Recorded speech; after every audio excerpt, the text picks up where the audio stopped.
Hey, I hope this is working.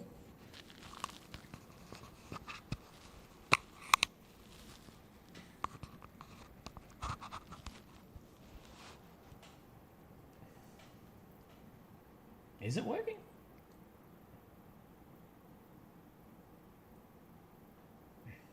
Hey, I hope this is working. Oh, I think it is.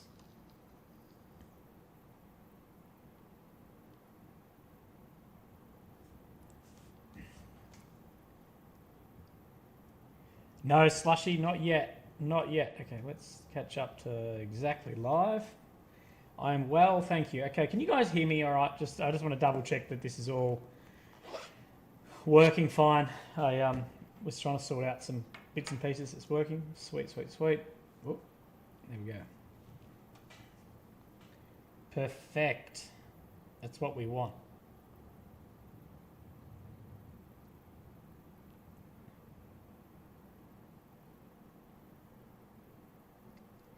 Right.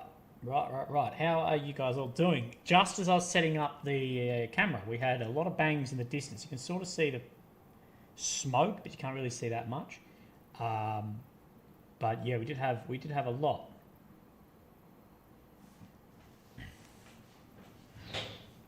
But I've just got to sort out something. I forgot. I want to elect to not sit. I want to double check what seat I'm sitting in tomorrow's flight. Not tomorrow's flight. In the flight in the next few days. I do not want to be middle seat.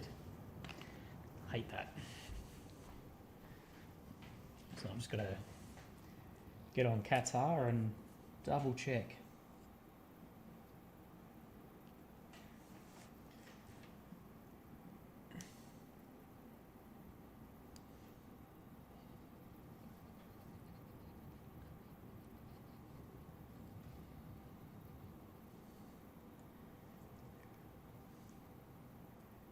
Right.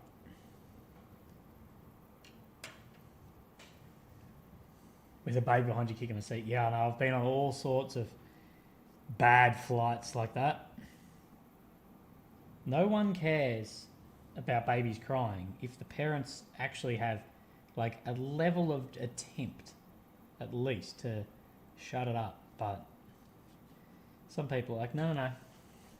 This is your problem.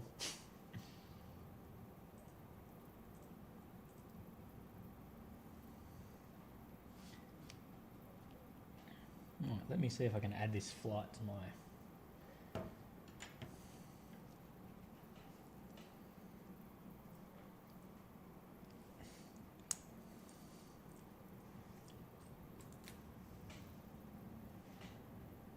trips. Add a trip. Booking reference. Oh, I don't have a booking reference.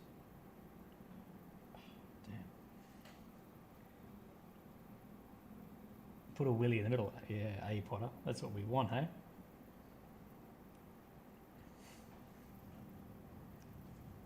I had this.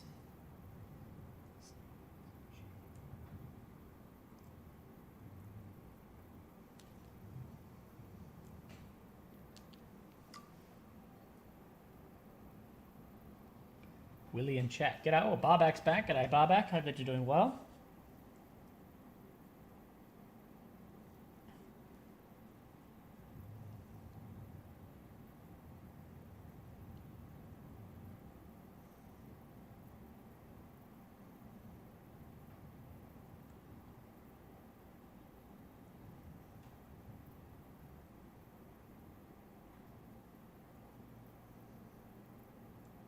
So I'm just trying to work something out at the moment on my phone. I'm trying to add this unable to find booking. That's good.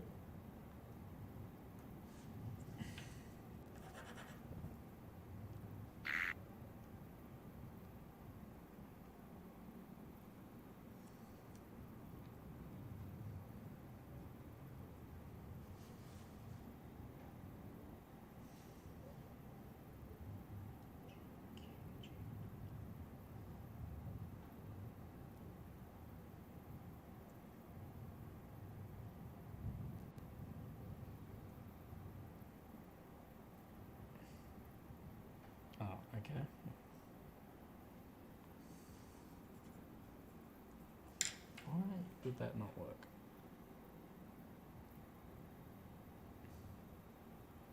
Do a shoey on camera. Well, if you're lucky, tomorrow we'll see what we can do.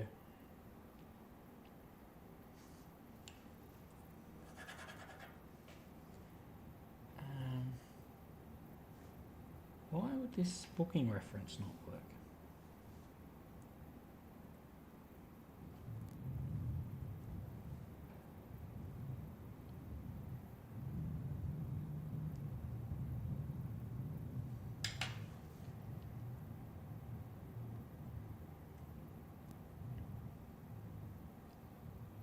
G'day, Druvesh.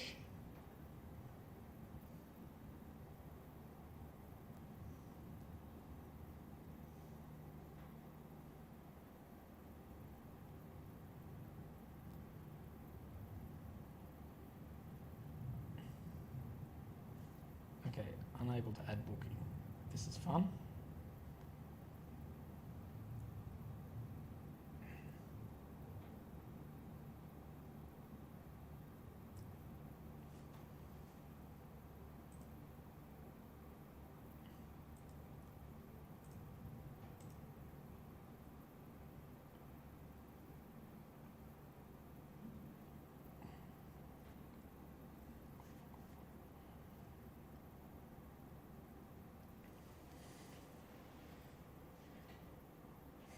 Sorry guys, I'm trying to do something else right now. I'm trying to add a trip to my Qantas, but it is so useless.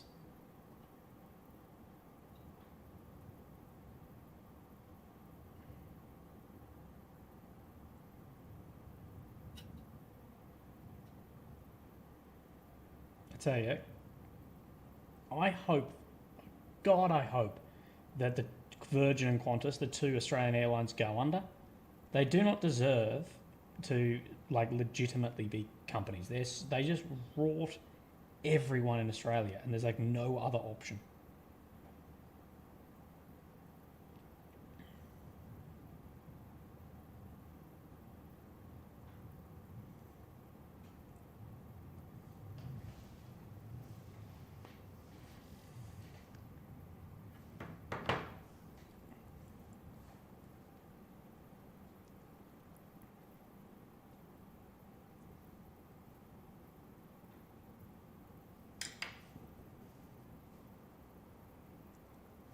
You need more volume? I think I can do that. Advanced audio. Whoop.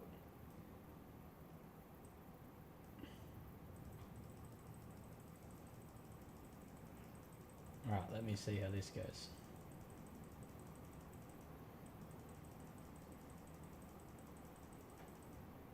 I'll just turn everything up for you guys and see if that works or not.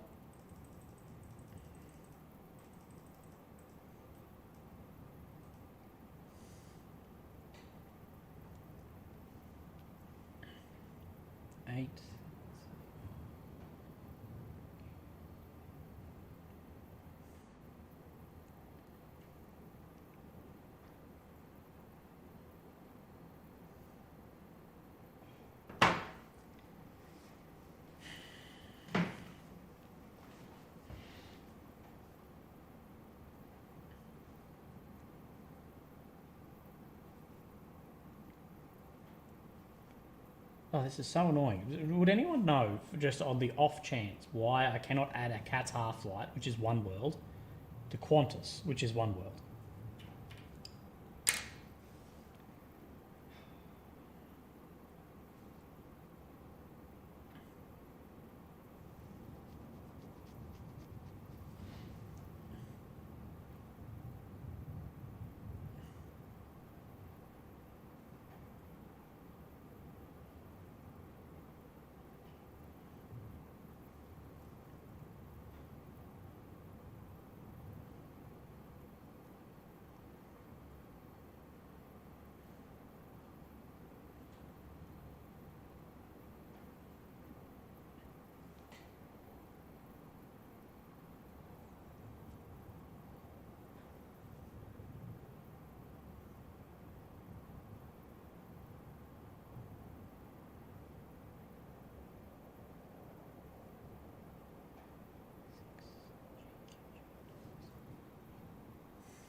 Sorry, I'll be on the chat in a sec. I'm trying to fix this.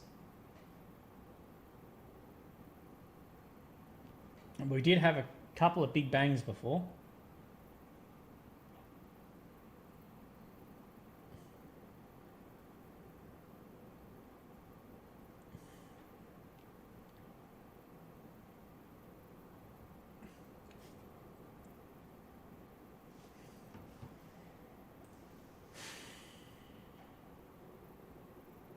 Which one are you saying is low, my voice or the other one? Because I'm showing that it's like high out here. Which one is this? Input capture 2. Right, maybe that'll be better.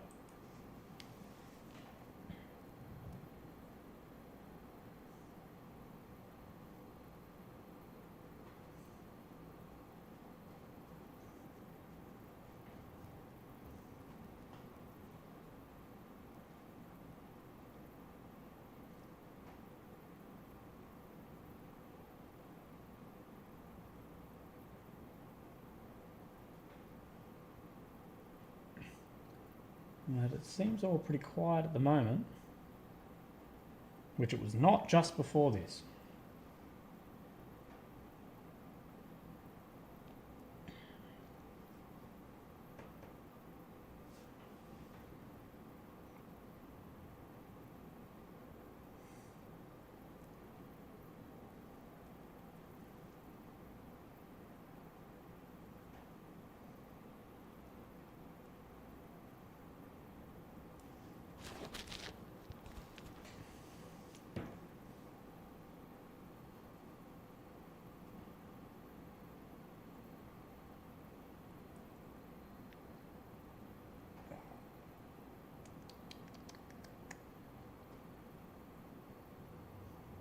Hey Alexander, hope you're doing well.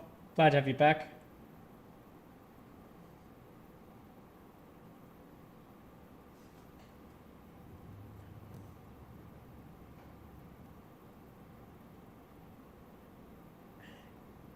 How's the night? The night is just beginning, my friend.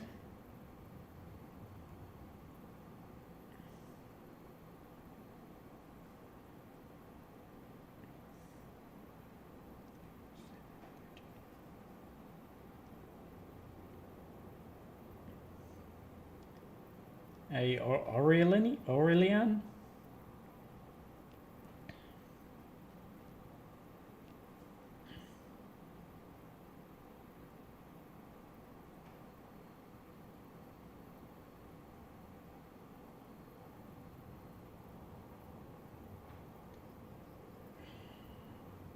LC, hello from Tel Aviv. G'day, mate.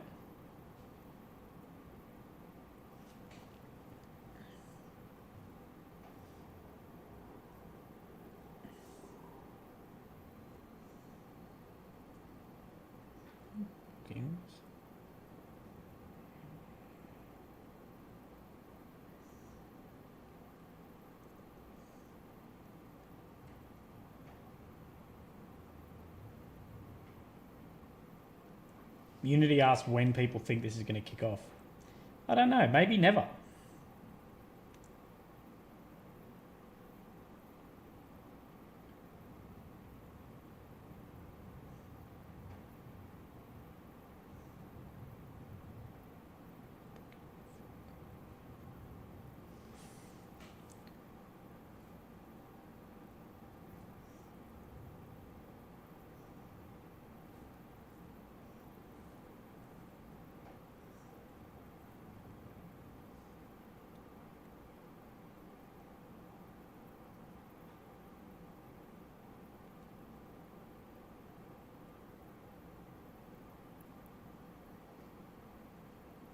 Someone asked which rocket alert. I use red alert and the Zofar one.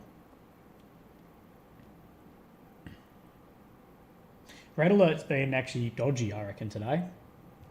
I missed a few.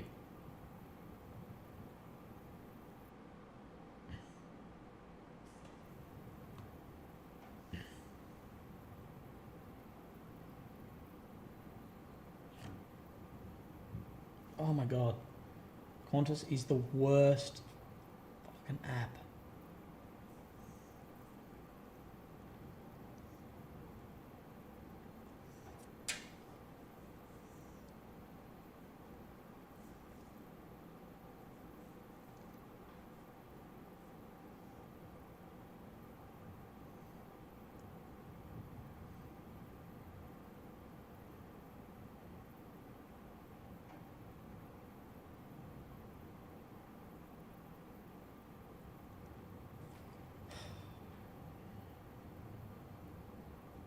God, this is so annoying.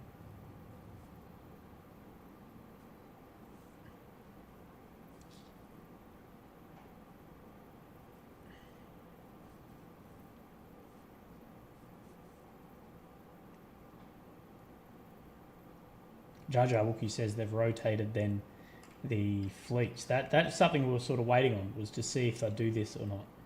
Rotate the American naval fleets.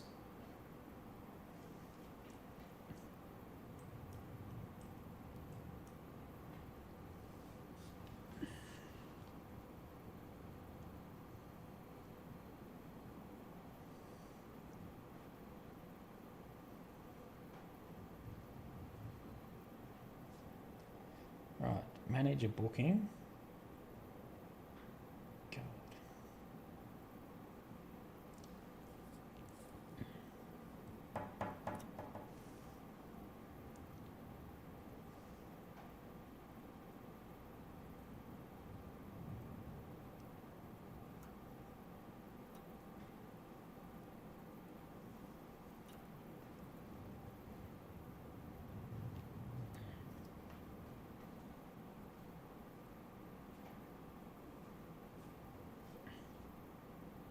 Dude.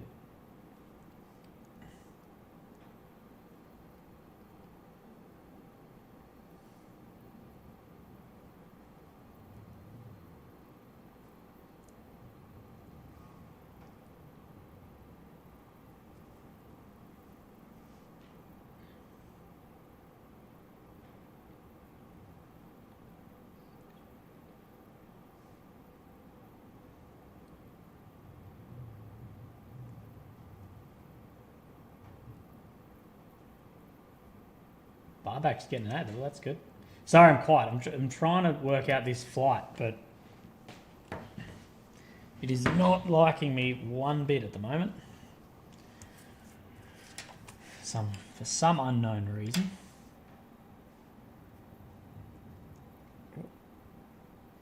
Dude, why would a billion-dollar airline not have their website like good for mobile? I'm sure it's like one day, pay someone for like a day and they can fix that.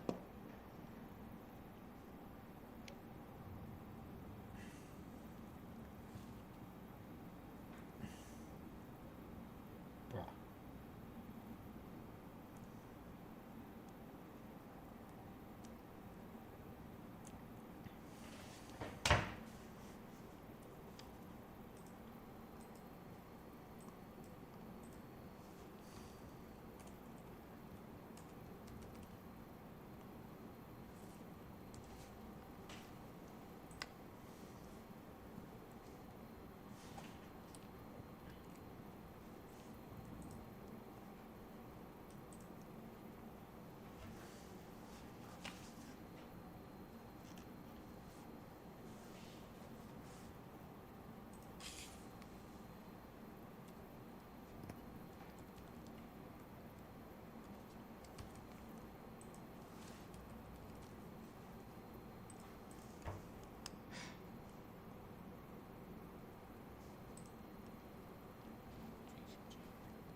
What?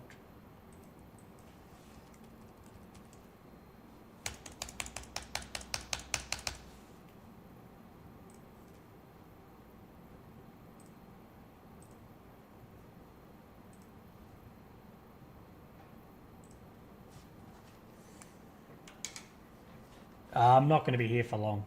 I'm going home. There's not much happening. So I'm just going to go off microphone for a second. I'm trying to sort out this ticket.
Internet won't work. Dude, how can everything be so expensive and internet will work here?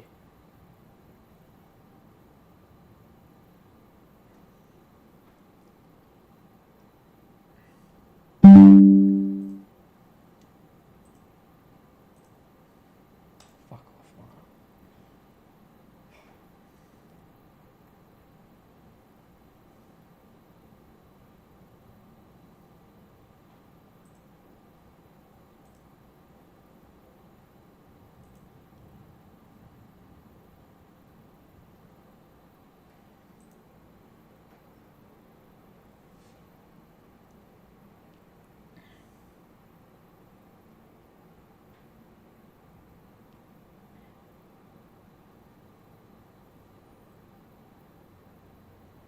Yeah, the reason it's laggy is I'm trying to do something else, but all I want to do is add the flight I'm on to their own thing so I can select a seat, and I can't do that because Qatar does not work.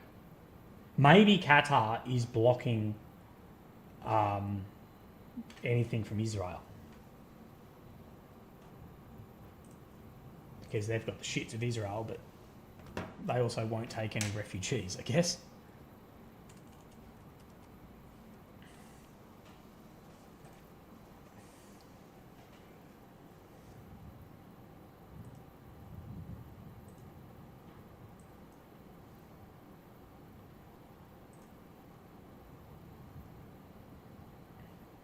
My God.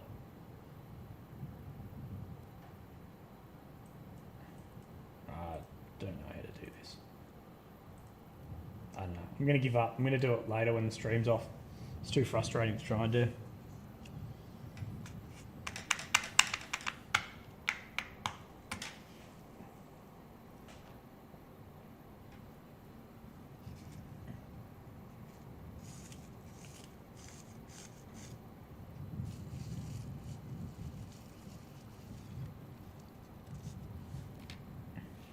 Now I've already got a booking. All I'm trying to do is add that booking to like the app. That's all I want to do. Like that should be put in the booking reference, put in your last name. What are both correct, but it won't.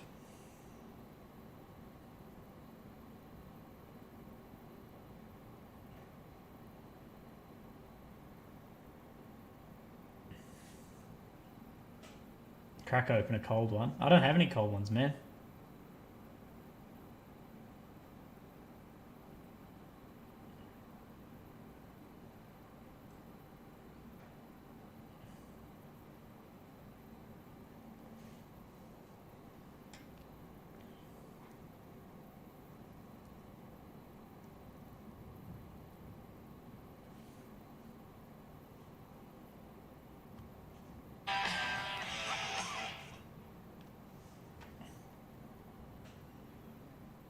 Last night. It's not the... Oh, tomorrow night. Yeah, tomorrow night's the last night. Tonight is definitely not the last night, though. Oh, that wasn't... There you go. That's better. When are you leaving Israel? I'm leaving on Sunday. Sunday around midday.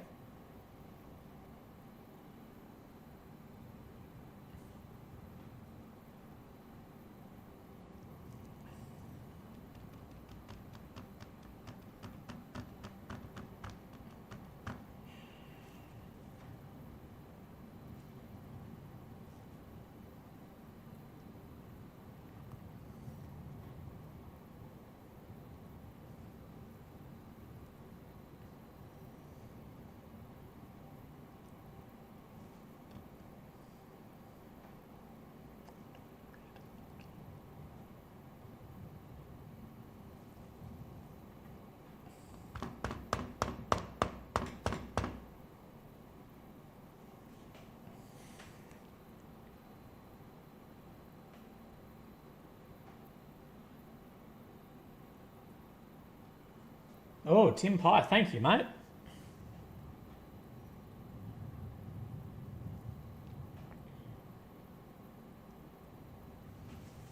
Appreciate that. I'll send you a like.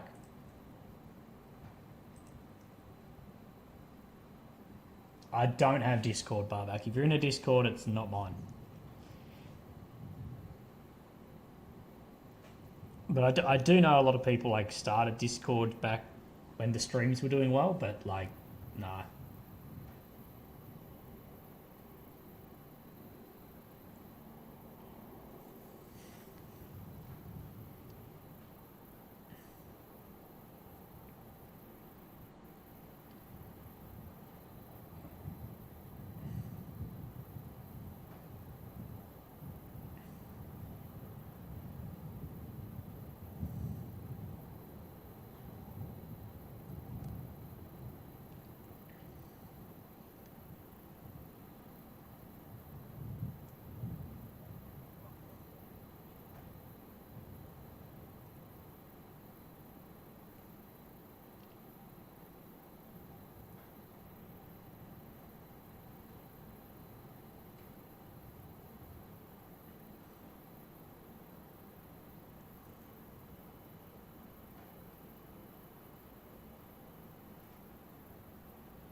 Why don't you collab with Alex History Legends? I have collabed with Alex History Legends. A couple of times.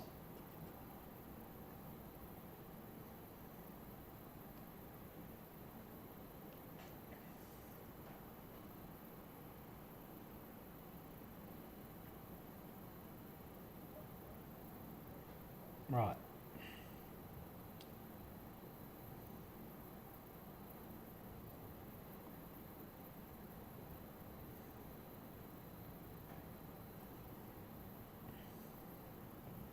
What am I eating tonight? I actually bought some nachos.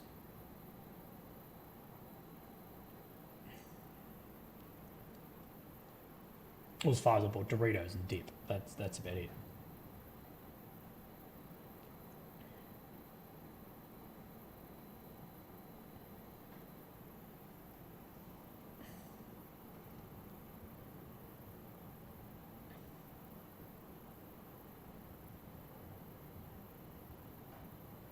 No, no cheese.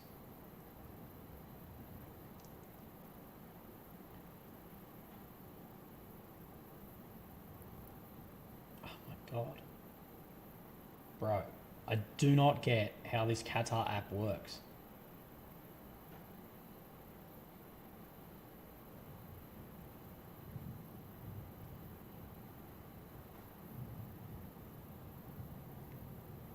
Looking forward to going home?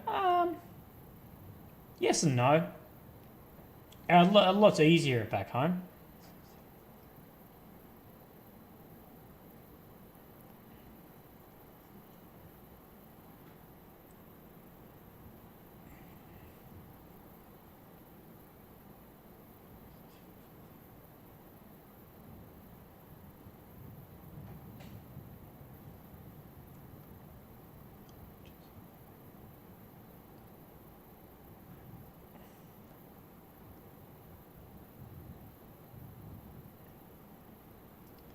Tim Pies put out the challenge. Oh, Barback. Get her to say a decent meal. Thank you, Barback. The thing is, everything is closed where I am. Like, everything is closed.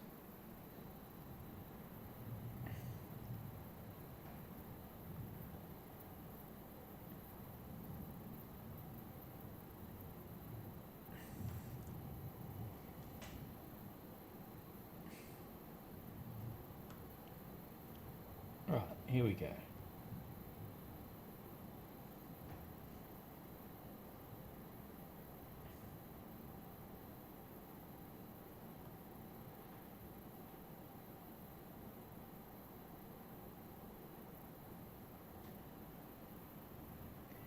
No, this isn't the last.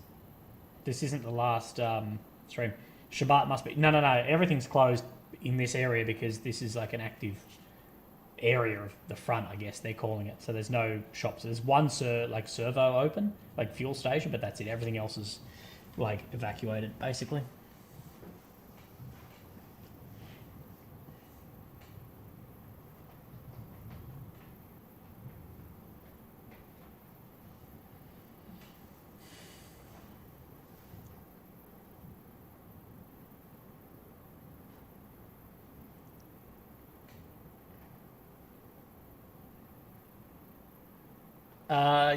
I actually don't know if they sell beer at gas stations or not. I can't remember. I'd say that they do.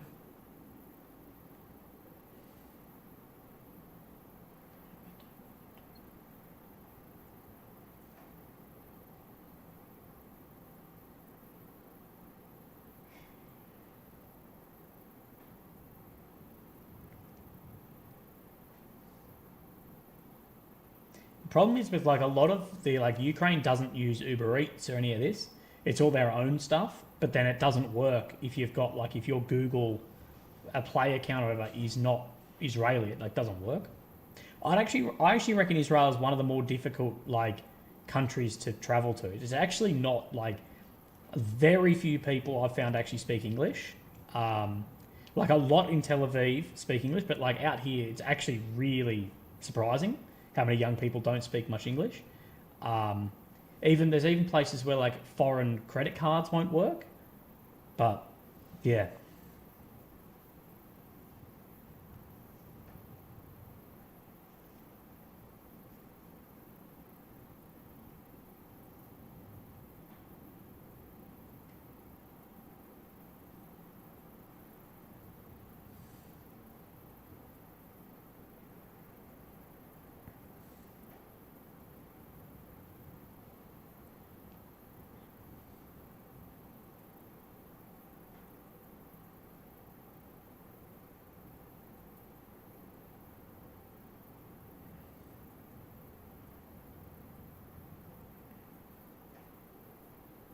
I'm just going to do this when I actually get to the airport. I can't be bothered with it at the moment.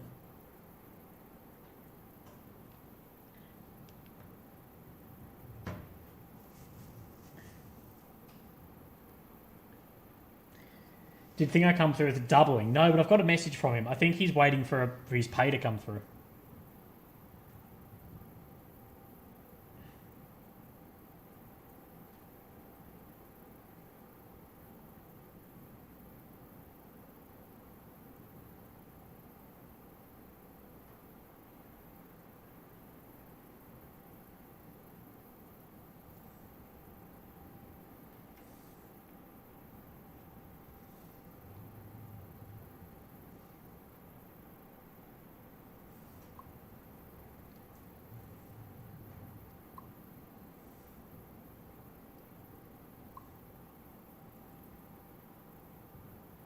Okay. I'm going to give up on trying to do this. Right, so look, now I'm going to be more active here because I can't work out how to do the most simple thing on the flight. How is everyone's day going? You doing well?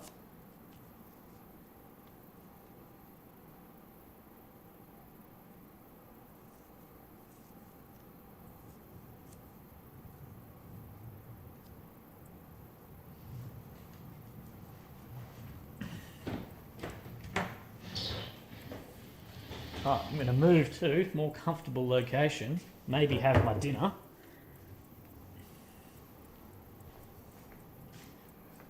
What have you missed so far? Not much so effing sad. I don't know if we've heard anything, because I'm not listening, but just before there was a heap, and then it went quiet. Which is exactly how it would work, wouldn't it?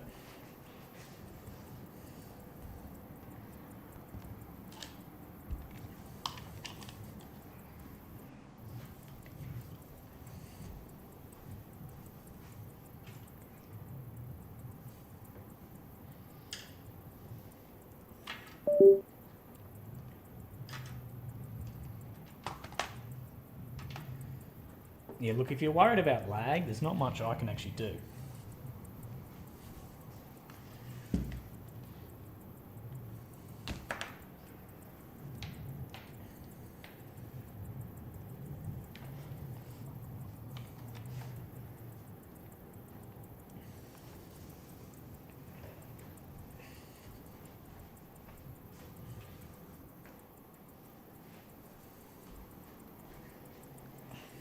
If you're really concerned about the buffering, you can ring the Israeli telco and tell them to fix up their towers. But other than that, I don't know what you expect me to do.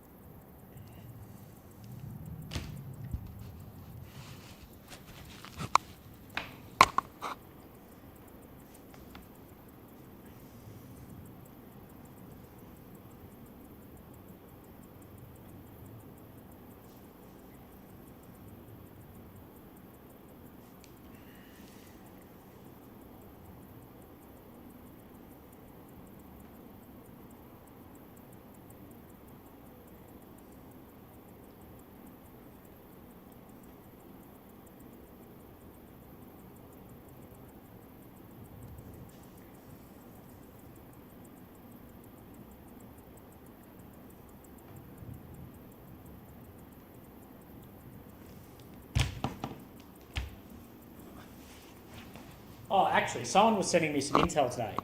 You can't bring Starlink into Israel. I got sent some screenshots of some like signal chats and stuff about people talking about it who tried and this and that, and yeah, it's not a thing apparently. It's military use only here, which I think someone had actually mentioned last time because it does ring a bell, which makes sense. I can 100% see why that would be the case.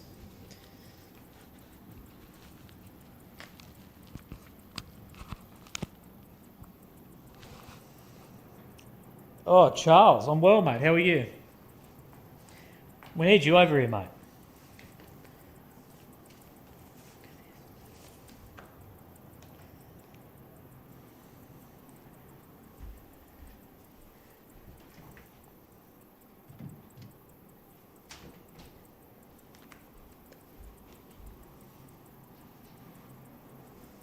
Right, here we go. I'm off this month. Do it, Charles.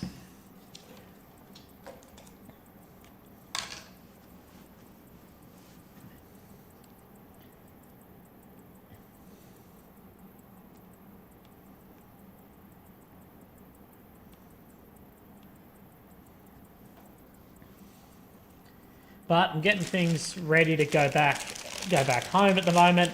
I'm going to drop my body armour off to someone tomorrow. Because the guy I normally leave with my body armour, he's out of the country. And I'm like, uh-oh. And I can't take it back to Australia because why could you?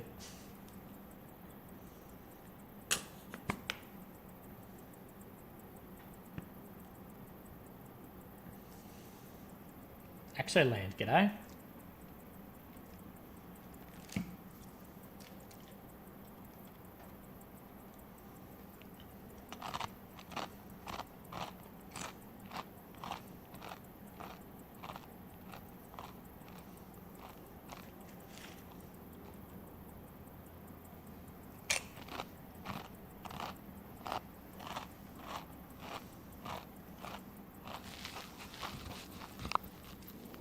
Willie, did you identify that drone? No. I even sent it to some people who really know their stuff. And both of them were like, there's people with differing opinions of what it was. Some saying it's a Shaheed 101 too. I don't know.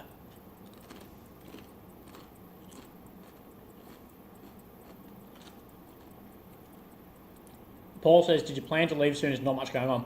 No, I was happy to stay, but realistically, there's not much going on.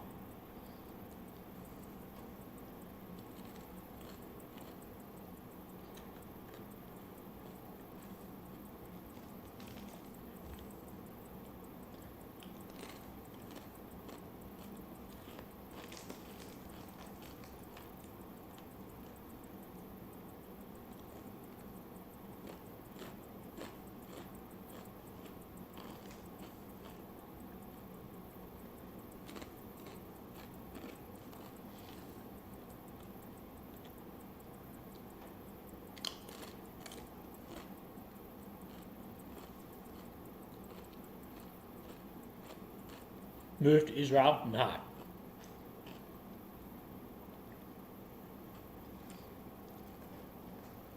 No, I like Australia.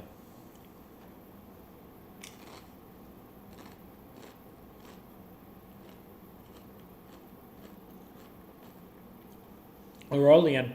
Well, I've had some Israeli, like IDF people tell me it wasn't as well. That's the problem. It's like 50-50 on what sort of drone it was.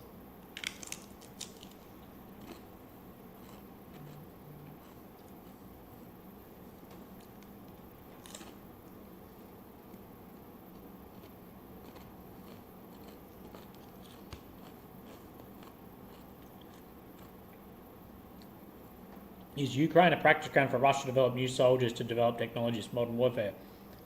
No, because they've lost tens of thousands of soldiers. And they're definitely developing tactics and weapons and stuff, but at a massive loss.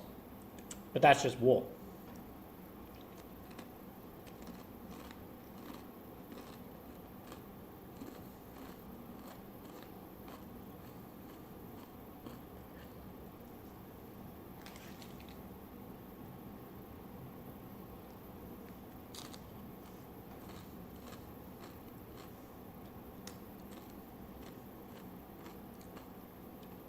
Yeah, Lucid, it's been really hot here. Like, Australia's just as hot or hotter, but I came from winter. It was like a bit of a shock.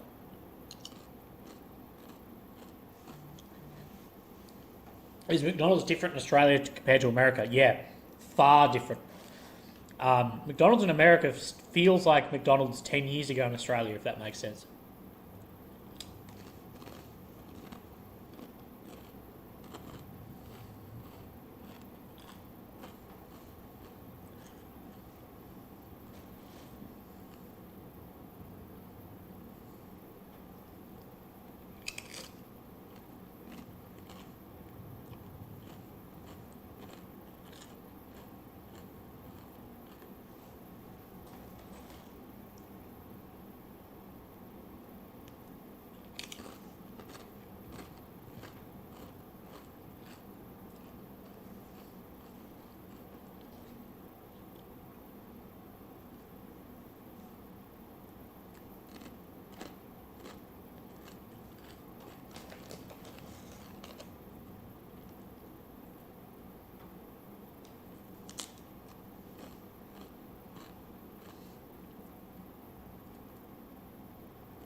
Quick rundown of what's happening, how long I've been there. Been here a week and a half.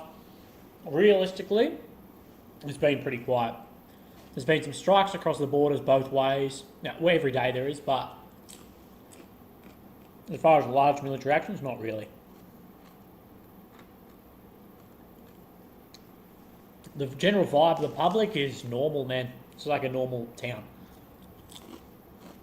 No one, of course, no one's in this town, but yeah.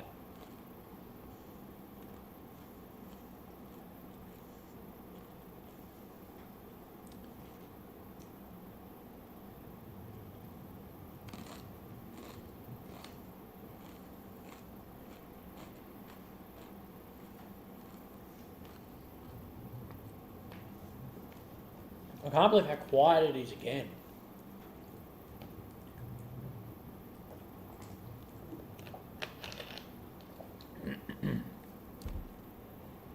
Epic sunset, yeah, it is. It's real nice.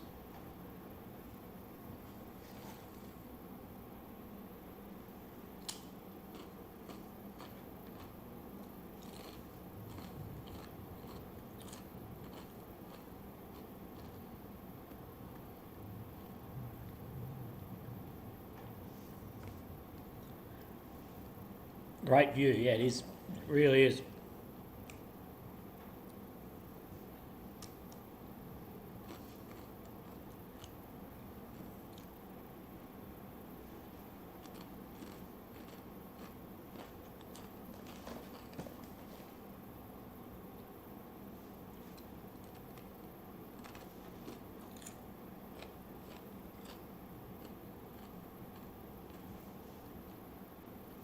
The longer I'm here, the more I do start to believe that nothing's going to happen in the north.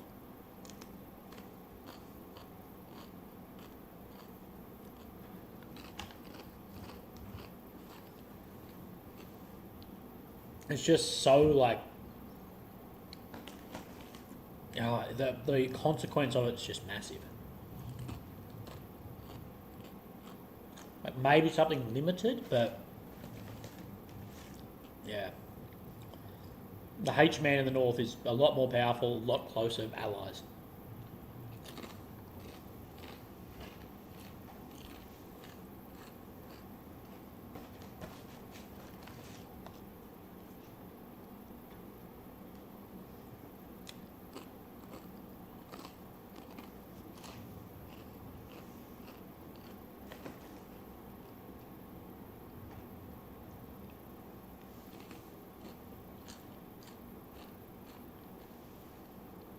No, there's no bunker or shelter. Not right.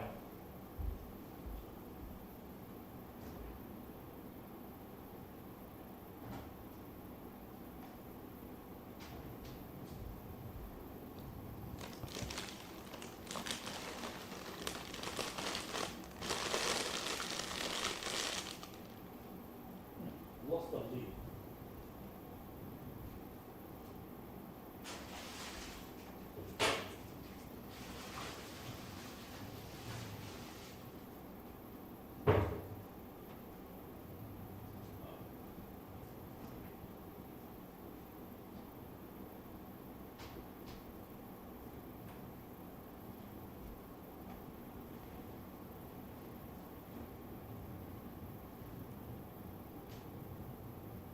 took the lid off my hummus, and now I cannot find it.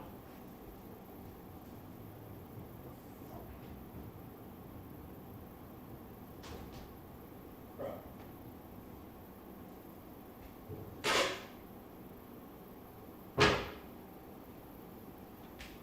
Where have I been other than right here?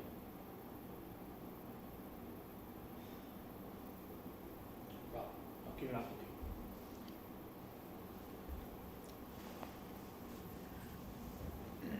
How's the trip been?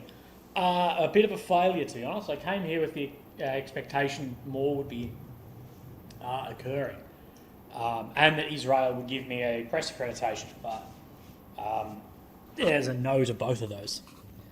Oh, Timmy, a couple of memberships. People will, I'm sure, enjoy that and appreciate this.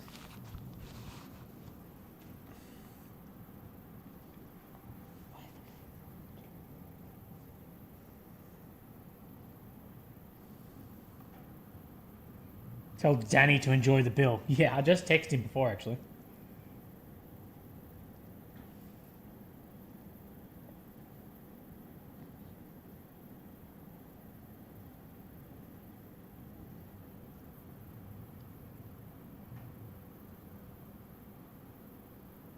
Yeah, I did see that Mimadas. It was as I was setting up. Like, right as I was setting up.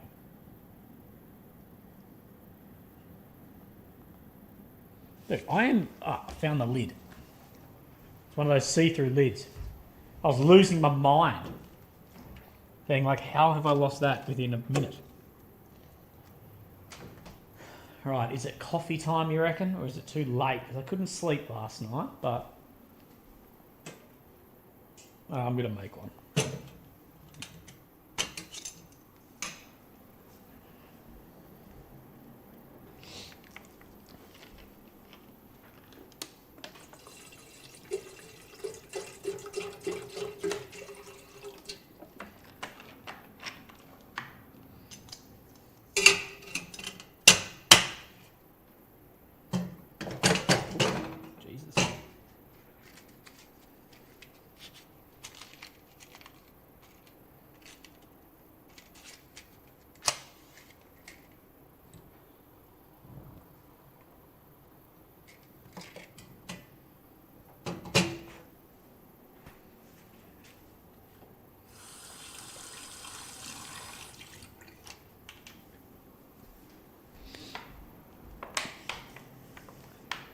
But tomorrow, the plan is pack up everything here, head down to the south and do then the final stream.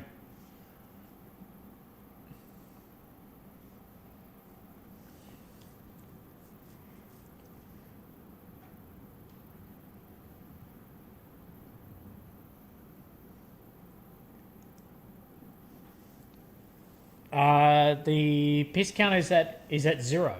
I was just filling up like the kettle thing and putting it on the stove.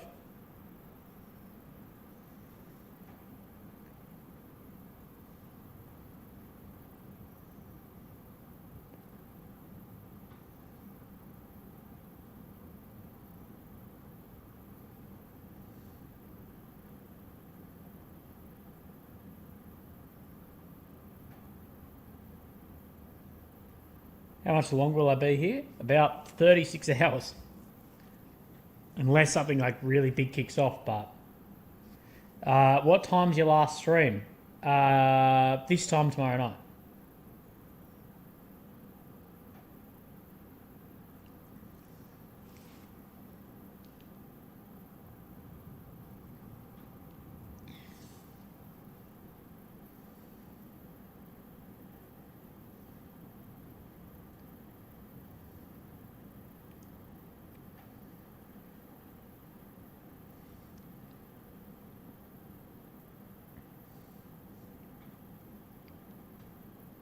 Coffee and chips. Yeah, exactly. That's the bachelor's meals. They're waiting for me to get in this fight. Yeah, that's literally how it's going to feel. I literally think the IDF is going to watch me step onto an aircraft and be like, right, now let's do this. Don't worry, I'll fly back from Qatar.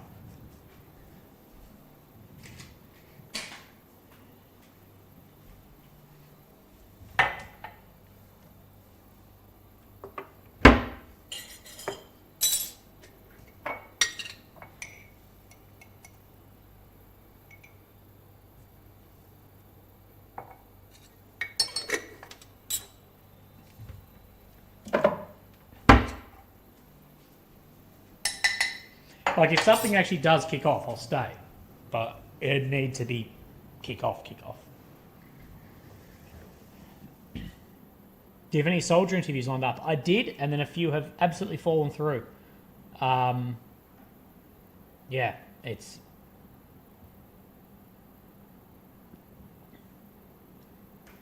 hard. It's so hard because they're not meant to talk to media, and especially not non-accredited media that the IDF's not happy with. So that's difficult.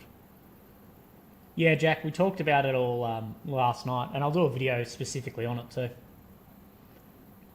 Did you have to buy a new kit for the trip? No, I didn't have to buy a new body armor and helmet, thank God. I had a friend in Israel look after my body and helmet for me, body armor and helmet, and then I've made a new friend, and he's going to be the one looking after it this time. Which is so handy because there's a shortage of body armor and helmets in Israel. It's a worldwide shortage of it because so much got sent to Ukraine, and here it's actually hard to come across, and it's like super overpriced for body armor and helmets at the moment. But luckily I've got my old stuff back.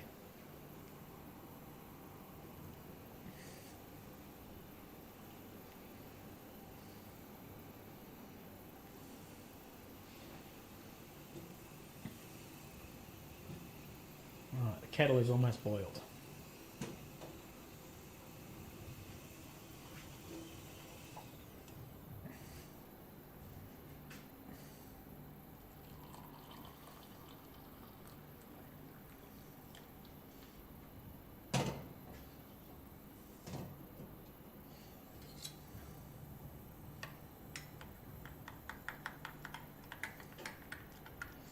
I went to the old Syrian headquarters today. That was cool. I should have streamed that.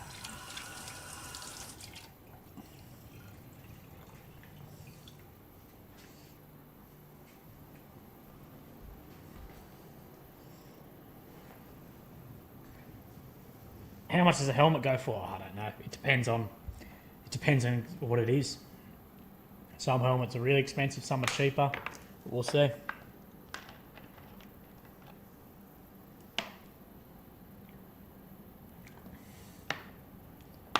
Do I like Foster's? No. Foster's is not an Australian beer. I've had one Foster's ever, and it was someone in the US bought it for me. It's the only time I ever had a Foster's, but people in Australia do not actually drink Foster's.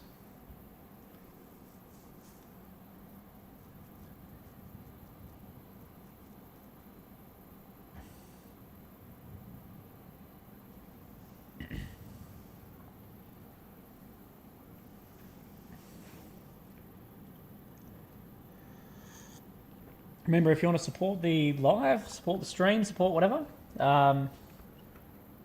feel free. There's the PayPal link, there's super chats, there's gifts, everything. But no need to. But yeah, does Forex actually exist? Yes.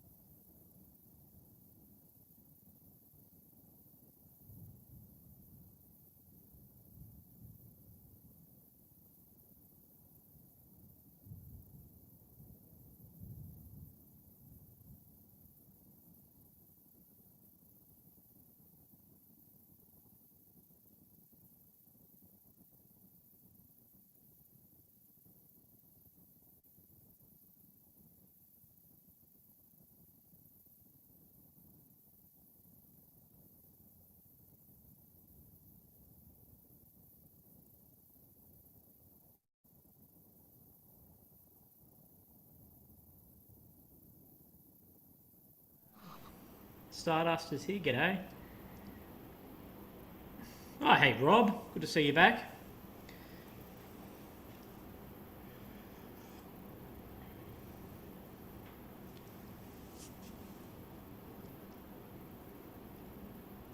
Hey, the X Files. Thank you. G'day from Israel, the UK.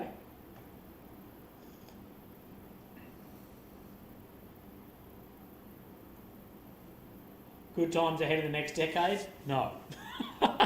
Absolutely not. The next decade is going to be very interesting for the West, I think. Very, very interesting.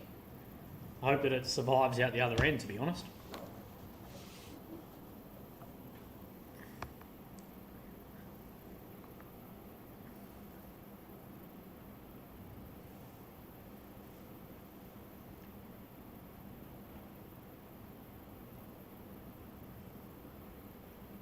Hope you're doing great. Yeah, I'm doing pretty good, man. I'm trying to... none of my technology's working again, but that's all right. Chris, Willie's back. Yeah, I am, Chris. I am back.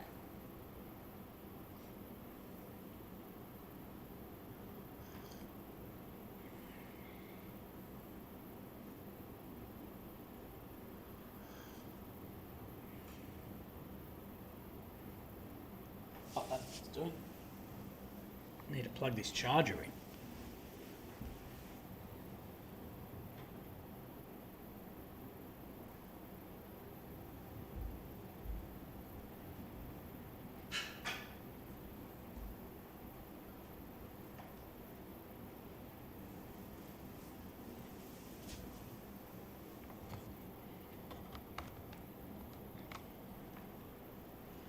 Watch from Oklahoma. Blood tests came back all good. That's great, mate. I'm very glad that things are looking up for you. That's fantastic. G'day, William. William Walton. I'm not a William, but I am a Williams. I guess that's close enough, isn't it?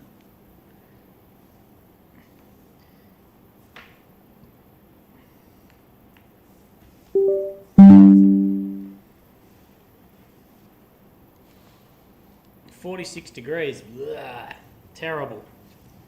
Too hot, man. Ridiculous.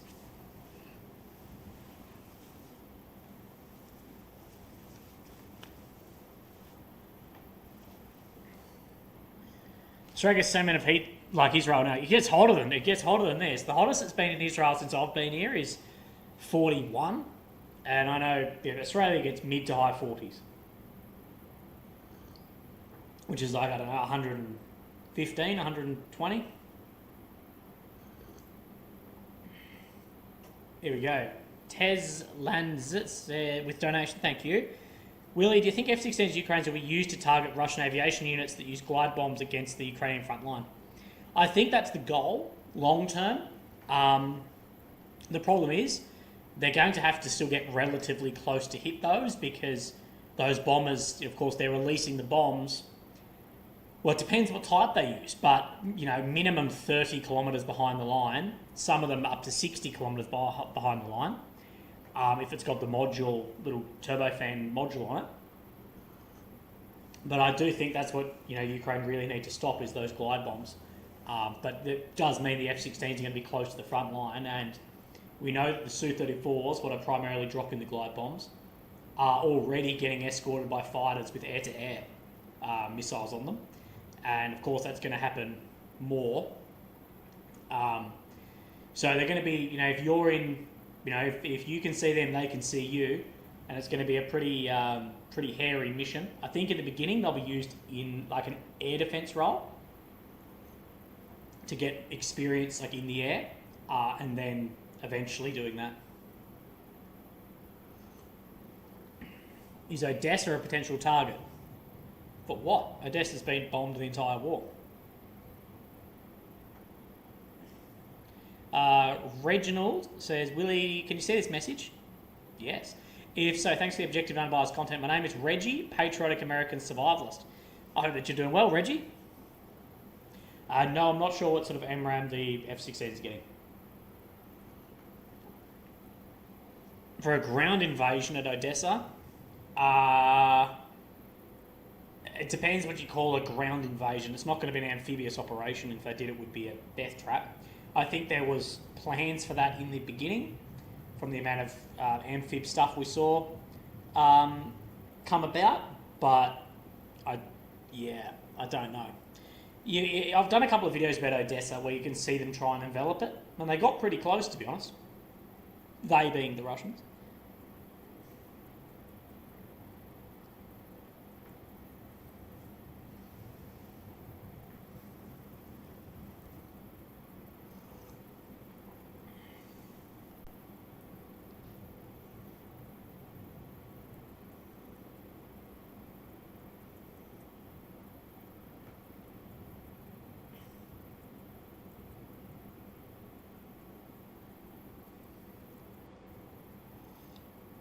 Can Ukraine win or is it over? Well, it's not over until it's over. I think what is a win needs to be more questioned. Can Ukraine retake its 91 borders complete? I think it's questionable, and how much equipment and loss it would take to do that is going to be huge. Maybe, but we're not sure.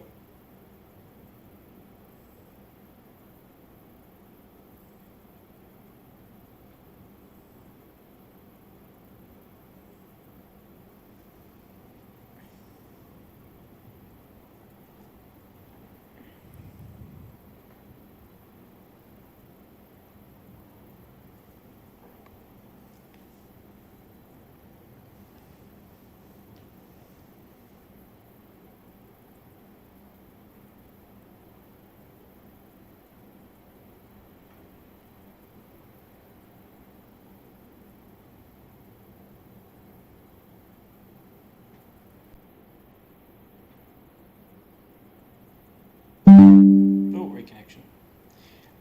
If I touch my phone, it goes out. I talked about this openly in a video the other day, that the standard of which Ukraine has set, like the minimum requirement is a retaking of Crimea, is full 91 borders, and that is very high aspirations considering the amount of ground we've actually seen taken back, and we haven't seen yet any urban centres refought for yet, and how that is going to look.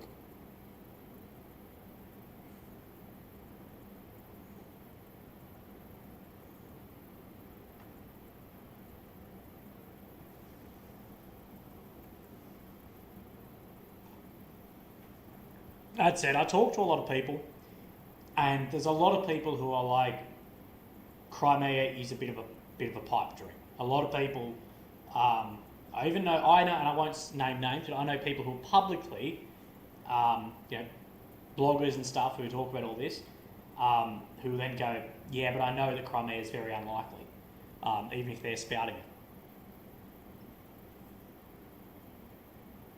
But it'll be interesting. It'll be interesting to see over the next... Well, it depends on the US election, I guess, but it'll depend over the next few months to a few years how this war unfolds. But don't rule anything out yet.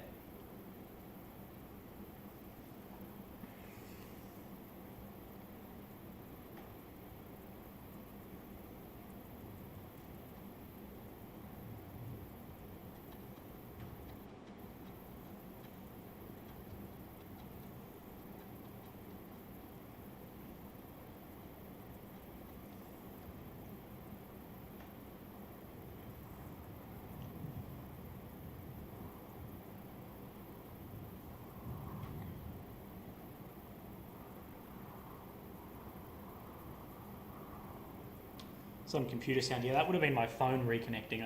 The internet's a bit off and on.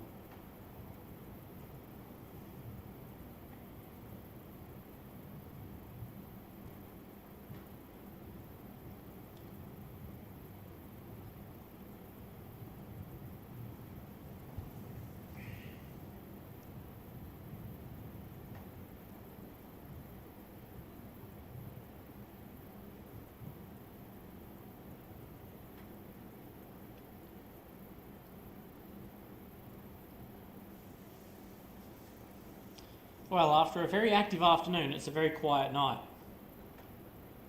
Jacob says, I don't see Crimea changing hands. Just looking at it tactically, it's such a difficult operation. There's 2 entry points by land. They're thin. It's wild.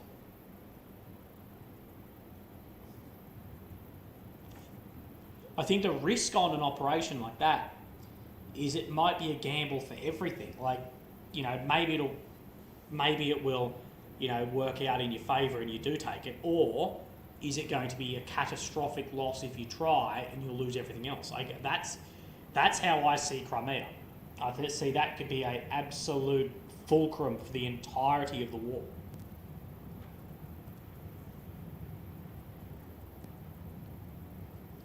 No, Catapultus is only from sea. You can't do amphibious operations in modern warfare. It doesn't work like that. Small boat operations, river, like brown water operations, maybe. But blue water operations, that's not technically blue water, but green and blue water operations like that, nah. Not unless you've got full air superiority and can absolutely bombard the shore with naval fire and stuff. Nah, you're just going to get smoked in the water.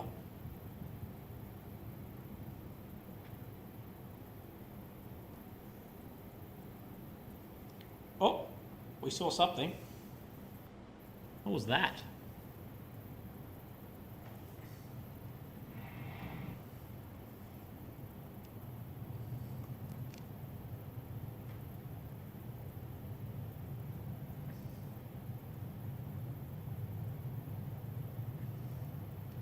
Nah, infantry will never be unnecessary, especially in urban environments. Has it changed infantry? Yes. But infantry would never be replaced. That's yeah. But it's changed how it has to be used. Look, we saw a flash. I didn't hear any bang. I'm not sure if you guys did.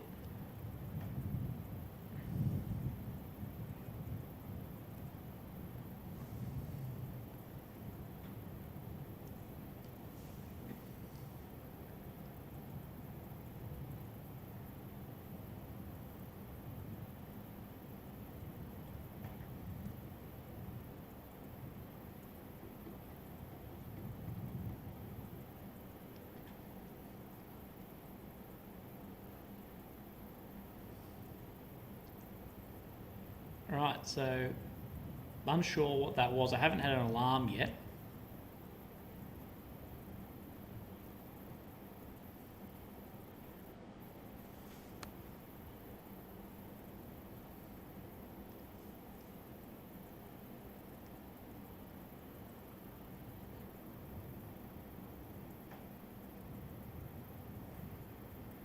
Mid-October drone sound, Chris. Just the entire time.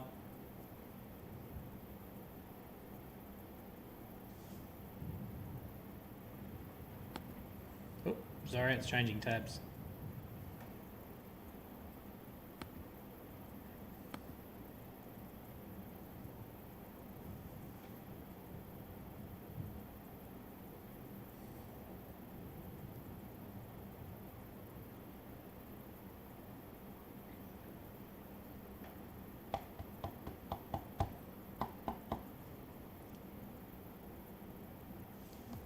Hear aircraft, and maybe that was what the flash we saw was.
Thank you, Michael, mate. I appreciate that.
Someone said this showed America how weak the Russians are. It also showed the world how low Western industrial capacity is too.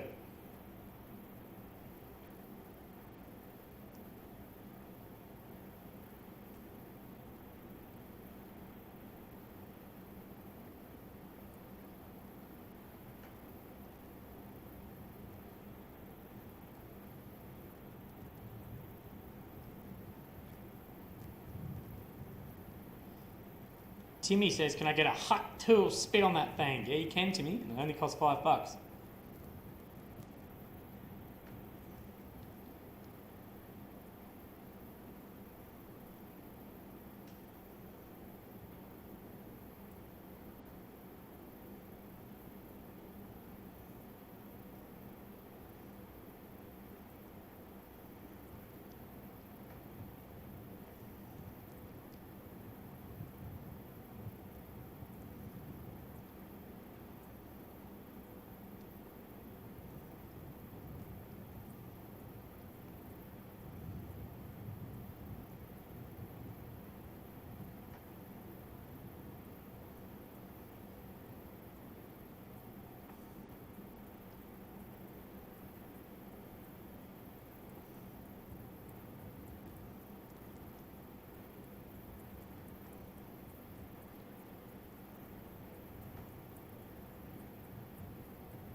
Sorry, I was writing something. Some people were annoyed at me.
All right. Well, we had the explosion before, but then it's been very quiet since then.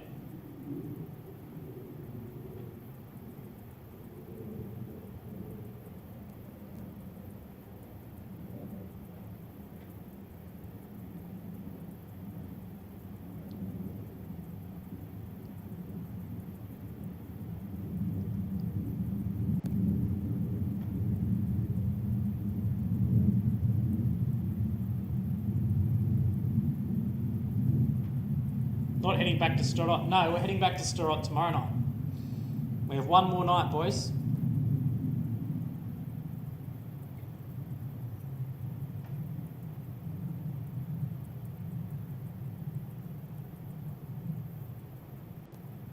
Jet.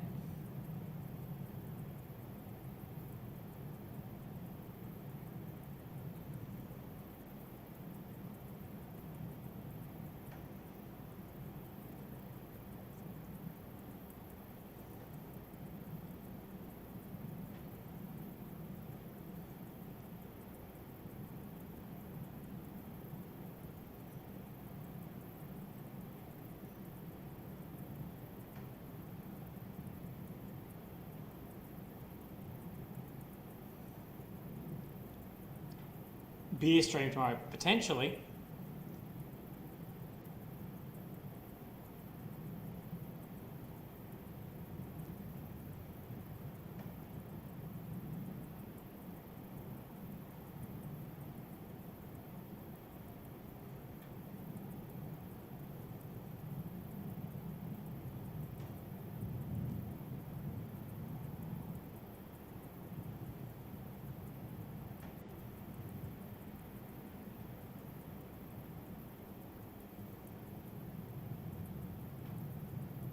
One more night together, exactly.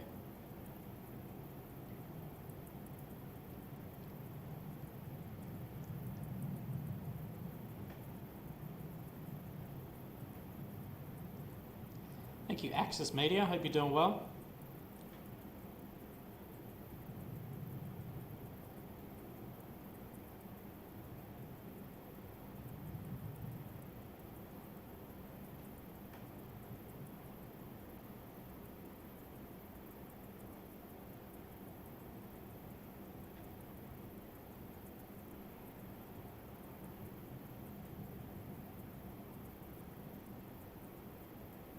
How available is alcohol? Very available.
Tesla. I don't even know what your name's meant to be. It's meant to be Tesla NZ or Teslans. Some of these names are so hard to read.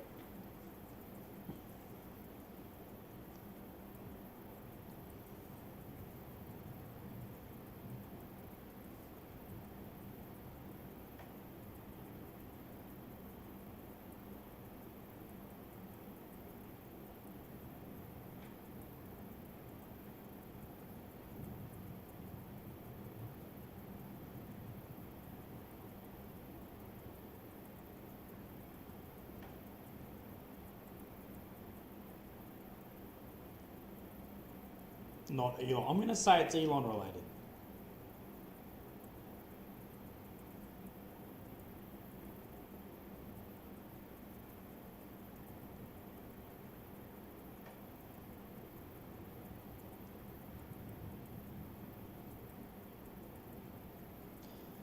I always see wildlife, but not, mostly just foxes. Oh, I don't know what that noise was.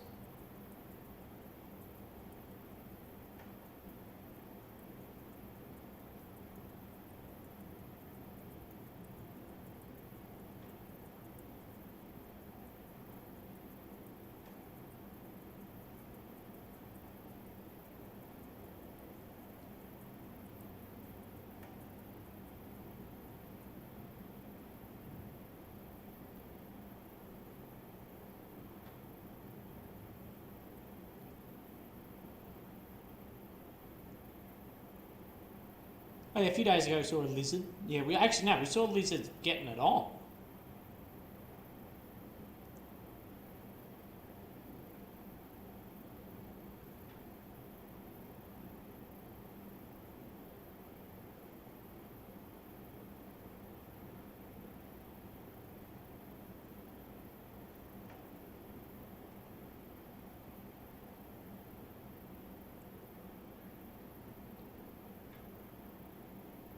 Yeah, there's a lot of pigs. I wasn't on the thing, but yeah, apparently there's pigs all around the camera.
Barbecue, barbecue stream crossover.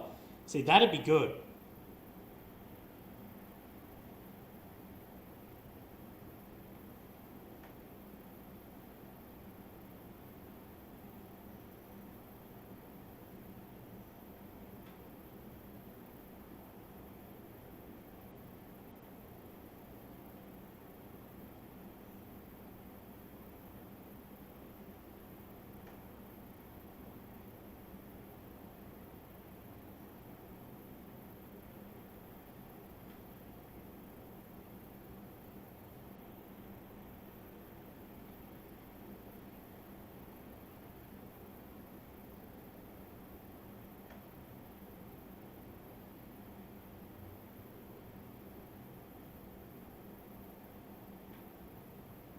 By rich, I mean billionaire. Who's a billionaire?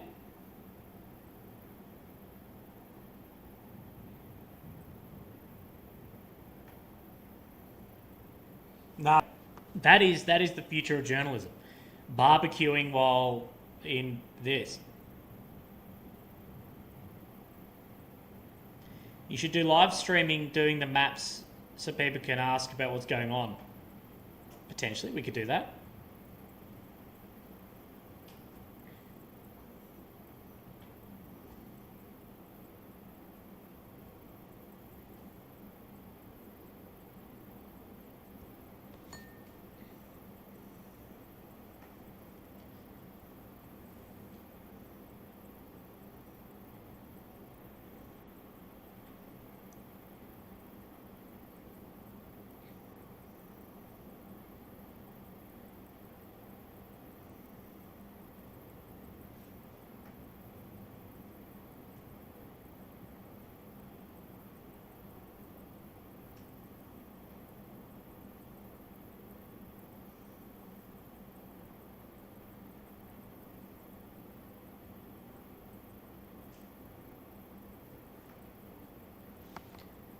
Clam, thank you for gifting memberships, Clam. That's awesome, man.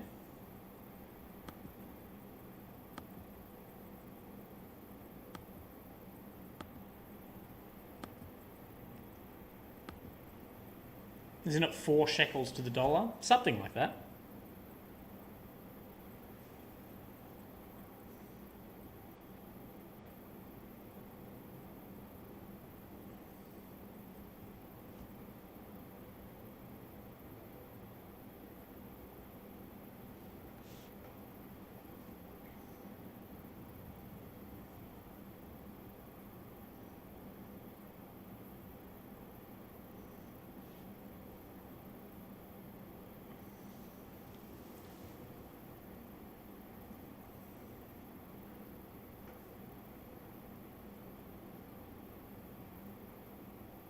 Is the phone bomb real? Yes.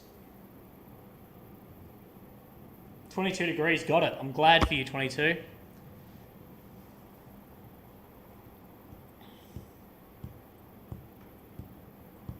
Anything noticeable happen? No, we had a flash bang before, but okay, a flash and a bang, but that's about it.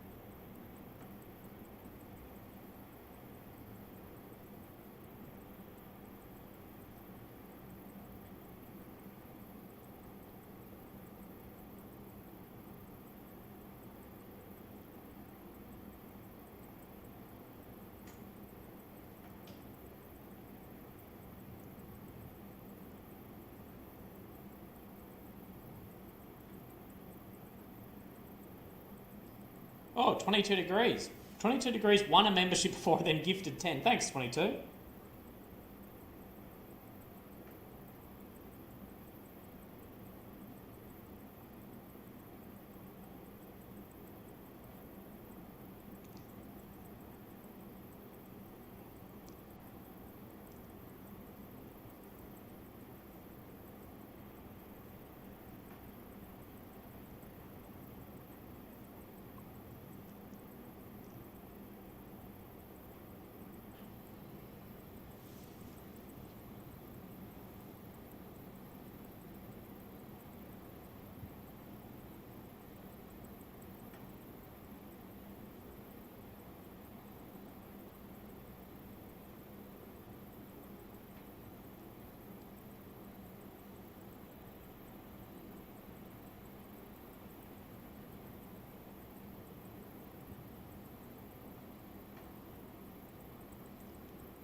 It is a good community. I appreciate it.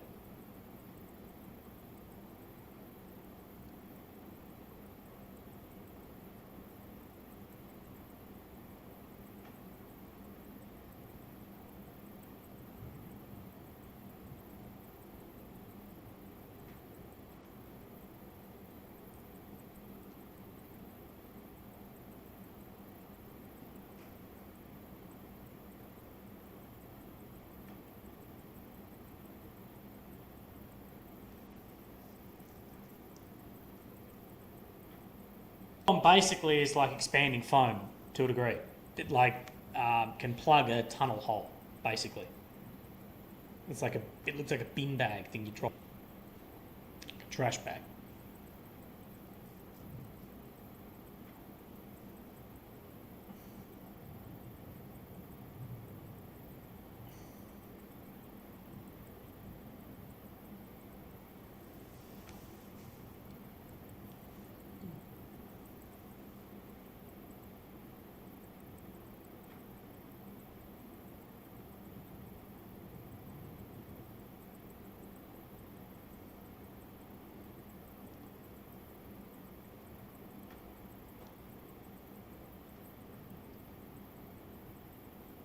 Sponge bomb, that's what it is. Sorry, that's what I was trying to think. I knew when I said it that sounds wrong. The sponge bomb.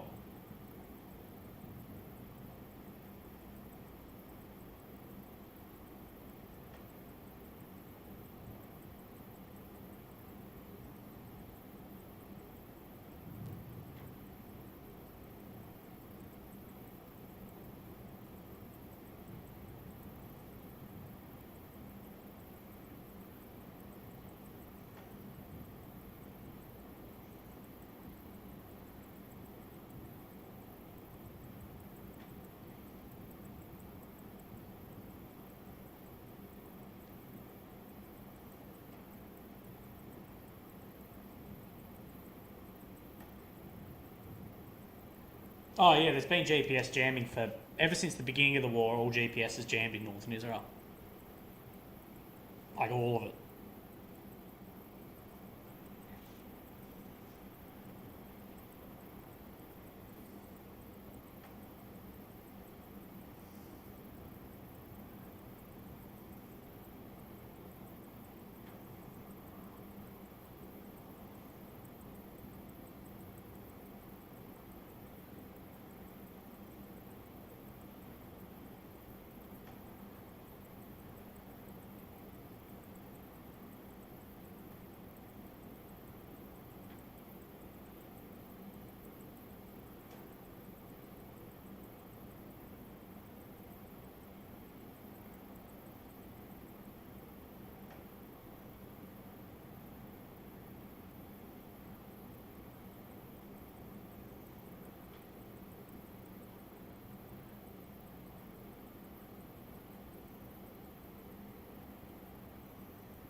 Daily check up is of proper food? No, but once I'm home, we'll be going. Does Uber work? No. Israel does not have Uber.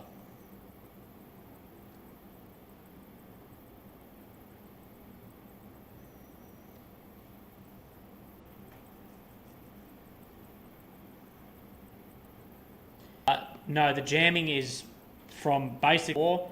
The north has had jammed GPS until now. It's jamming all over Lebanon as well.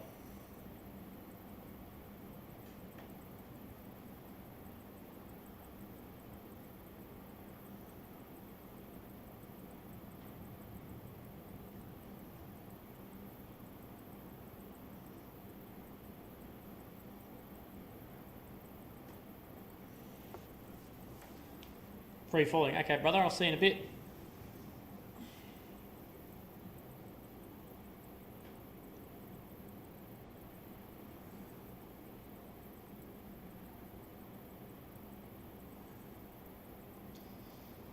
We're not exactly sure what is being jammed, but GPS. But like with all this jamming stuff, military stuff can get around it. Just because you're jamming GPS doesn't mean that your GPS will be jammed. If that makes sense. It's like when we would jam radios, our radio still worked. It just doesn't jam the specific frequency or frequencies that you're using. Like if you're hopping frequencies, then it will just hop in time with the jammer.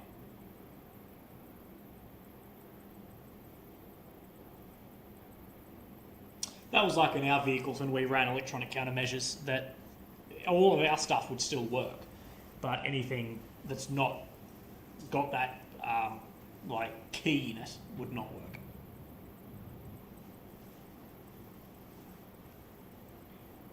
I'm not 100% sure how they actually jam GPS though. I don't know. I'd be interested. I'd be very interested to see if GLONASS would work here. GLONASS is like the Russian GPS. Charles says, "Mate, did you finally get the scan when you were home in last October? Has the prognosis improved?" Charles, yes, I did get a scan on my head when I was here back in October. I think it was actually October, November, maybe. Maybe it was November I got the scan. The prognosis won't and can't really improve, but there was no major shifts on the scan. It sounds like you're in a tunnel or house. I'm in a house, but the microphone's just heaps far away from me. No, when they jam everything, do cell phones not work? Yeah, cell phones like the first thing not to work. Like this, if you're going to target something, target cell phones, because that cuts out the majority of people's communications, and people rig up cell phones to certain things as well.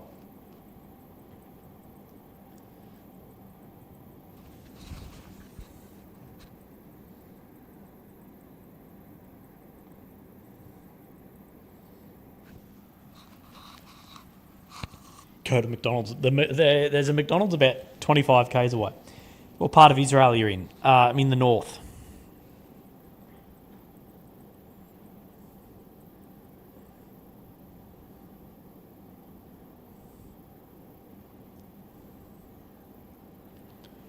Aurelian, thank you for becoming a member, brother.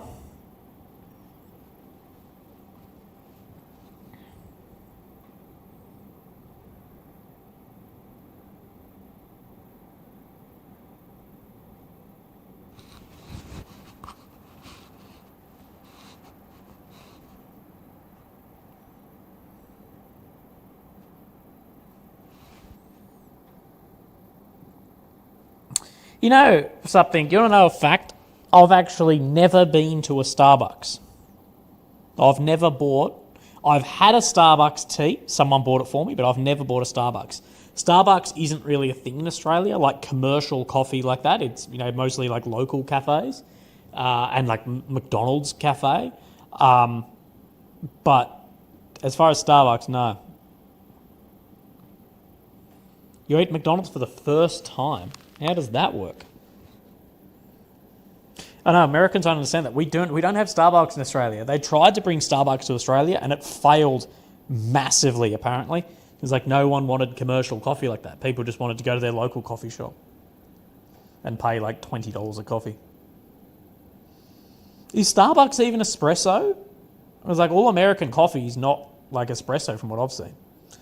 What's the Australian Starbucks alternative? There's not egregious blunder. Everyone goes to coffee, like to cafes. Like we don't have the culture around coffee in Australia is not fast and trash. It's local barista cafe.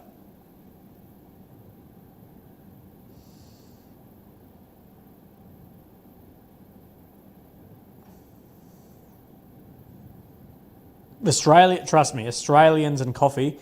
I honestly, I reckon Australians are more passionate about their coffee than Italians.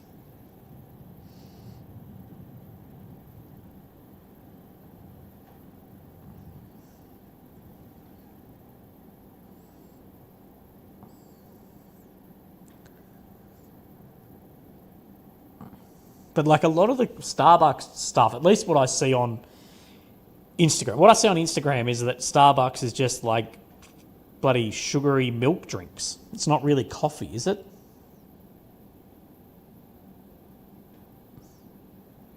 Carolyn says, I used to like you and then you sold out. Who did I sell out to, Carolyn? That'll be interesting. Apparently I've sold out to someone. Can you please let that person know that they owe me some money then if I've sold out?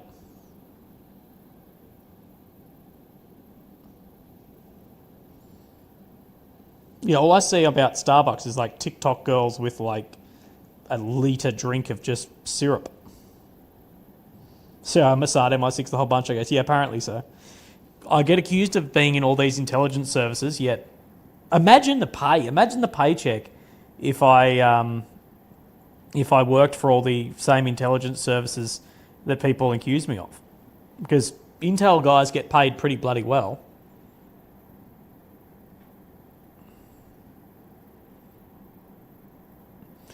Did you see the news that YouTuber Pretty Pastel Please died recently in the news? That's sad. I don't know who Pretty Pastel Please is, but that's sad.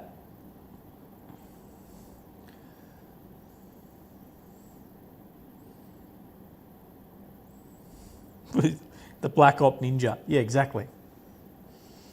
Working for 8 different intelligence services that all hate each other. 6 figures. 6 figures each one.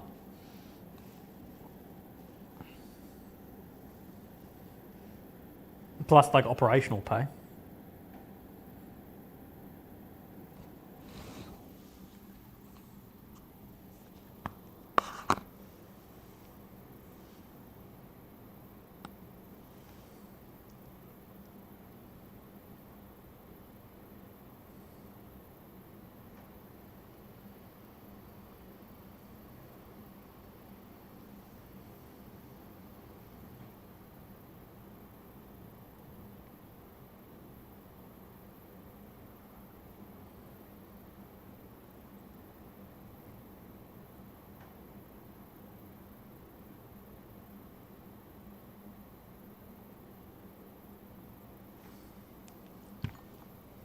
That's why I have millions. Exactly.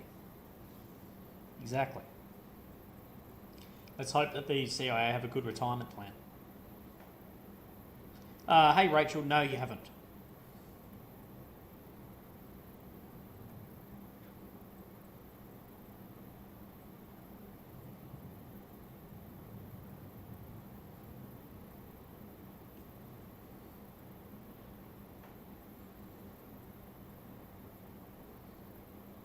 Couple of small flashes, but that's it.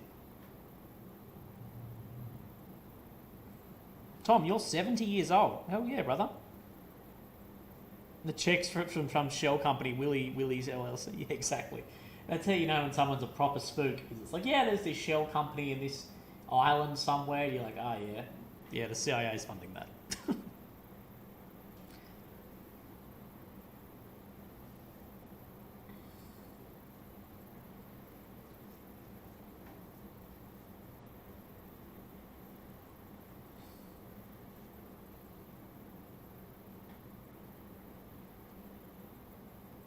Only 30, damn.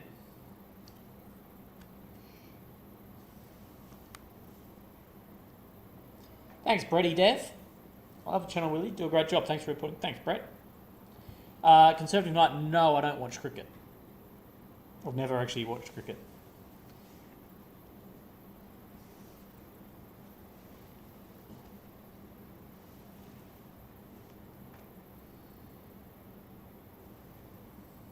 Is Tim Pye still around?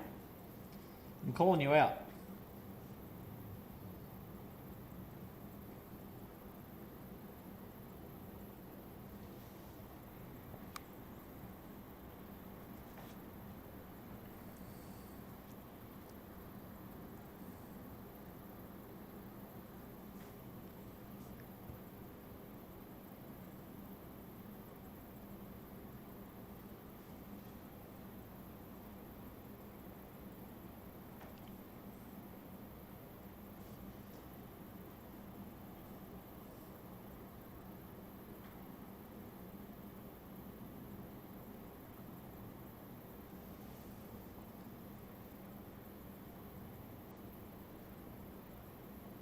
Nah, most Australians drink a lot of coffee, not tea.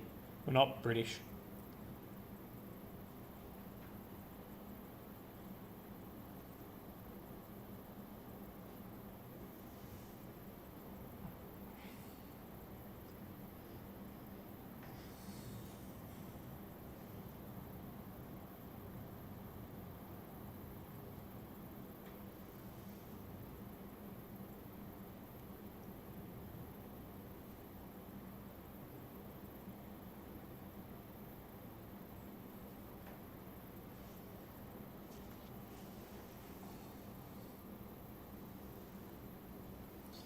Kenya's president has fired all members of the cabinet.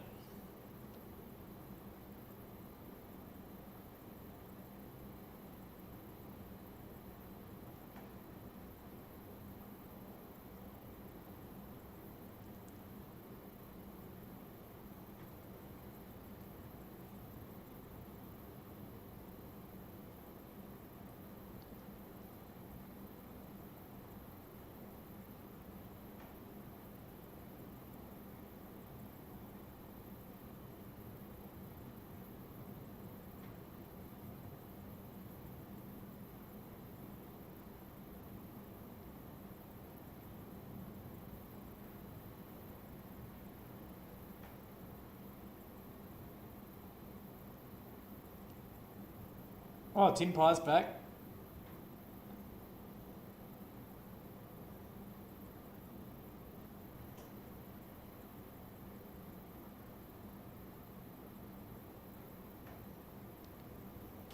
Up for donos.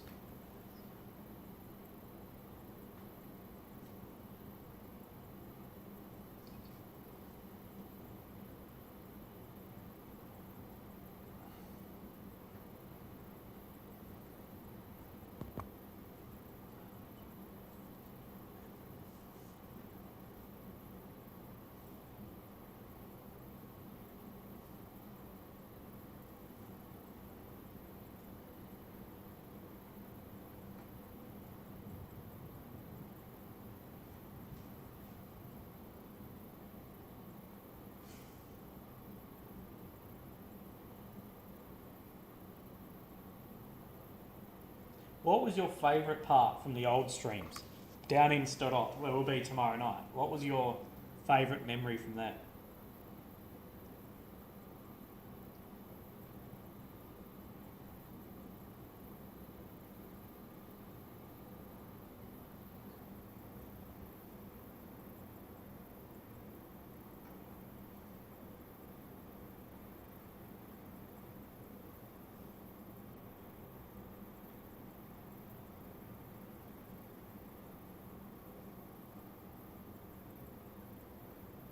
Tim Pie vouch for you. What do I need to vouch for?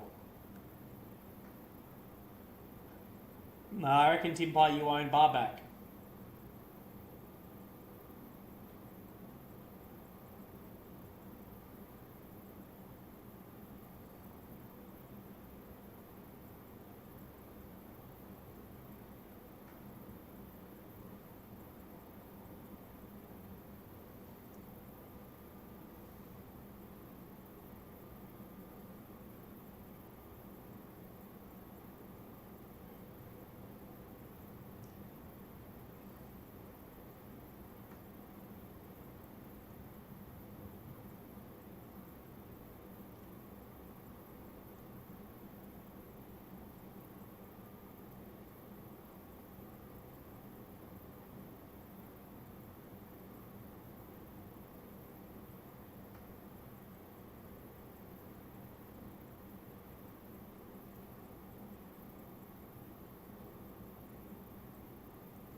I don't know if Israel's delaying. I think people are how this would actually look if something up here occurred. There's an interview coming. I edited it today, but I haven't been able to upload it because it's like 30 gigabytes. But when it is up, you'll get a better idea of if something happens in the north, how large it will be, and what other countries potentially will then get involved. And also what level of weapon systems will be involved the other way too. And all of that, of course, needs to come into like account when you're doing like military planning. Is the Iron Dome mostly high? Can it really stop anything? No, the Iron Dome is fantastic, man. It definitely can't stop anything. Like Iron Dome against ballistics and shit, no. But the Iron Dome, for what is getting fired into Israel, the Iron Dome is fantastic.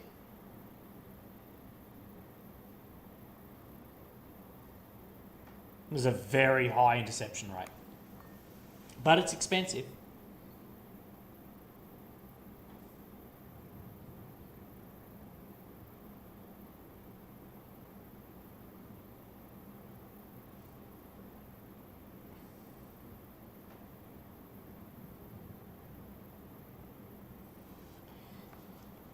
Patriot versus Iron Dome, different systems for different threats.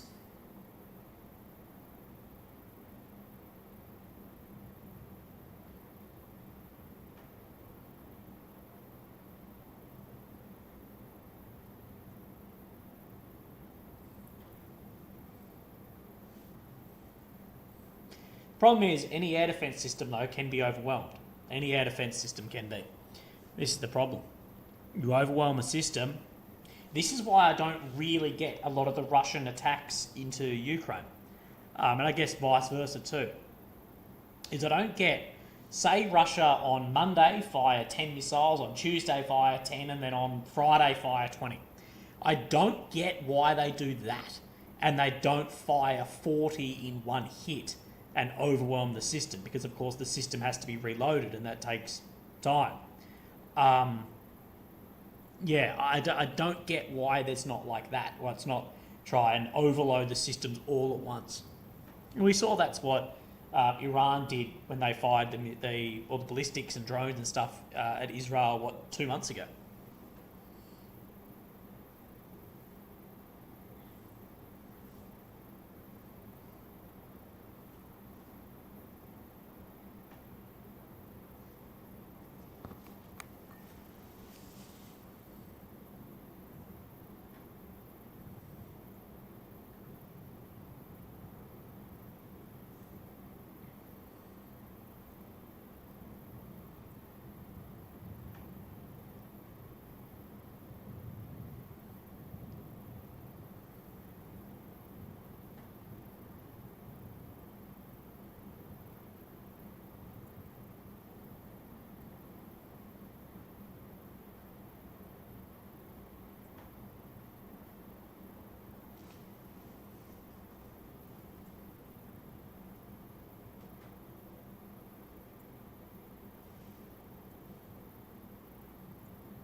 For Russia, it can be limited by how many platforms they can be mustered. I don't believe that. I don't think it'd be the platforms. Like, for the amount of missiles that a Tu-95, a Tu bloody one, whatever they are, can carry, and the amount of them that Russia has, they should be able to deliver hundreds of them.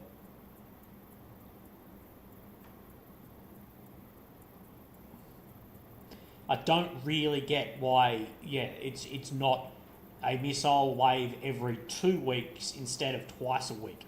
That's what I'm sure. Well, there would be an explanation for it. Maybe it's because they're saying, but they repair something and then we hit it again and always keep it on the back foot. Probably there must be a reason. I don't. Yeah.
They're really sure strategic platforms. Not really.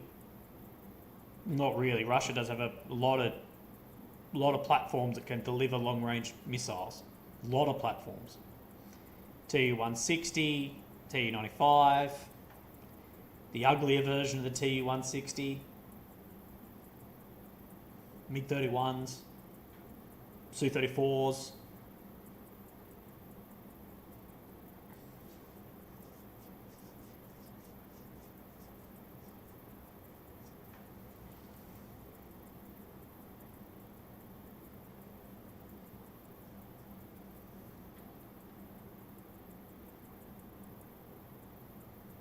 Rob's favourite memory, yeah, bro. That was wild,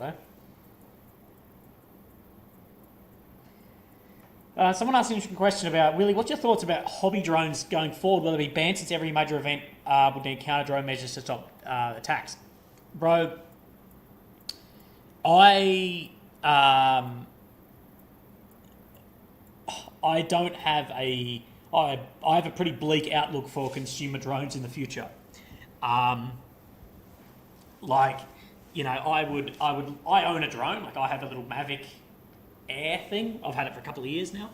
After I drowned the first one, I had to buy a new one. Anyway, but if you're a drone hobbyist, God, I don't think it's too long until you're going to need permission and licenses and all this stuff, because drones are just so overpowered and so cheap and so useful. I can 100% see from a political context, I'm like, you should be able to have, you can have a fucking drone, as long as you're not an idiot. You should be able to have a drone and fly it and do this and that, blah, blah, blah.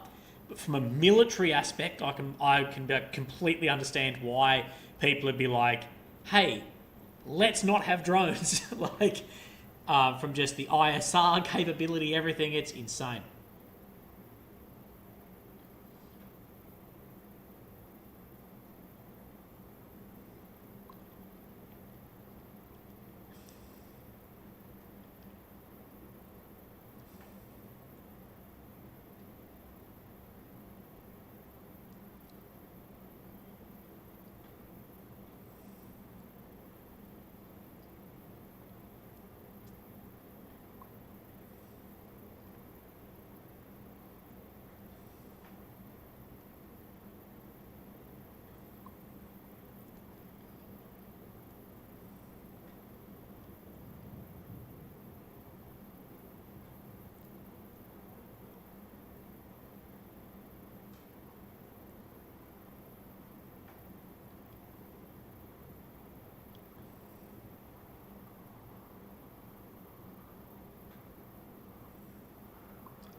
Drone fireworks, God.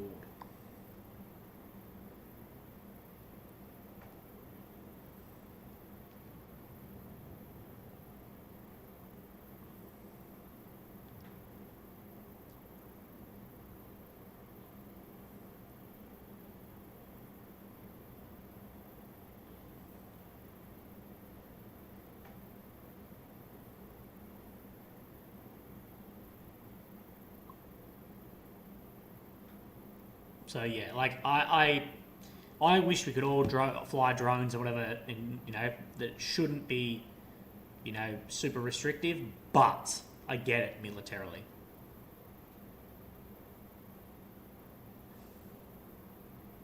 Rachel's got it getting ads. That's great.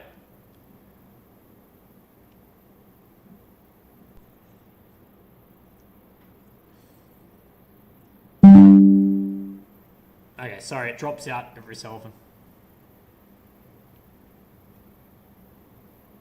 Remember, guys, if you like the stream, you want to support the stream, if you're here having a good time, super chat, PayPal's better, super chat, PayPal, memberships, whatever. It helps me out a lot. Helps me out a lot. I actually think it was the Pope. Was it the Pope who said he doesn't want autonomous targeting? I'm sort of on board with that. I don't like the idea of autonomous targeting. I sort of think it's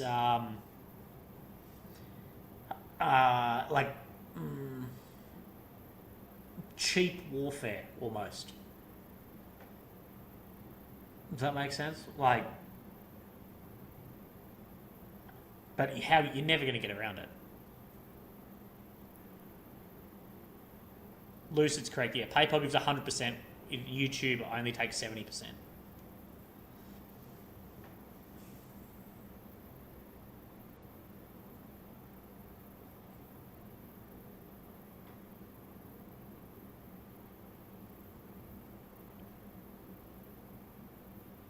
What's autonomous targeting? Well, it's using like an artificial intelligence, like machine learning, to search and look for things to then target.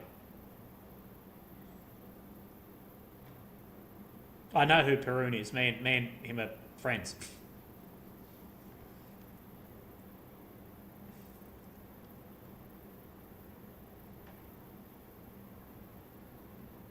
Tim Pye, second donation of the night. Thanks, Timmy. Don't tell my wife. We won't tell the wife.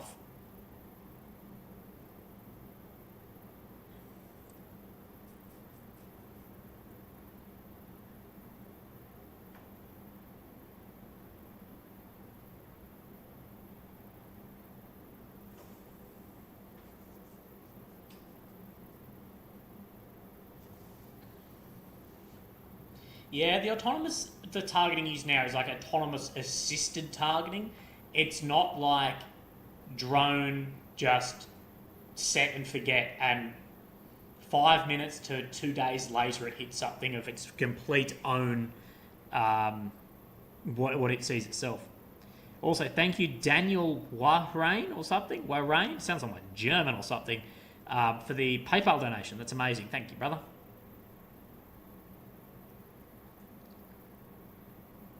Yeah, autonomous in case of connection. Yeah, it's not like when I mean autonomous targeting, I mean the drone just goes, finds its own target, hones in, and takes it down. That's what I'm meaning.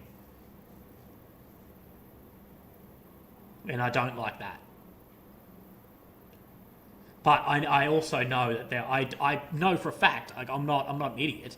I realise there is no way around that. And even if it was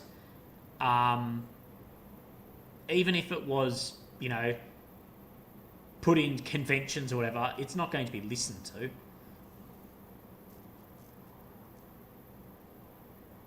I think about the same with parking like meters. You should have to have a meter and actually get caught parking and getting a parking fine rather than these like automated camera bullshit that just fines you on the second. Like, no, someone should be there with chalk marking my tyre. That's how I feel about it.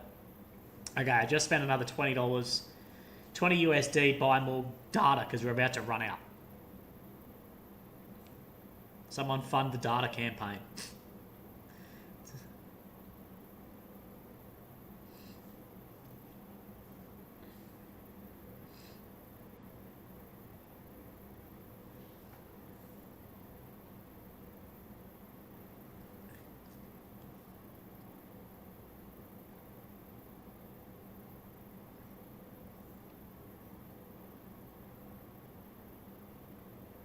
Yes, Karim. I'm back in Israel.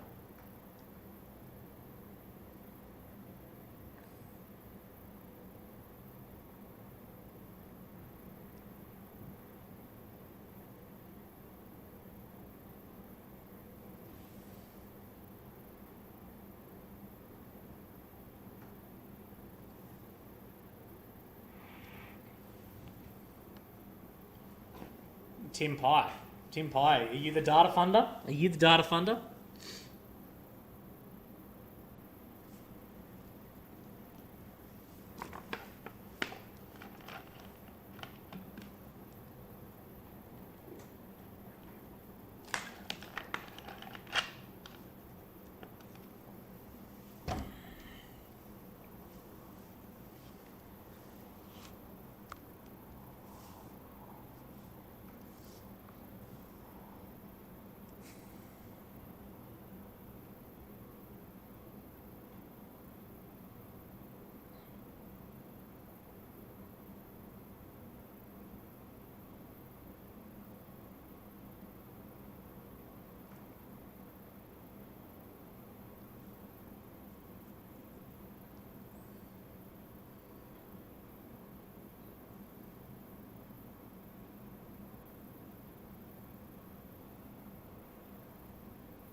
The excessive falls, I haven't seen anything to back that up.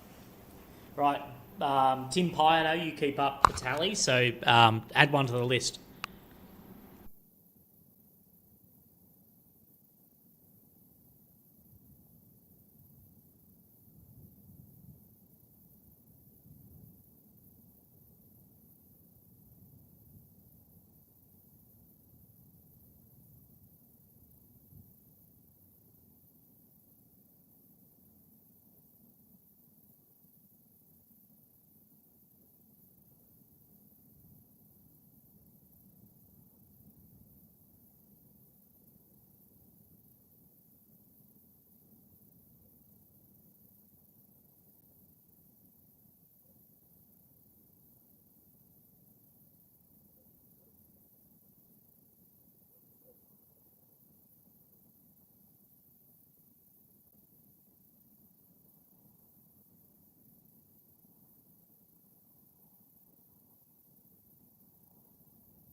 Right, can someone send a link or something to where they're saying this?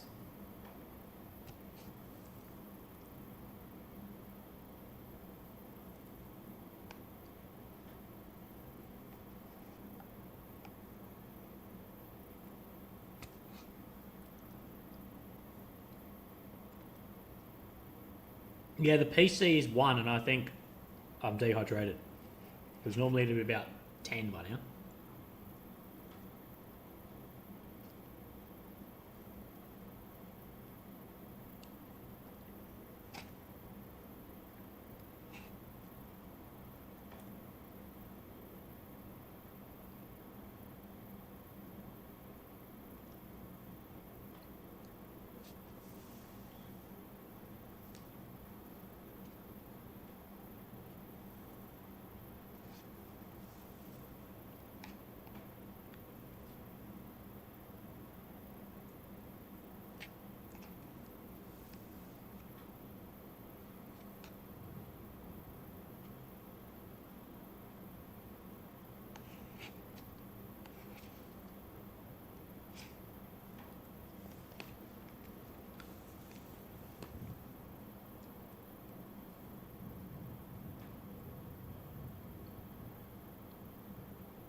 Can I get sponsorship from Electrolyte Producer? I wish.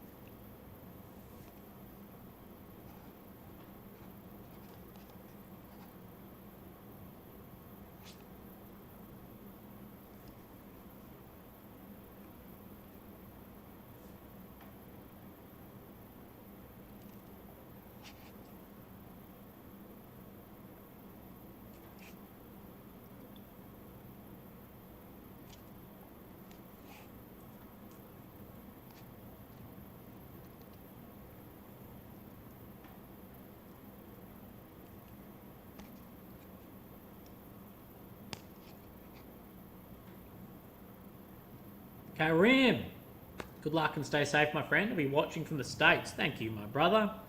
I really appreciate that, man. That is the data fund. Karim is the official sponsor of the stream.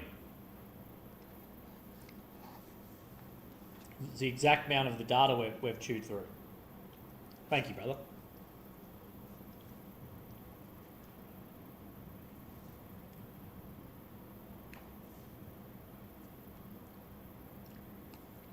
I heard Tim Pye will match it too.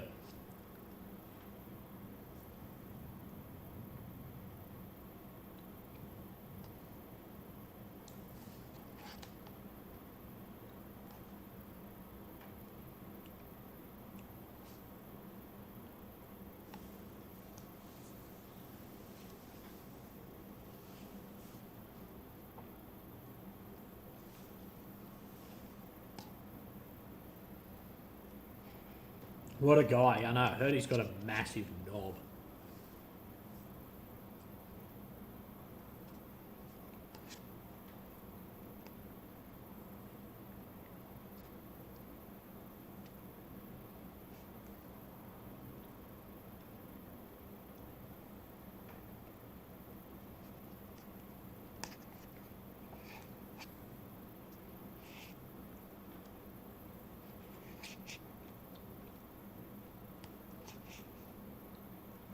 Oh, and Barb Mac, yep. I like a bareback instead. Well, bareback's better, I reckon. From now on, Barb Mac is going to be called bareback. Lol.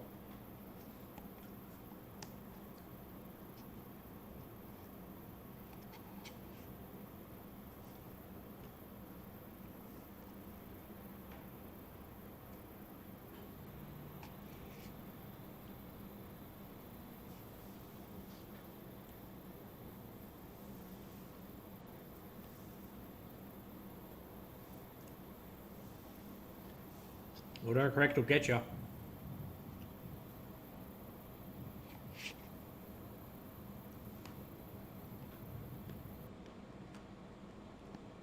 Alright, we're buffering.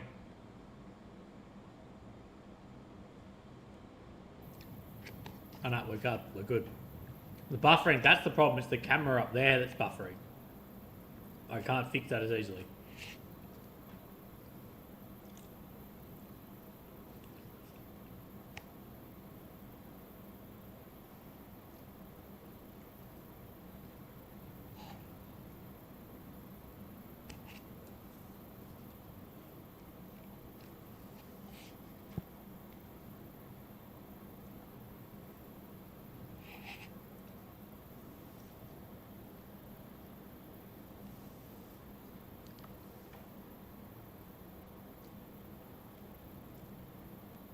Bigfoot messing with the camera again. Yeah.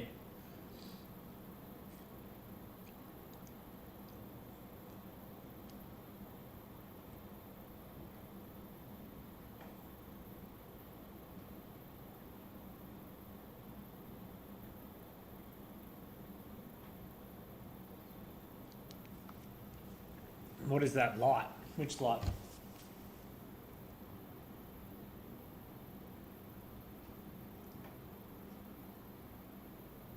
Oh, yeah, that was me.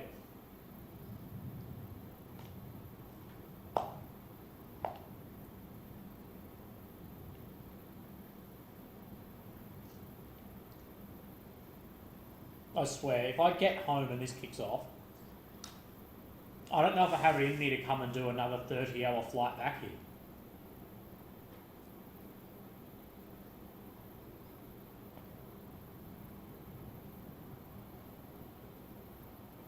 Tim Pye, thank you, brother. Thanks, man. Tim Pye is the top donator, I reckon.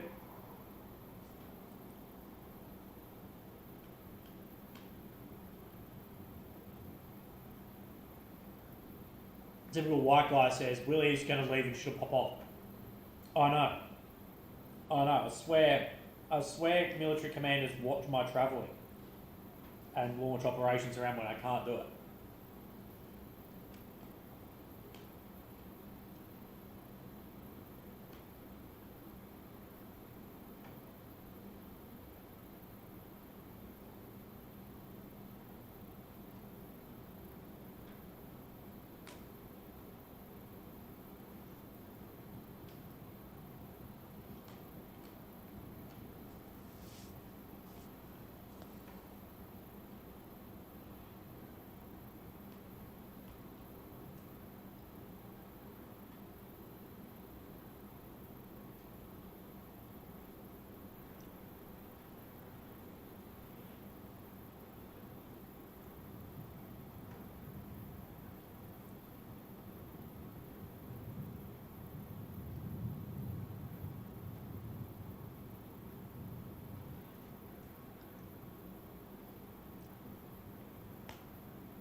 We got a friend run out and put up the camera. It's actually not a bad idea. Oh, Teslands. Matching Karim and Tim for Willie. Thank you, Teslands. Okay, there's a competition people are matching. Is someone going to match Teslands, Karim and Tim? Bad Mac, actually.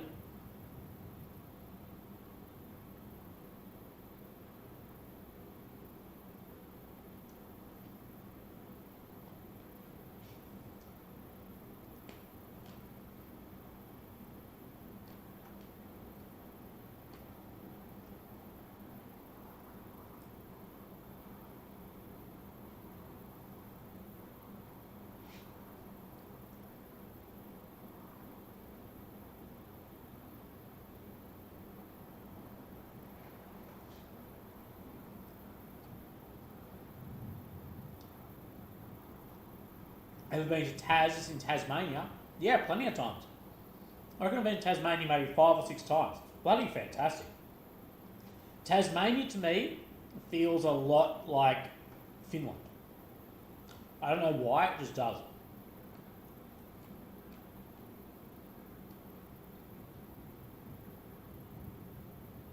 D-Man Hard D. Just tuning in, anything interesting? It's been a bit of a slow day again, man. It's always interesting things, but not what we have wanted.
Oh, excuse me.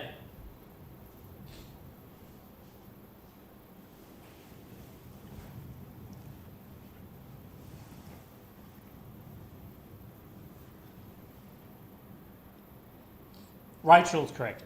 We sort of want it to kick off, but at the same time we don't. We don't want it to kick off for humanity, but for the stream, yeah, but we'll always forgo the stream.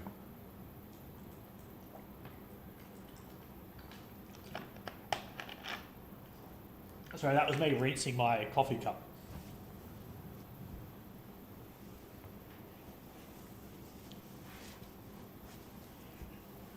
Tim Pye's calling it on to to match him.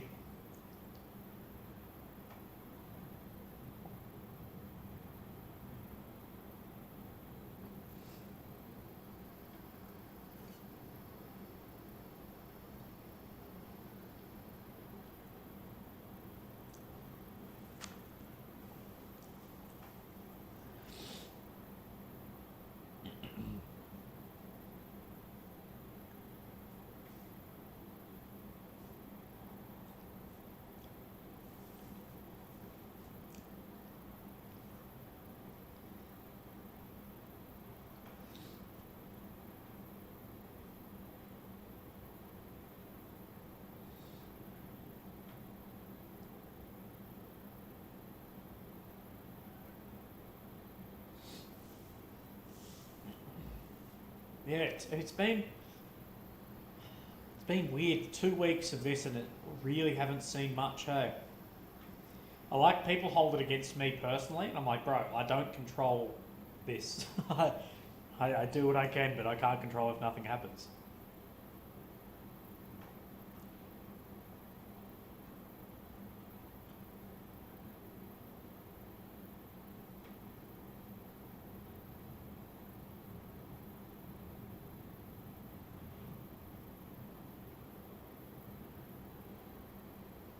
Oh, Tommy D. Match chain continues. Thank you, Tommy D.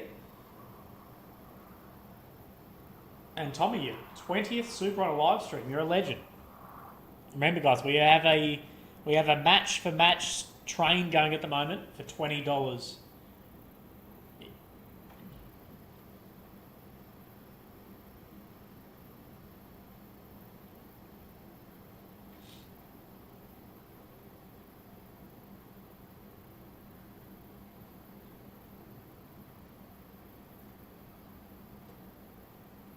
Commander in southern Lebanon, potentially, but we will see.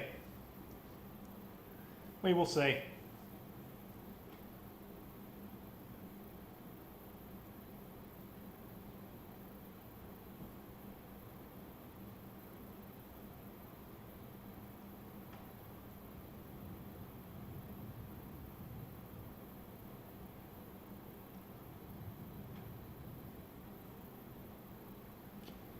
Better get some beers. I'll have a beer, but I still need to drive, and I need to drive to the airport.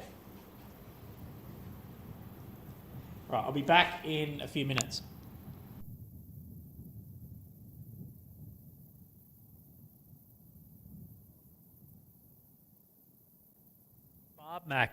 Barb Mac, money train, choo choo. Remember, the choo choo train is going. The match train is on. Barb Mac, we've had everyone on the train. Don't miss the station, boys and girls. Jump on.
Did someone else match the train?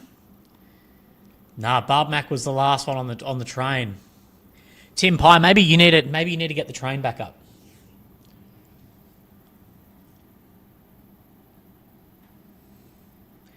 How much until Willie can afford to reschedule the flight? It'd be about $500, I think. Not enough toys says normally I do PayPal, but Choo Choo seems fun. The Choo Choo train is fun, not enough toys.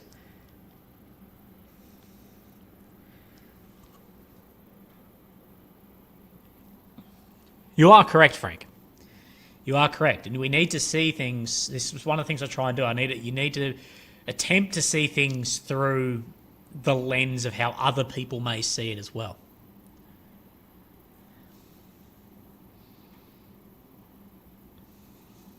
It doesn't mean that's justifying anything, but it means you get an idea of how things have come about. Sup, girl? Just had to work. Sup, girl? How are you? I hope that you're doing really well. Sup, girl? Jump on the train. Jump on the train.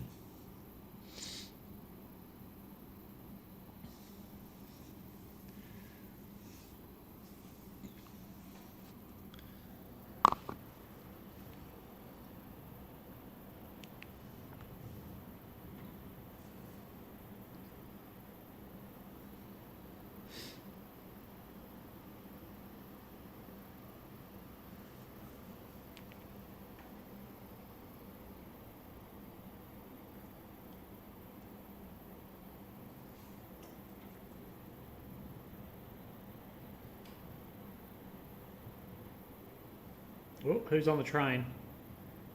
Robert Bertram's on the train as well, but via PayPal.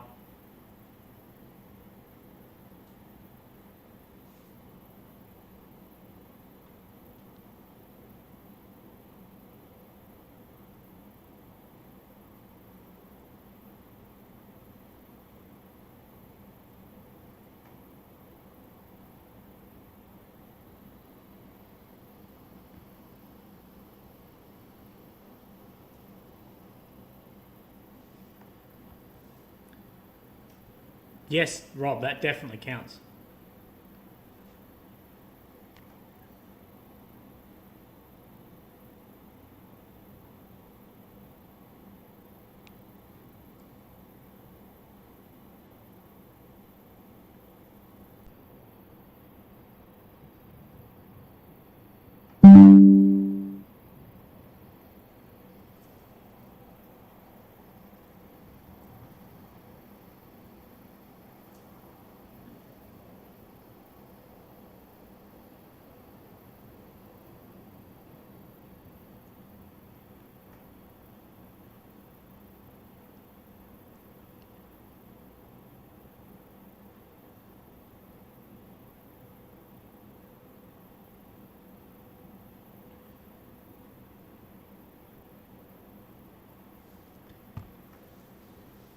How long do you reckon we can stream tonight for, boys? It's 22:40 here. I think we went to about 2 a.m. last night, didn't we?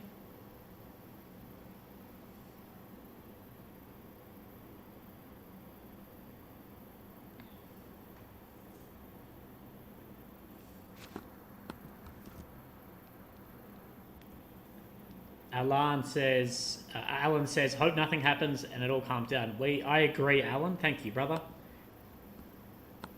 Alan's aboard the train too, by the way.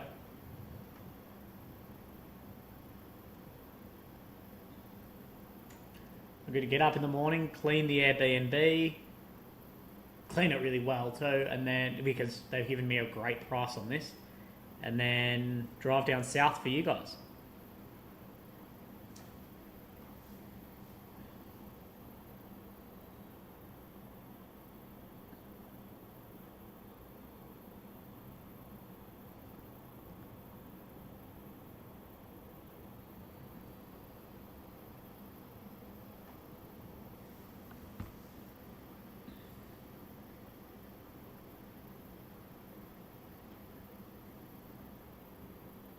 Willie making more money than a stripper is based. I don't know if I make more than a stripper. I think I spend a lot more than a stripper too. Like, I'm still not in profit from the trip, which is fine. Which is absolutely like, which is fine. I take the risk. But that is based.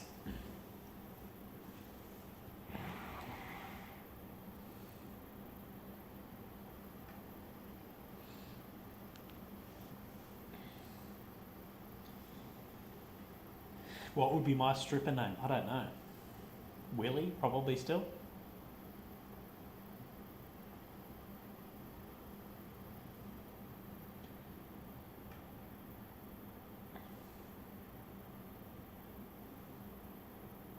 The only blokes account. Yeah, exactly. How about this? How about this, boys and girls? I'll make you. Do you want me to make you guys a deal or an ultimatum? Tell me yes or no.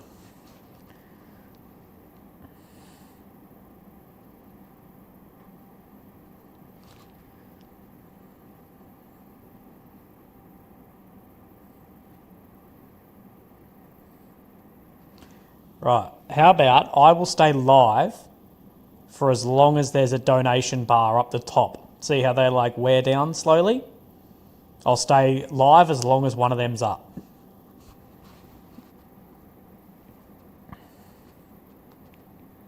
How's that?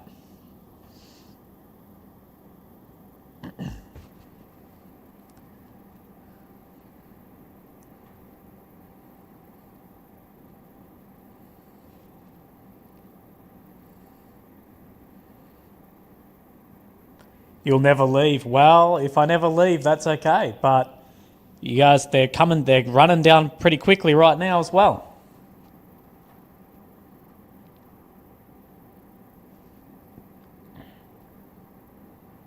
Kimbo Sabi says, "Didn't know you were back in Israel. It's been pretty quiet." Yeah, Kimbo, it has been pretty quiet. But welcome to the stream. Well, those two aren't lasting long there. It's up to you guys to keep an eye on it. If you want the stream to stay around, I'll add extra minutes for PayPal too. I'll keep an eye on those.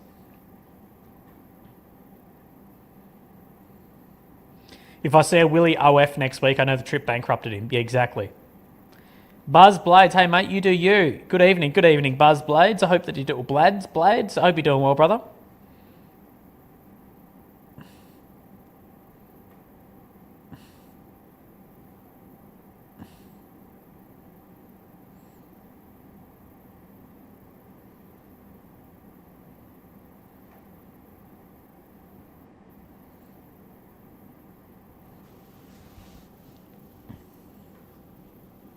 Oh, thank you from William Yates on the PayPal. Thank you, William. You're a legend.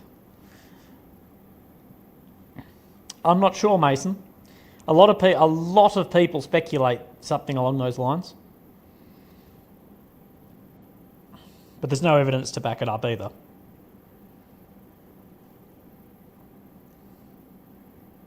Good, Buzz. Good to hear, brother.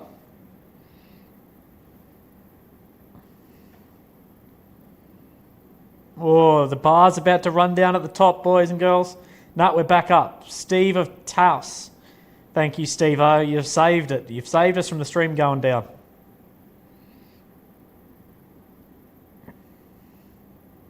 Saved by Steve-O. That's all girls' wish, is to be saved by Steve.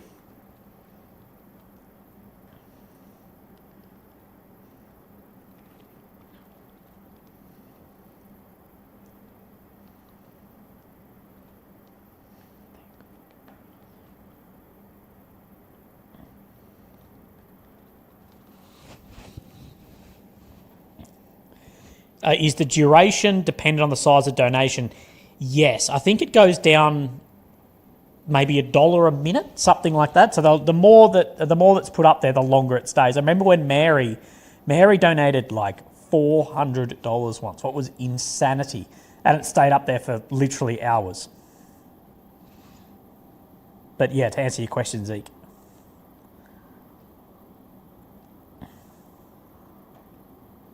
Tim, you should do it. Buzz Blads, thank you, Buzzy Buzz. Boy, legend. You keeping us live, mate.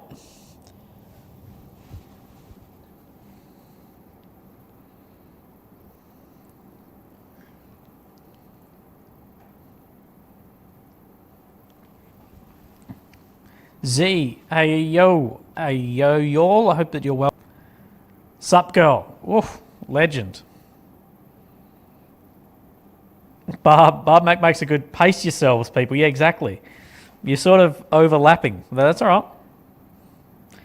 And Greg just says some loon's going to drop like a K. Well, if they do, I'll stay live. I might need to go buy another, what are they called? Battery pack thing.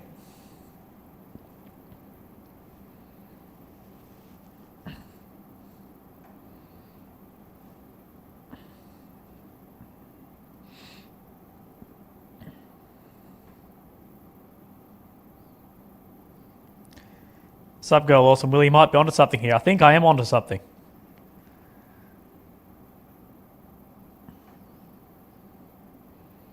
Timmy says this one is for the Sup Girl Huck Tour. Jesus, I think Timmy and Sup Girl might have something going on the side, boys and girls. Does that mean you'll go live on the plane? If we make it to the plane still live, I think I'll miss the plane.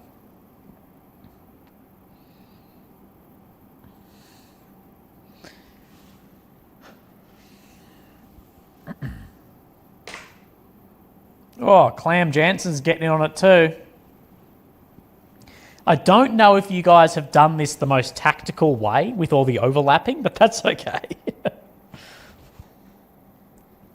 Maybe you've got a strategy going. Hi from Tassie. Hey, Buzz, we were actually just talking about Tasmania before. Someone asked if I'd been there. And I've been there like 5 or 6 times.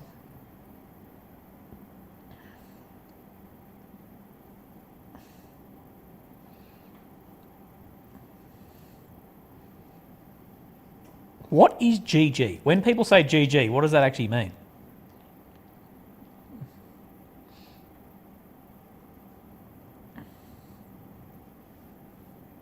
Disc, we're connecting.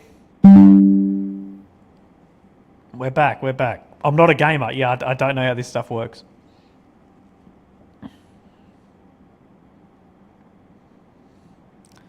Well, the camera up the top is having some problems. Oh no, we're back. That's still... Oh, we've got to catch up. There you go.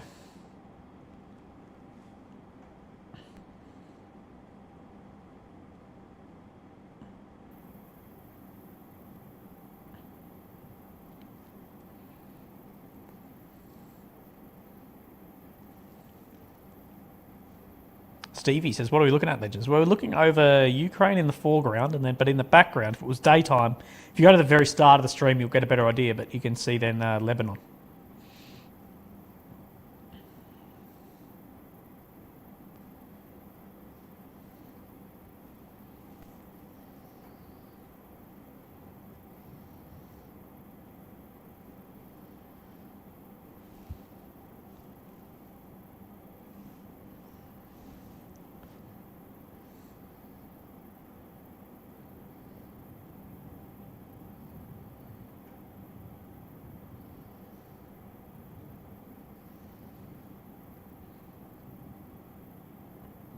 What are you playing, Bristol? Maybe you can find some other people in here to play with. That sounded weird, but you get me.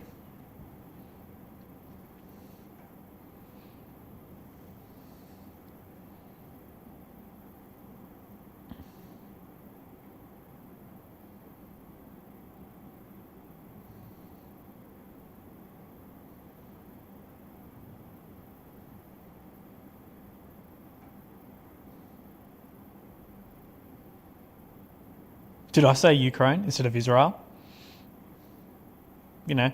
Geography. Learn it. I did a Biden. Yeah, exactly.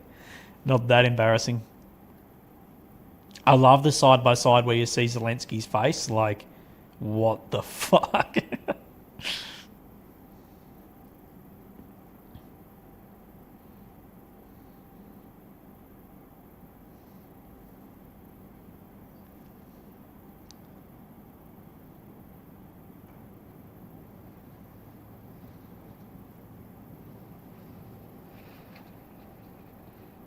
Buzz Blades may have saved us. We were going down pretty quickly on some of those bars at the top.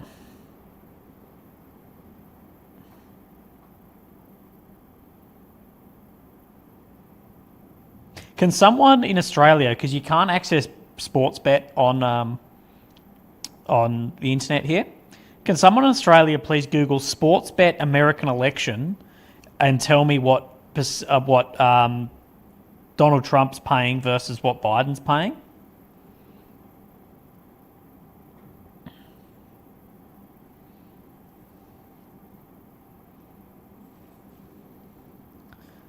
Need Mr. Beast in it, yeah, just drop like 10k.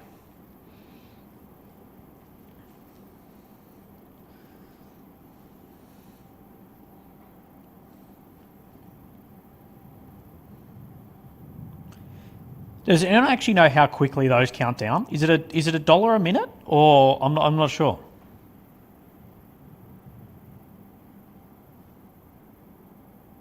Biden's not. Like he might be in the polls, but let me know what the betting odds are. Because unlike the polls and the news, they actually put their money on it.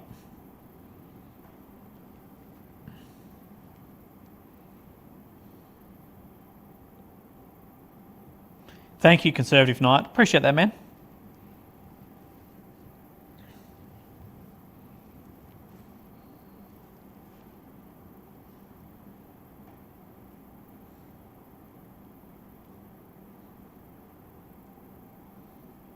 Tim Pye says someone donated to keep it alive. Exactly. We're draining down on the bars, boys and girls. Oh, one's disappeared.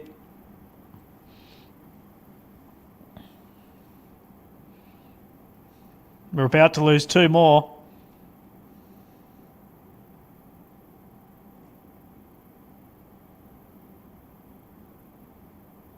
I already have a sleep disorder, trust me. I take sleeping pills, so it's all good.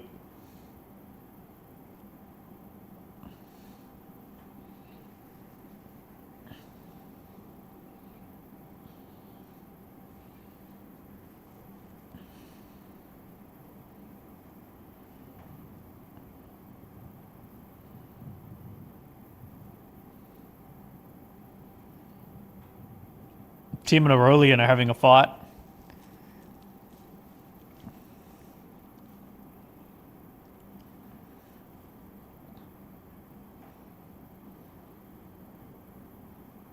Oh, another one's gone, boys and girls. We're down to 2. You guys didn't space it out very well. Did someone get some Friday Harla? No. I don't even know what Harla is. Well, we're about to leave, boys. Don't worry, that buffering will fix. That's just the camera up the top.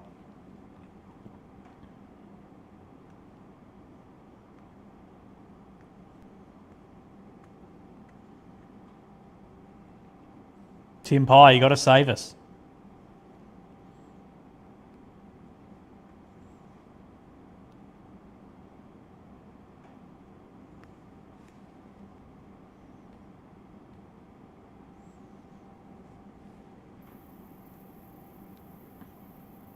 Five to min 10, 5 minutes, 20, 10 minutes, 50, 30 minutes. That's how long. Thank you, Tommy. Never knew that. Well, we're down to last one, boys. Tim's last one is about to expire. Here we go. Clam has saved it. Good old Horan Willie. Yeah, exactly, Clammy boy.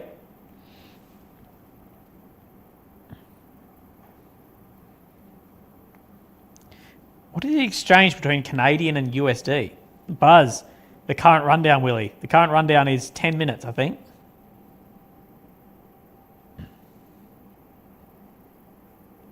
And Tommy says hundreds an hour.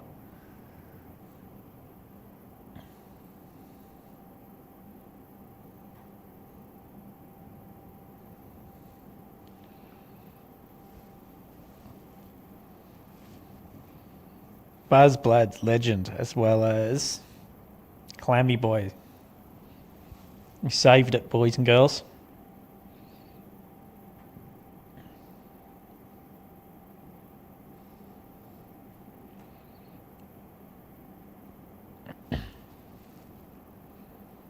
22 degrees says Trump $1.53, Biden $7.50. Where's that off? 22 degrees. Is that off sports bet? Surely Biden's not $7.50. I thought he might have been like $3.50. What happens if you have a bet on Biden and he pulls out?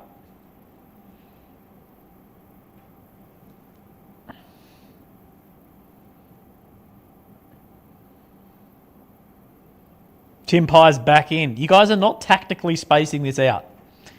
I appreciate it. It's better for me, but you're not doing it very tactically. You'd wait till it was about to expire.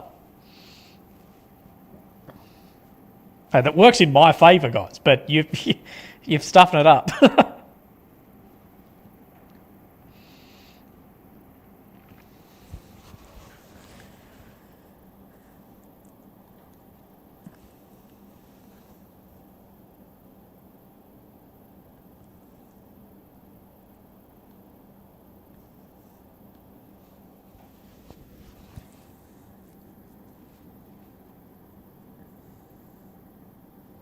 22 degrees sports bet. Wow. At those odds, it's probably worth chucking some money on Biden, isn't it? He still could win. And he's paying $7.50. What do we do, boys? Do we chuck a tenner on Biden?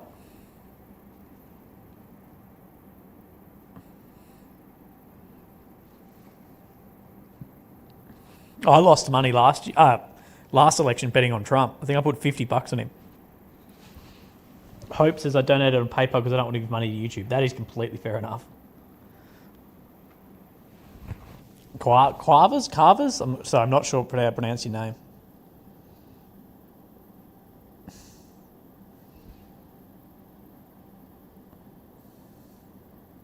If your candidate's up by half-time, cash back. Exactly.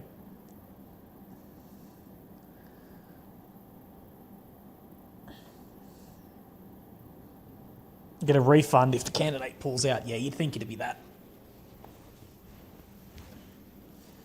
Thanks, Buzz. I hope you're well too, mate. That is true. Actually, no.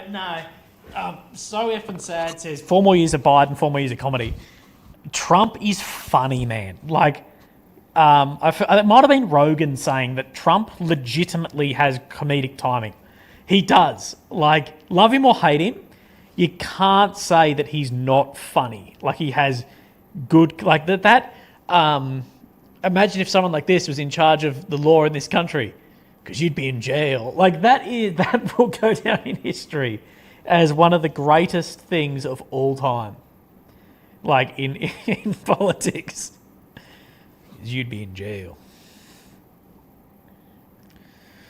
RFK 51 for president. To be fair, Dylan, hello from the toilets at work. G'day, Dill. To be honest, RFK is probably the best option, but he's never going to get in.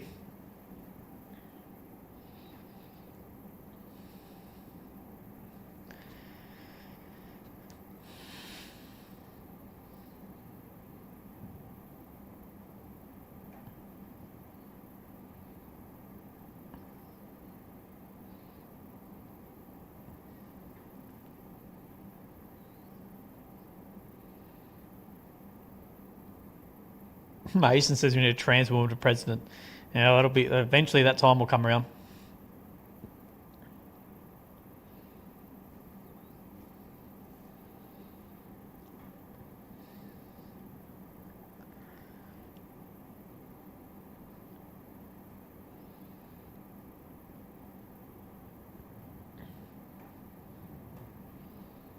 The showman and businessman knows how to play the crowd. Yeah, absolutely. And he's not a politician.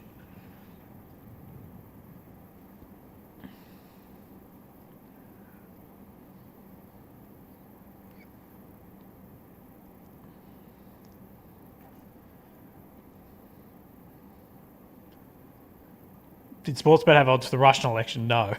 I think they would have been pretty slim odds.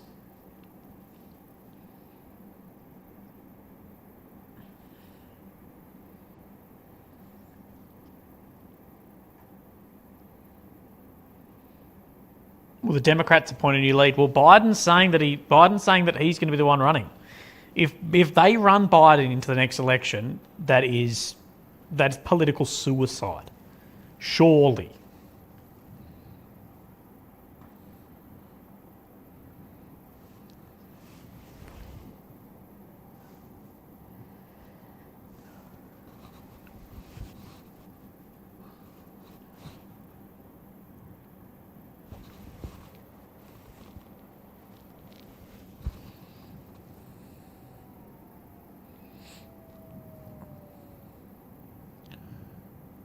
Oh, okay, boys. The status bars at the top are dropping pretty quickly.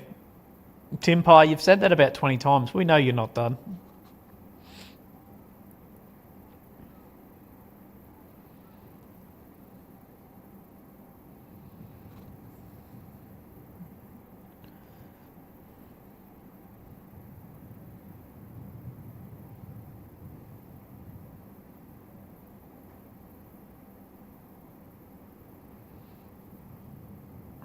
Yeah, the bars are dropping quick. I'm not sure which one will finish first. Oh, Mitchell's back. Still got a bit left here at work, so I should keep it going till I'm done. Thanks, Willie. Stay safe, sir. Hey, Mitchell, I hope that you're doing well, brother. Keep you entertained at work, hey?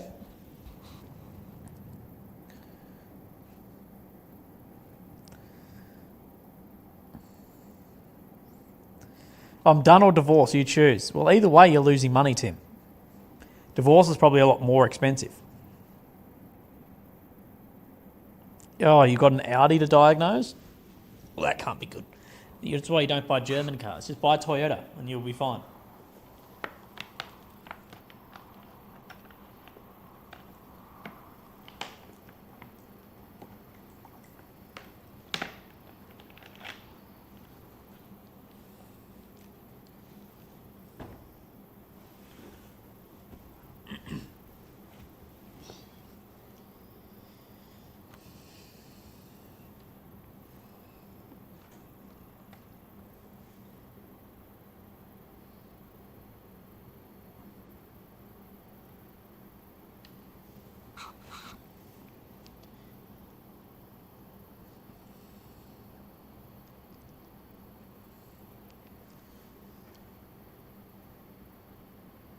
I worked for Toyota. I worked on Toyotas for years. Can't make any money because they don't break. That's why you buy Toyotas. Gator Fits. Hello, Willie. G'day, Gator. I just wish Toyota had some more like exciting cars in their range. They're a bit boring at the moment.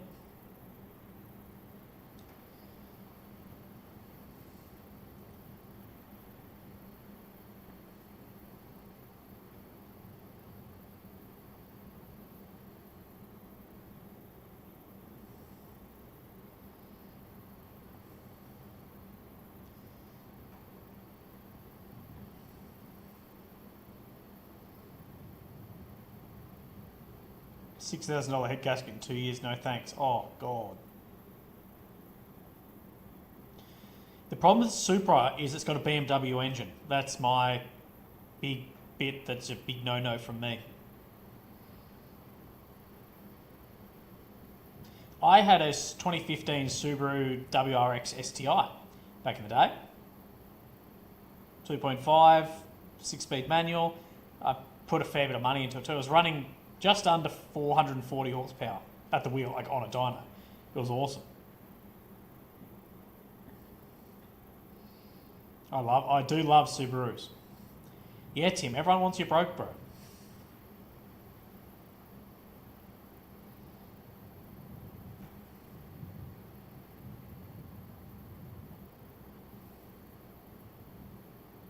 Wow. Sup Girl and Tim are like, there's some shit going on.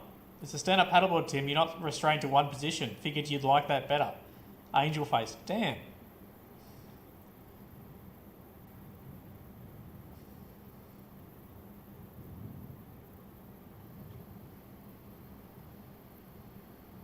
So effing sad says, I'm already broke. It's fun here. It is fun.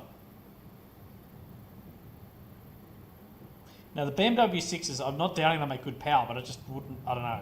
I'd rather just have a Toyota engine, just in general.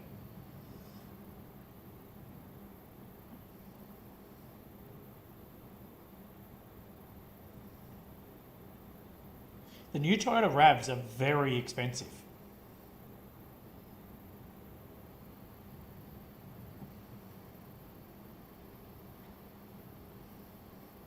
I don't know. A lot of the car manufacturers just have boring cars at the moment. Go back to the 90s when Japanese car makers actually like did something.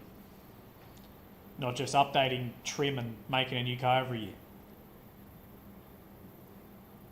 Like there's no way that we should have only 10%, 20% more power now than we did 20 years ago. It should be like double.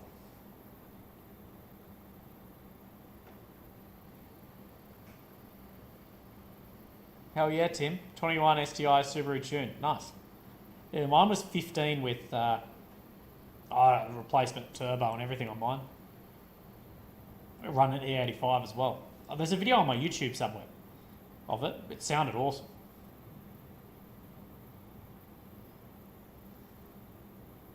I missed that car. Sold it during the old Rona. Their spicy cough.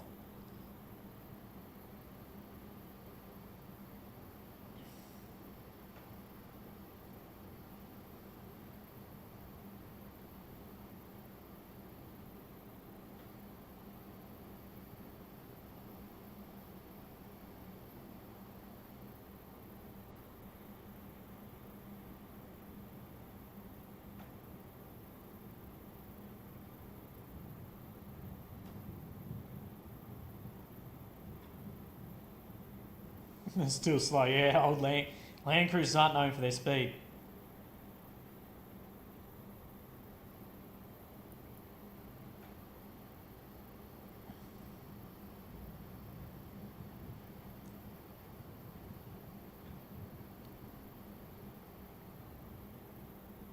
A cylinder snob from old Sup Girl. Oh, guys, we're down to the last bar at the top is decreasing quickly, guys.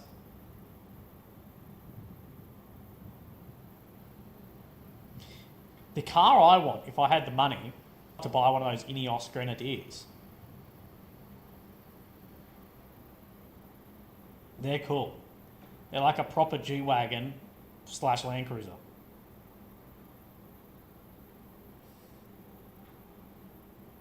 Oh, guys, we're going down. The stream may switch off in about 2 minutes.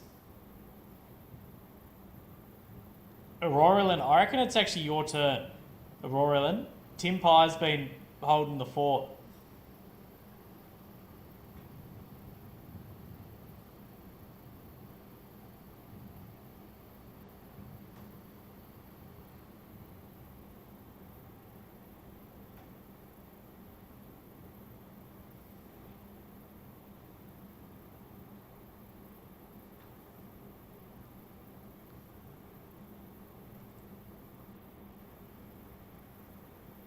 After call Willie's bluff.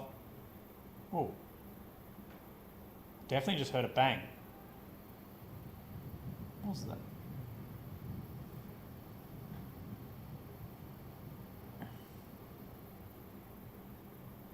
We'll be back if the balloon goes up. Yeah, absolutely.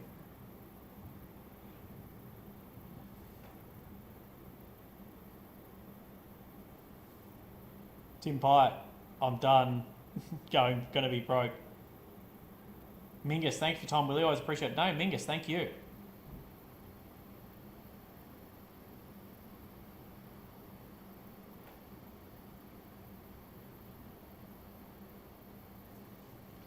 Tim Pye saved you, boys. But not for long. Only for 2 or 3 minutes. The Canadian military dropped a G-Wagon. Yeah, the Australian military dropped a G-Wagon too. And apparently it's been nothing but problems.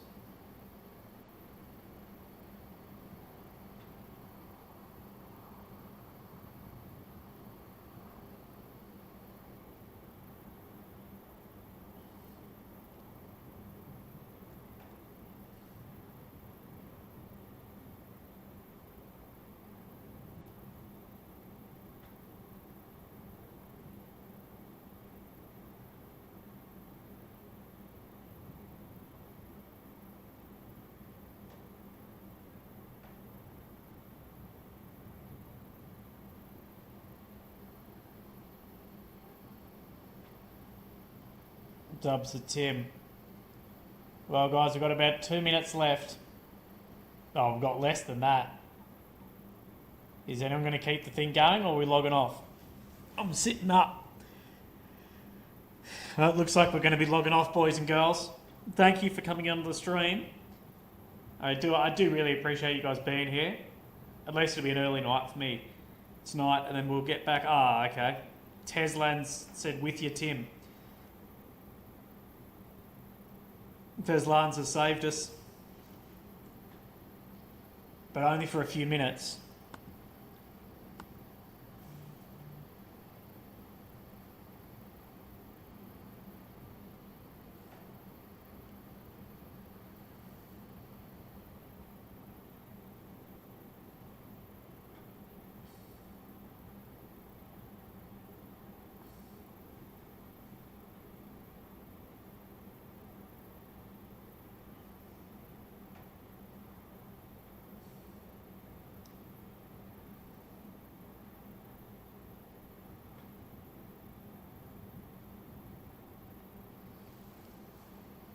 No, Willie. Salt and water, my dude. Thanks, A-Rod.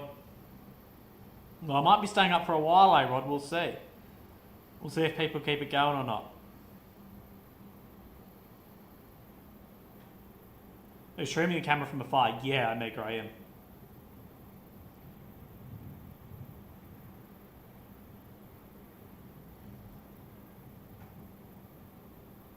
Is anyone going to save us? We're down. Like we've got about a minute left.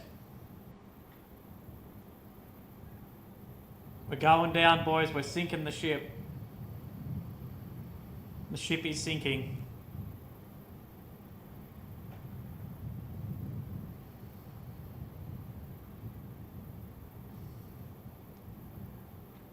Oh, well.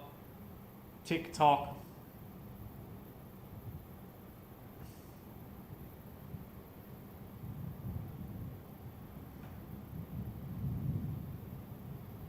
I thought you were camping in the middle of nowhere for a month. Nah, I'm not doing that. Righto, guys. Well, we have failed the objective. Oh, Buzz, you are lucky. I'm hovering, Buzz, over the OBS stop stream. Buzz has saved us for 10 minutes. And the Masterful Rabbit says, if the streamer dies, I solely blame Tim Pye. Yeah. I'd blame Tim as well. Thank you, Buzz, and thank you, the Masterful Rabbit. You've saved us. You have saved us. Oh, A-Rod is back in too. Choo, choo. Choo, choo, A-Rod. The train is going. Oh, Joshua, you're going nowhere, Willie. Oh, Joshua's in with... Josh is the new one coming in.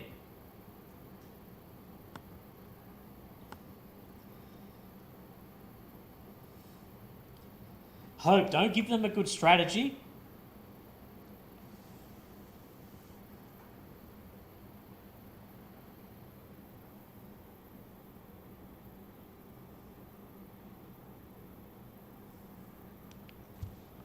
Willie has to add them together. I don't have to add them together. We're going off how YouTube does it, boys. We're going off how YouTube does it. But tally one up on the board. I know Tim's keeping a tally. Tally up a number 2. Tally up to 2. You know what I mean.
Miss,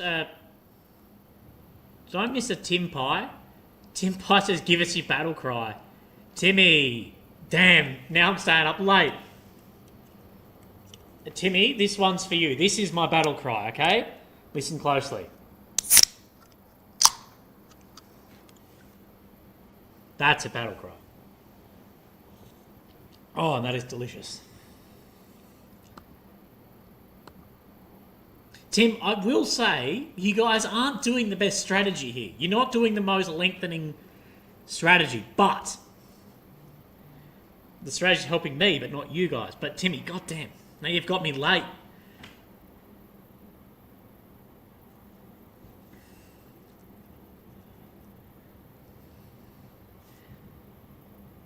The Willie Sleep Deprivation Fund. Oh no, not enough toys is in too. Oh no. The PC is at 2.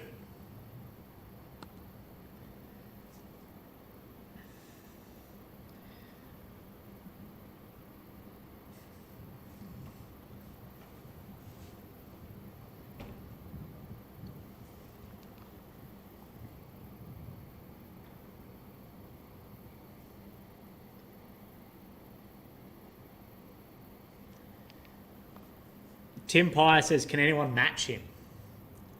That's quite a challenge. Thank you, Omega. In shekels too, in the local currency. Thank you, Omega.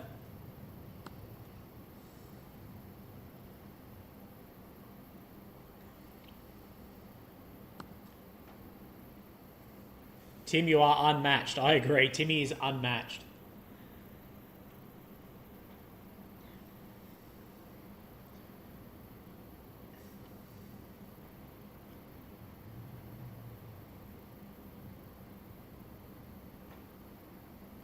Barb Mac, don't say that.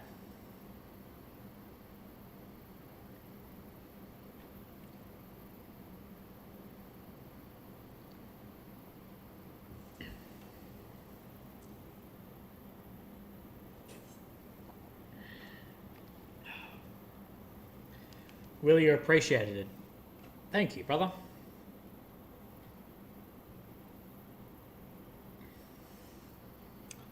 I do feel appreciated. Thank you.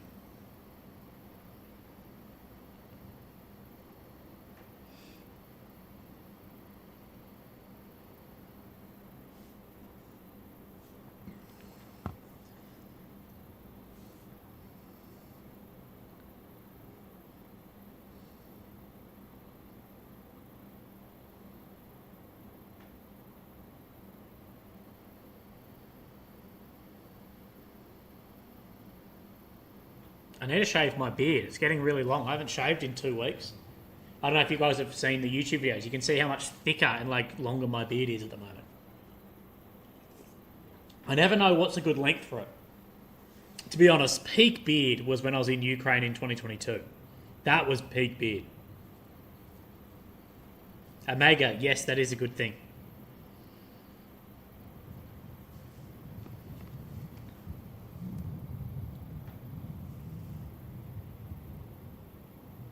Dave says, cheers to the streams, Willie. Not as exciting as last time, near misses and all that, but still appreciated. Thank you, brother. Yeah, look, I can't control that, but I really appreciate your appreciation. Does that make sense? Shabbat Shalom. Shabbat Shalom.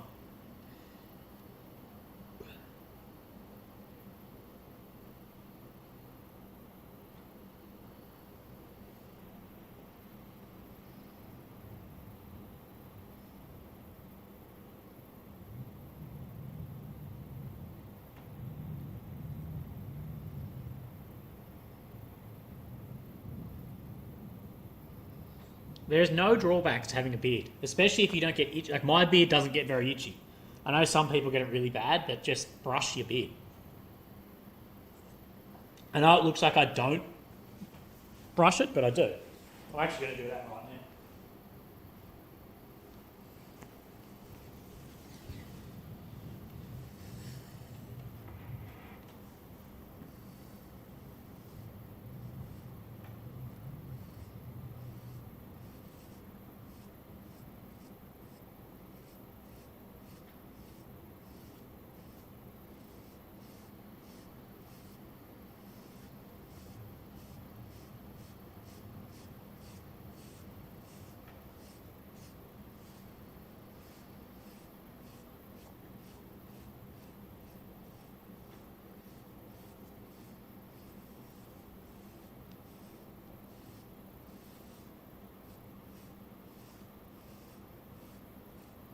Can we get some dubs in the chat for Tim Pie, please?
Beard brushing ASMR, yeah, exactly.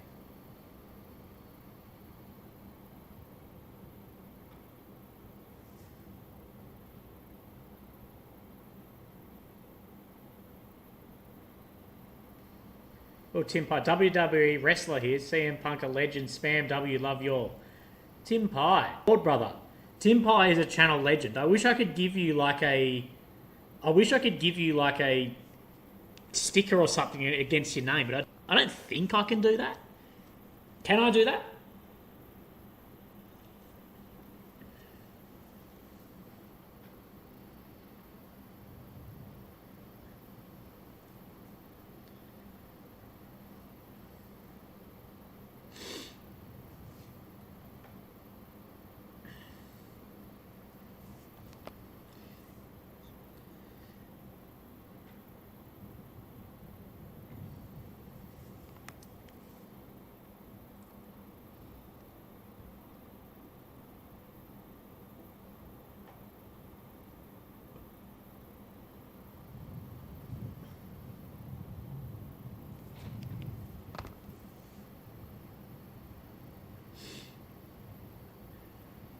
Yeah, spam W's.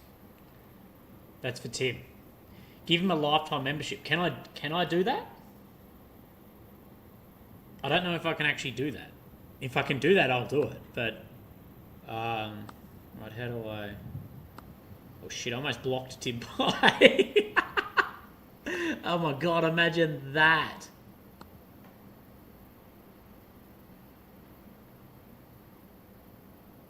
I don't know how to do it. Is the stream hearing bangs? Because I'm hearing bangs. I'm not actually currently listening to the bangs. To the stream. I heard a couple.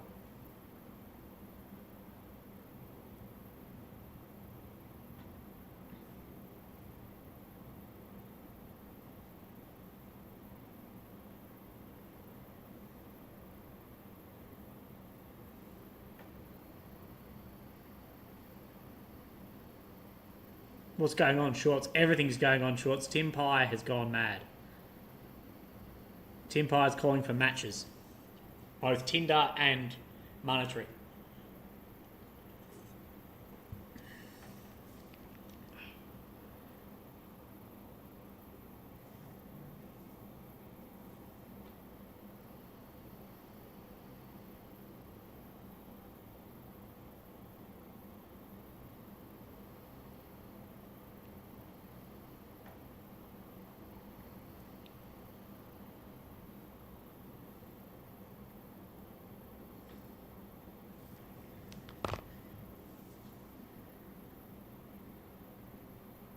I don't know how to do custom emojis, but I'll try. Jacob says, I'll match you if you send 1,000. I'm not lying. There you go, Jacob. There you go, Jacob. I know you're lying, but that'd be funny.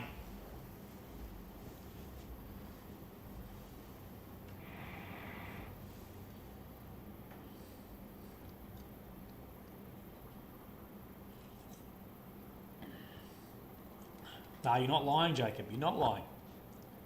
You know, You know what I regret? I went to the Syrian headquarters today, and I was driving back home, and then I was like, why did I not live stream that? That's like the perfect thing to have live streamed.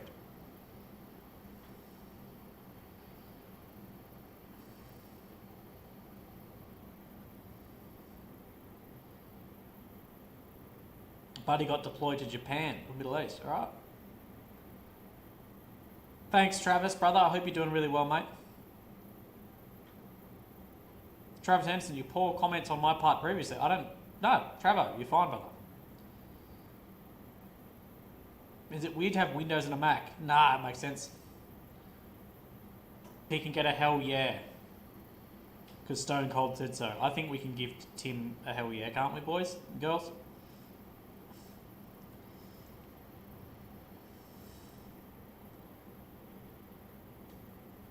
Yeah, Minka, Syrian headquarters. Look it up. Syrian headquarters up in like Golden Heights area in Israel. I went there today. It's of course, it hasn't been around for 50 years, but I was there where like there was a famous Israeli spy and stuff, and I should have live streamed it. Would have been a perfect one. I know, it would have been interesting. How about this? Ow, fuck. If you guys can keep the stream going till tomorrow morning, that is by the bar thing up the top. If you can keep that going, I'll take you to the Syrian headquarters once it's light. How about that?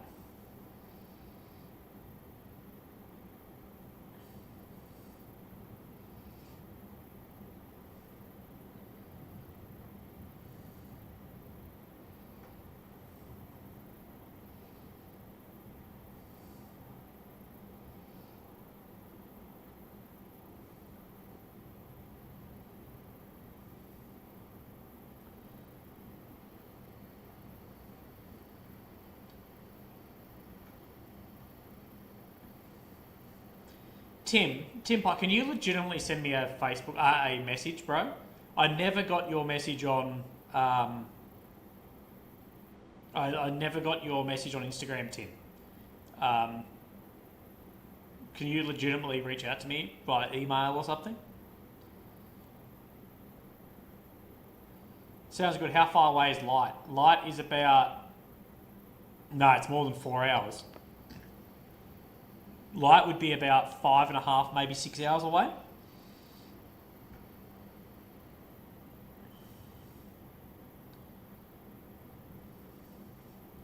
Snake S. Okay, I'll search that.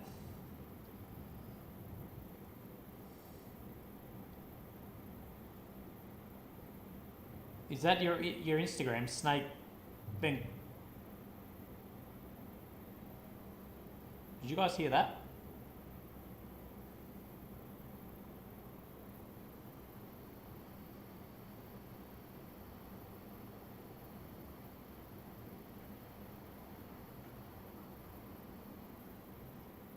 Tim, I legitimately can't find you, bro. Tim, what is your Instagram name? Everyone can follow you too.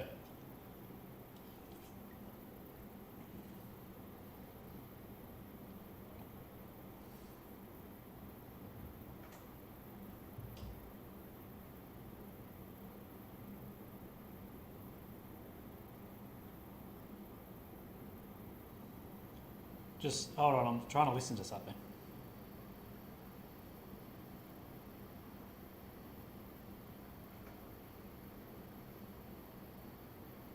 But Tim, you're legitimately not in my DMs, bro. Like, I'm checking right now. You're not in it. I mean, you're not even in my requests. Just send me your handle and I'll search you.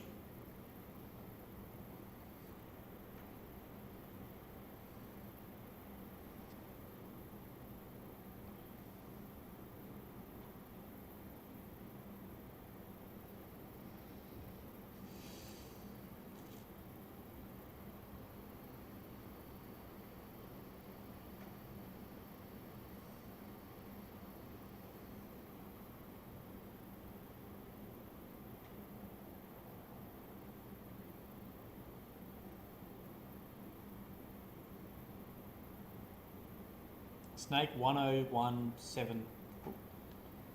Snake 101 727. Oh, there we go.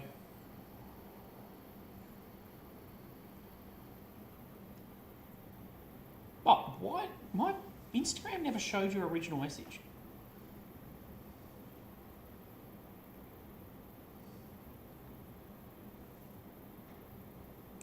How would you describe the atmosphere where you are compared to October when you last there? A lot more normal and a lot more relaxed.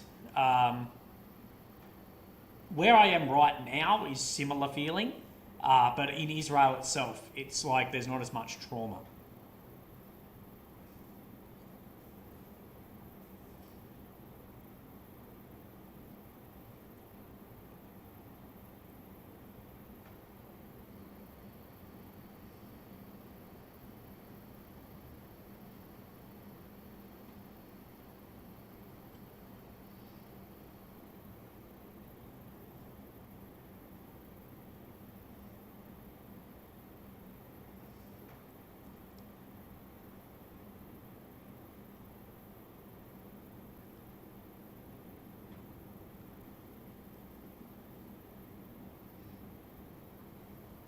And yeah, all the leaders of the H guys live in Qatar.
Just Qatar needs some freedom.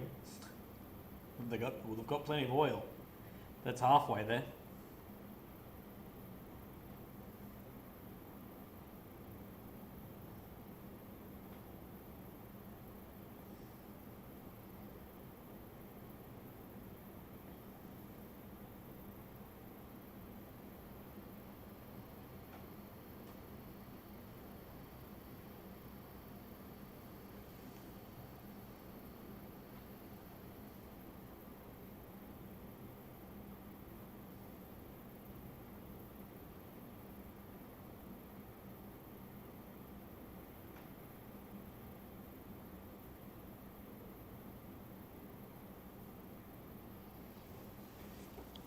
Willie, I like when media is balanced in an amount being open about it. In Israel, we have many left-leaning media and people didn't even know about it. There's a lot of different media here. Am I chatting with Tim? Yeah, Tim and I are DMing at the moment.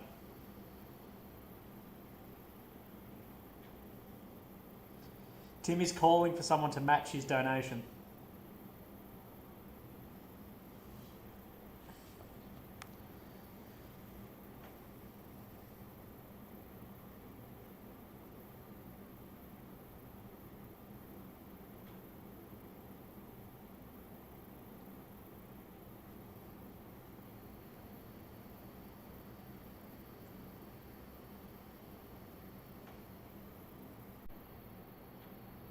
Oh, reconnect. Oh, there we go. Reconnect.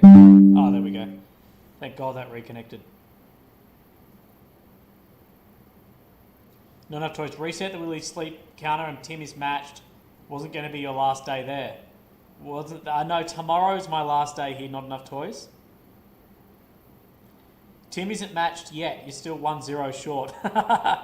But thank you, brother. But we will. Yeah, we could reset. We can reset. Oh my God. I'm that tired. We can reset the sleep counter.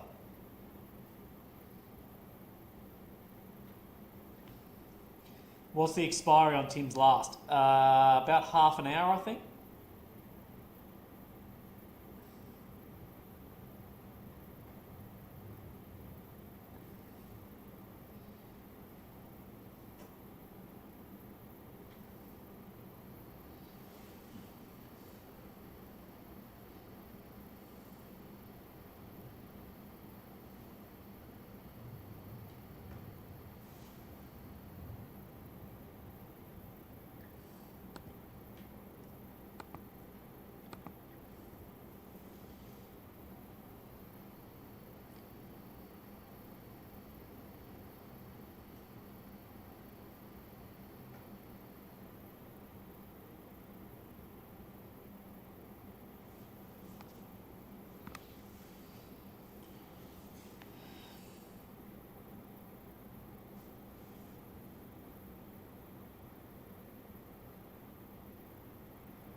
Yeah, I can't use my phone while streaming.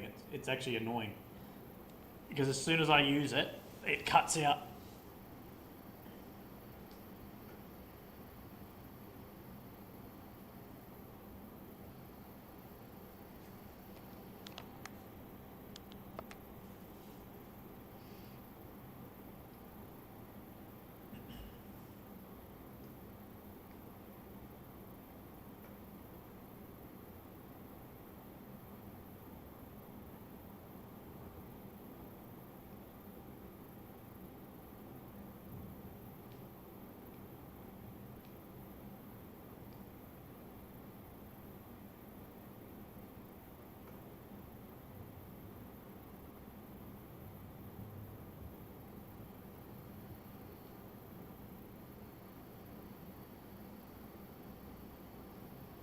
It's amazing how like everyone is a member in the chat.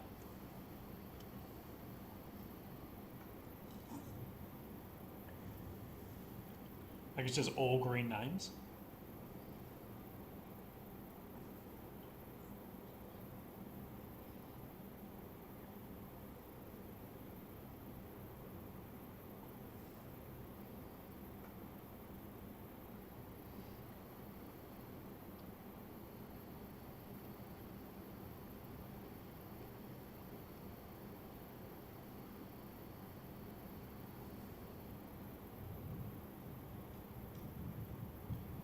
Nah, Lucid, I think that was just fake, to be fair. Tim Pye says, is someone going to match him? He's calling for a match.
Thank you, Craig, brother.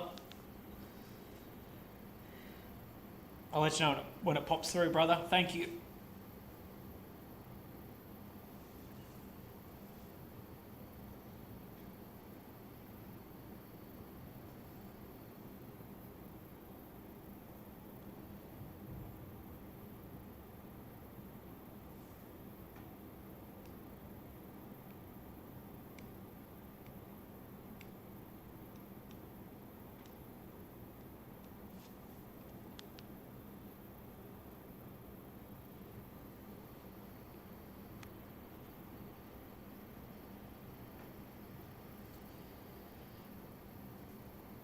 Oh my Jesus, Tim!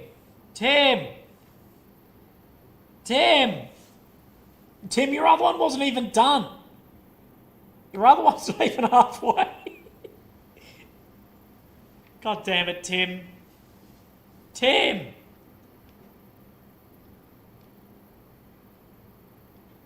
Can we please get something in the chat for Tim? Jesus, Tim. Tim Pye is my Mr. Beast. 100%. 100. Oh my. Tim!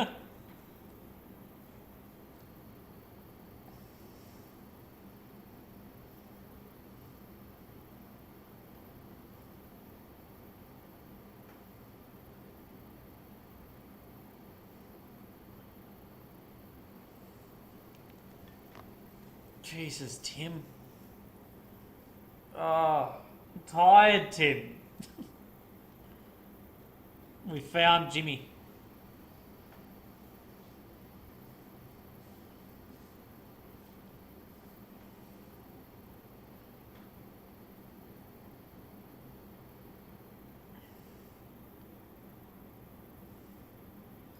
I know, another hour and a half now. Damn, I'm not going to be sleeping.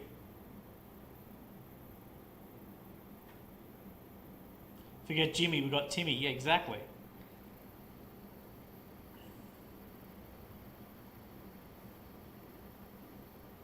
He's doing it just to bother us. Tim says, for you, bud, why you earn it. Thank you, Tim. You're a G, Tim. Legitimately. Tim is the best pie. Cream pies for Tim.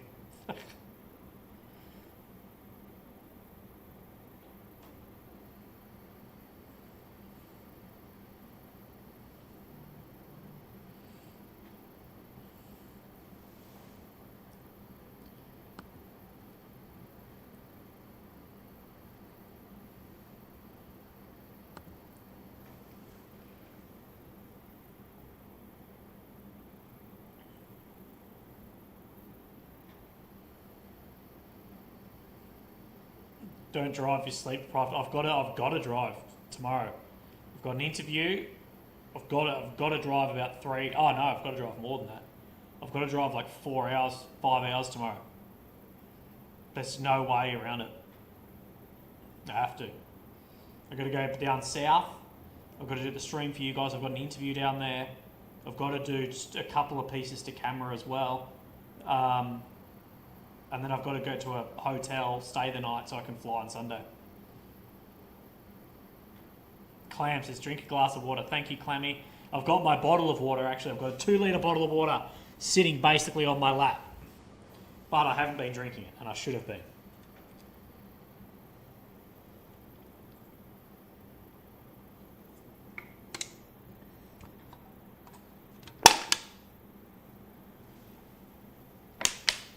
You made a big train for Willie, Tim. Tim did. He's a game changer.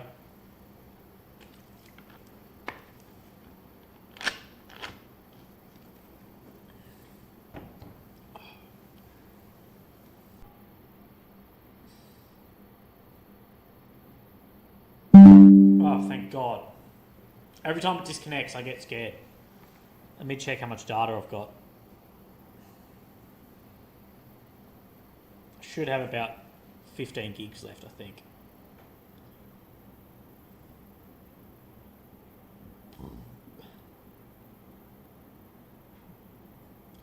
I have 19 gigabytes left.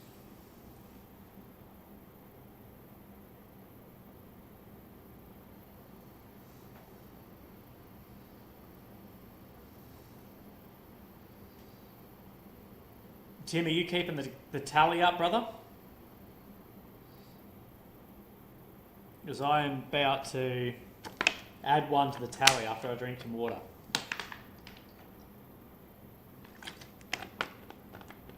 Mama said more water. Thank you, Mama D. Mama D is looking after us, boys and girls. Right. Timmy, add 1 to the tally, brother.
Okay, I'm back. I actually think we're at 3 PC, not at 2.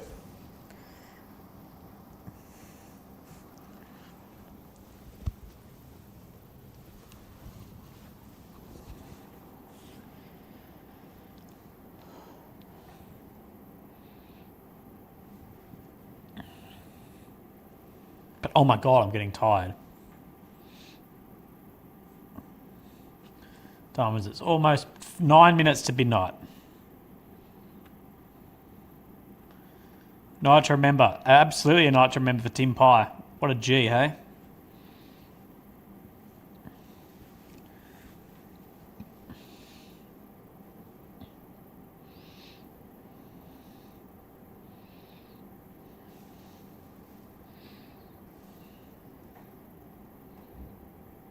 Dude, I'm hearing...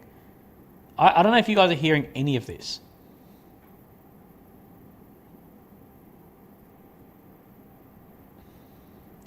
I can hear really... Well, it's not that faint because I can hear it through the door and stuff.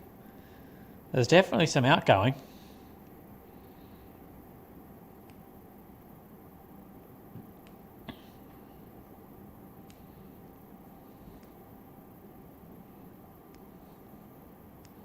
Heard some tiny booms. Yeah, they're in the distance the other way, but there's definitely some.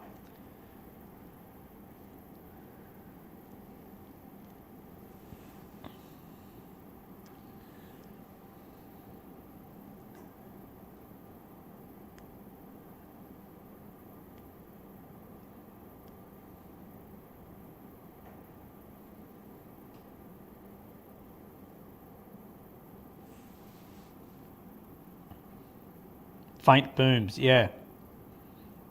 Very well, they're a lot louder where I am. I'm about 10 k's away from where you guys are, to be honest. Yeah, there's a lot more where I am. Your live chat is one of the friendliest I've seen for ages. Thanks, Craig. Thanks for the donation, Craig. But yeah, the live chat like group in here is great. All like-minded individuals, eh? Not idiots. Well, I think I just saw a flash on the screen, I think.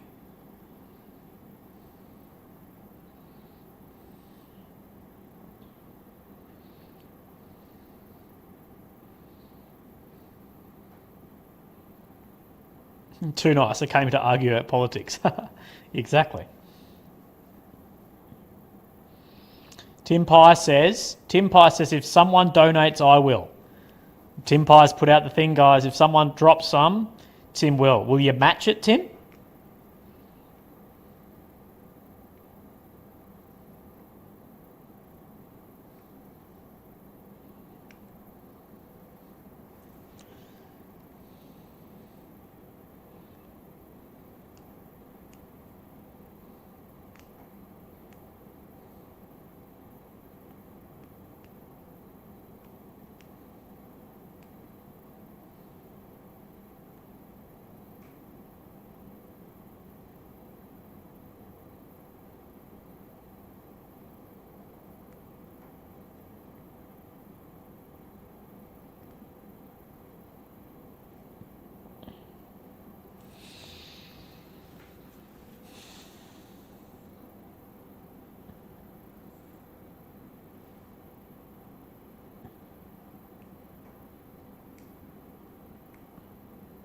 No one's taken up Tim's offer. Tim said he'll match any donation.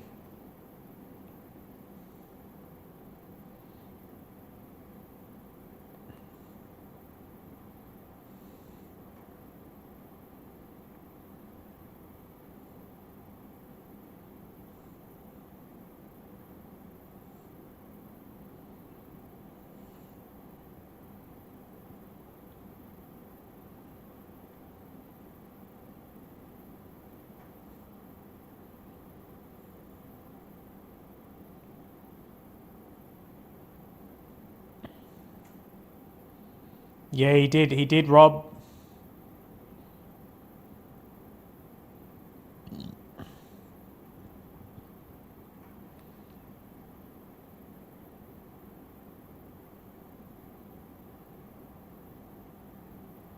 Craig Humphreys, welcome. It's almost all members. Tim has thrown it out to Robbo.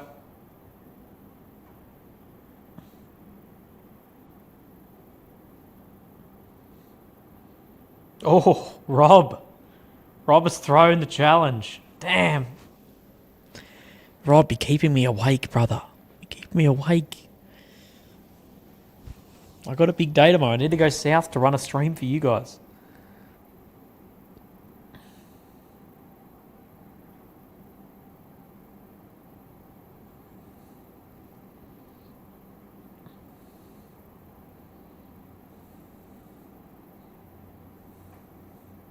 That's a big time Rob win. Yeah, it is.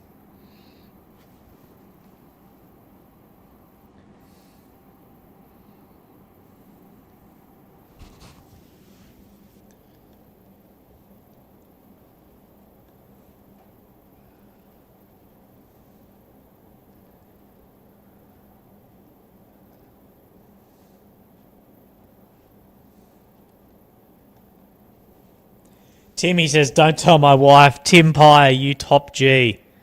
You top G. God damn. Oh. Uh-oh. Is anyone going to match Rob and Tim?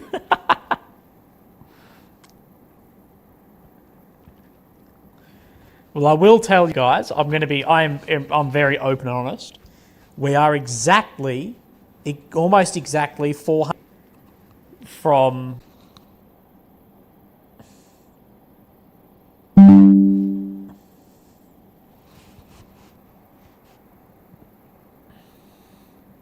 So yeah, I'm legitimately not far off actually breaking even on this trip, I don't think.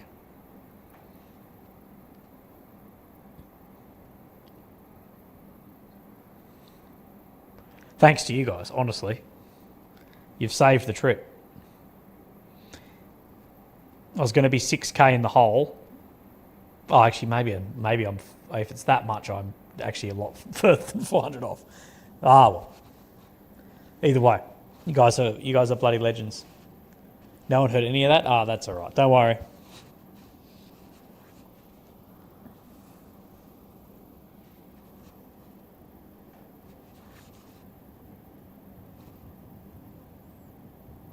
Myself, basically.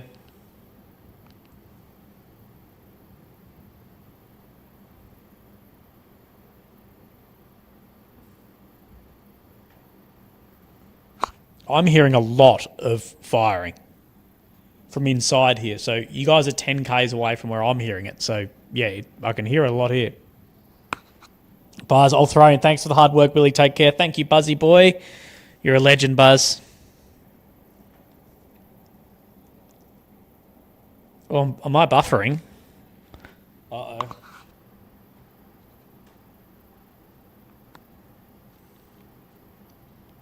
I don't know how to fix it. I'm sorry.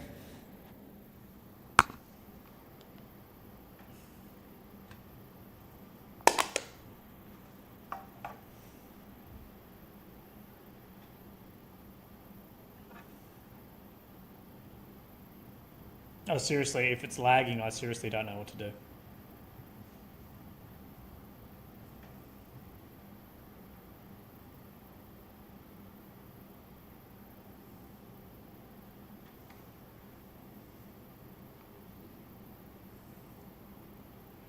Tim broke the internet. Can you guys hear me now, or is it still like...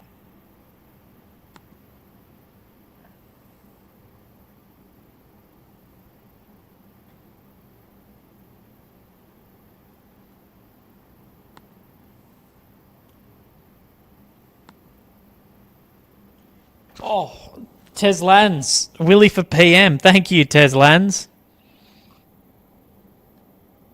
You're unbelievable. Thank you.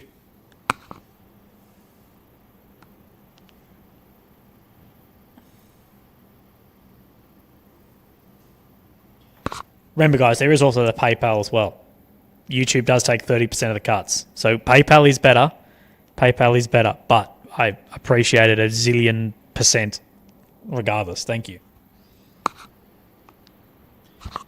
Someone's saying Starlink. You can't have Starlink in Israel if you're not military. Like, you're not allowed to have quiet here. Quiet. Oh my God, I was reading. You're not allowed to have it here.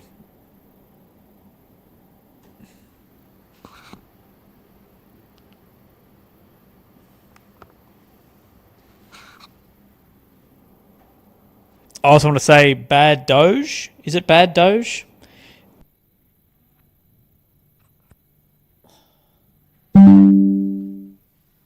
Thank you, Ruby. I'm glad that you're here. Good to have you back. Good to have you back. KC, Willie, you're a legend for covering the conflict. Tim, you need not to match. KC, thank you, KC. We really appreciate that. Thank you. You're a legend.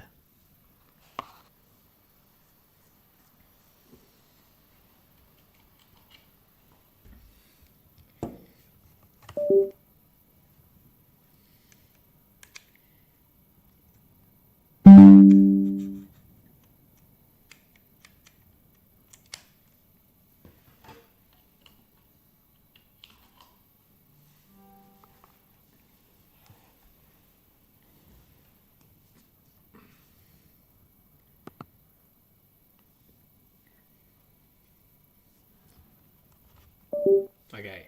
I'll be back just in a second. I'm just going to pack up a couple of things while I'm thinking about it in this Airbnb. I want to leave this Airbnb as good as I possibly can because they've given me a great deal on it. It's actually really helped me out. So I'll be back just in a few minutes. I want to pack up some stuff while I'm actually thinking about that. That's what I want to pack up.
Okay, I'm back.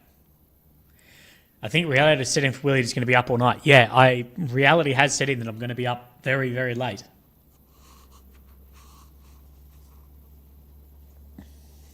Very, very late.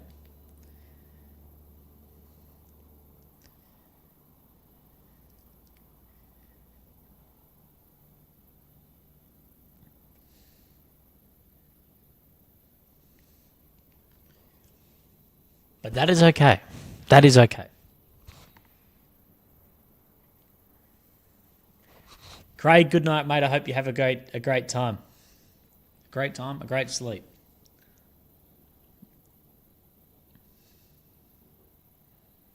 I wish that was me, but you guys are keeping me up, which is more than fine. It's more than fine. You're very, very close, I think, to actually almost breaking even on. So we are. I'll tell you exactly how much on the flight. We are $390 away from paying for the flights complete in the flights. $390 away in Australian dollars, so 250 or 260 USD away from completely paying for the return flights, which is my big expense. That's, yeah.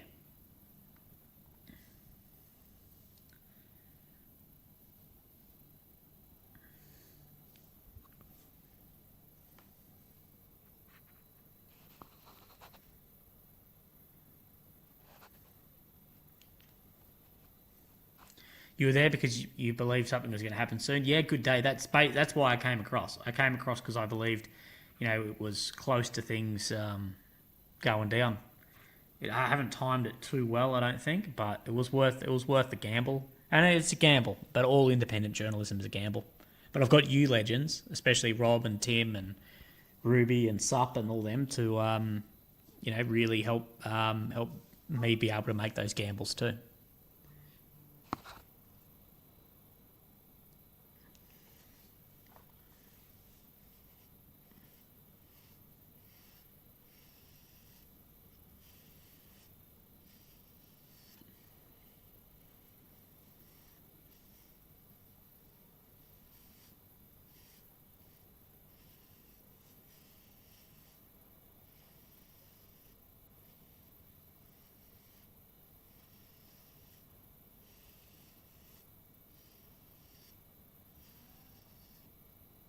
Thank you, Andrew, brother.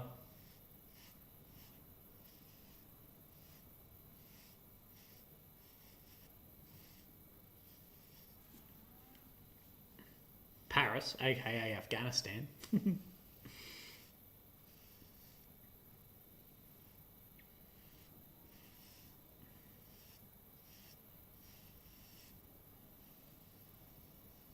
If it goes off later in the year, we come back. Yeah, Lee, 100%, brother.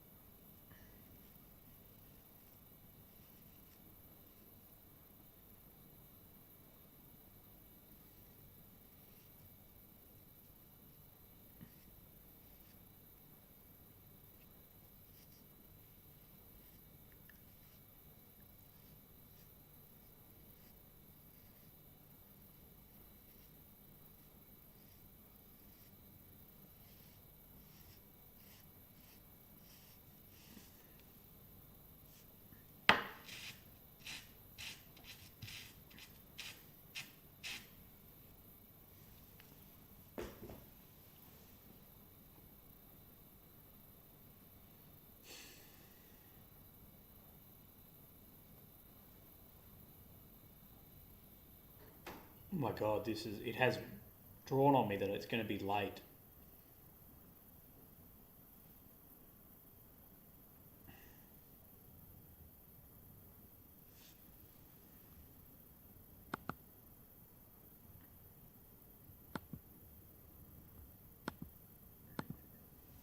The PC is at 3.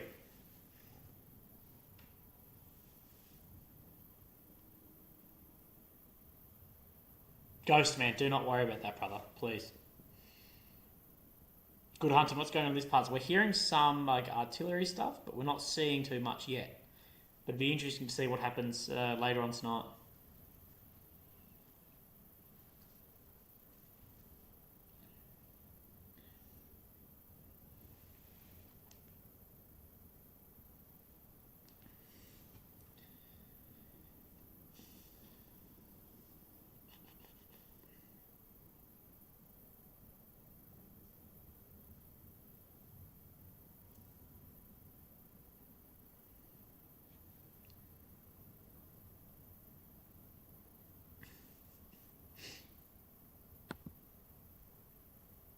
Oh, sorry guys, I hit a wall a bit tired there, but we're good. We're good.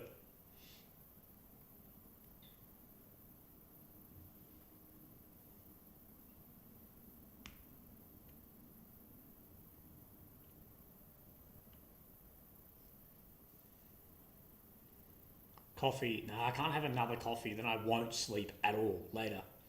I had a coffee and then I had a Coke, so we'll be right. No, we're staying up. We're doing the game properly. We need another. If we can do another 390, we break even on the flights, which is a unbelievable turnaround in this trip.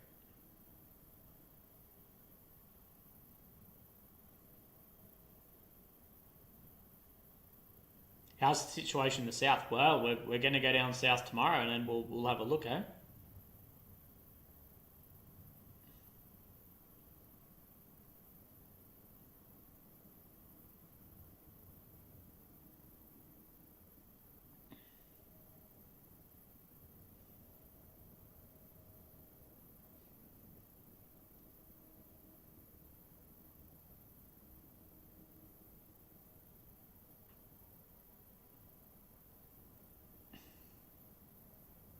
How long are you in Israel for this time from Pitcon?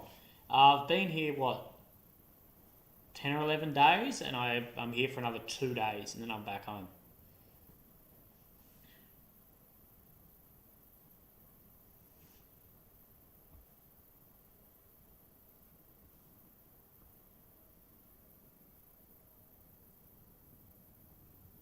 Mingle with Pringles, yeah. Tomorrow, the goal of tomorrow's stream is to try and see the Fox Pringles. That is what we want.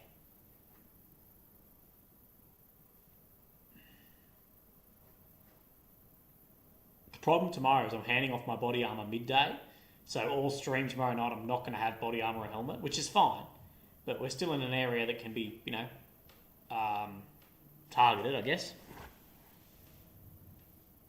Thank you, Lee, brother. Lee, for expenses. Thank you, Lee, on the PayPal.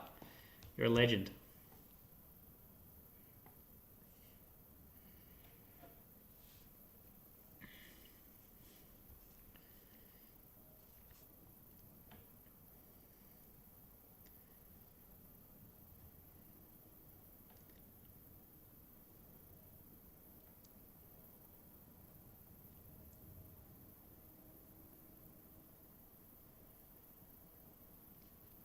So tomorrow's my last night here. Yes. Yep. So tomorrow night, guys, is the last chances. Unless I come back, which I don't know.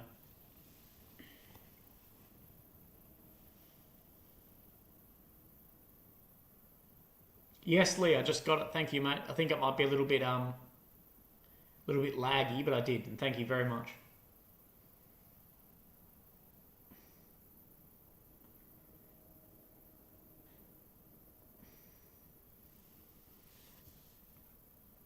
Oh, one of the hundreds just cleared.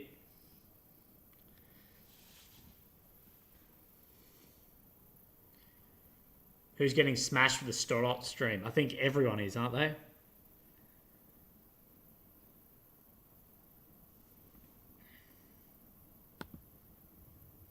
Yeah, someone says, watch as you leave, it'll hit the fan. I know.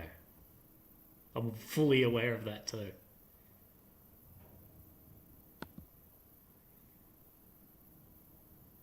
Well, we're about to hit in 5, 4, 3, 2, 1, 4 hours and 30 minutes, boys and girls. Is it imminent? Well, we don't know.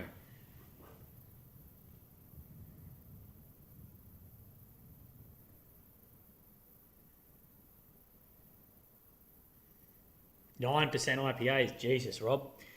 Now you're talking. Or maybe slurring.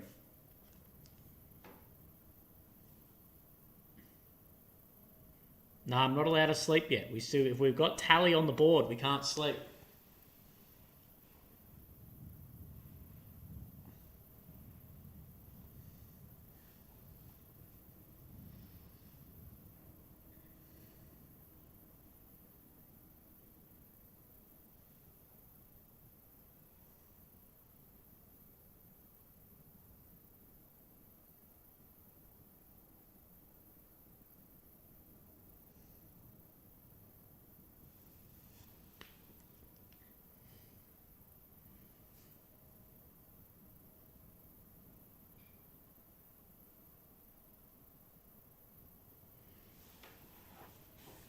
What time am I streaming tomorrow? I'm not really sure yet. It's going to depend on if I can get this interview done or not. So I'm going to try and leave here in the mid-morning. I still want to actually try and get some sleep. So I'll leave here mid-morning. I've got to drive south a bit, drop off my armour. And I've got to see if the interview's on. If that's on, it'll delay me an hour or so, which is fine. So hopefully get there mid-afternoon. Then I've got to do a couple of actual videos. And then I will start the stream. I'm not sure the exact spot, but it'll be the same spot as last time, but I'll just see if I'm going to go on there. Because they've put some concrete barriers in there. So I may just have to go to the left or right of that, but it's going to be fine. It'll be a good stream tomorrow.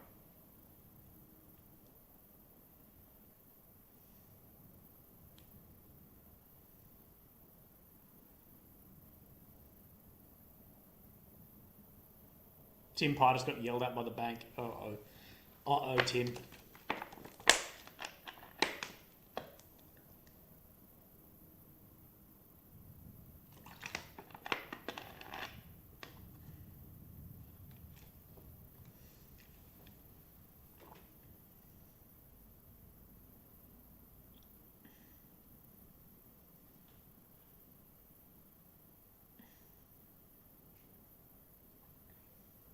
You know, the biggest single donation ever was Mary, and I actually think it was 500. Remember that?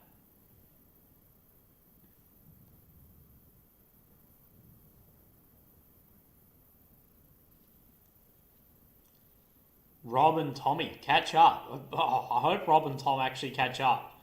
Imagine that you guys catch up on the stream, like in real life, and then we all talking crap.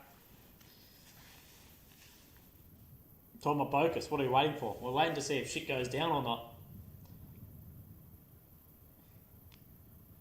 not. Nicola Clayton. Yeah, it's actually been a bit more tonight than some other times, but yeah. Was the Sturrott stream? Yes, Rob. Yeah, back in Sturrott. Yeah, she was. It was one of the last. It was actually her last donation. I reckon it was the last night, last stream. She just dropped 500 randomly, and it was crazy. I wonder where Mary is. I know, boys. I seriously do not know. Yeah, I sort of wish, because Mary was like in the chats, whatever, and I know she enjoyed it, and I was like, I hope she knows we're live again, but I don't know how to get in touch with her and be like, hey, we're live. I wonder if I can go back through super chats. I don't know.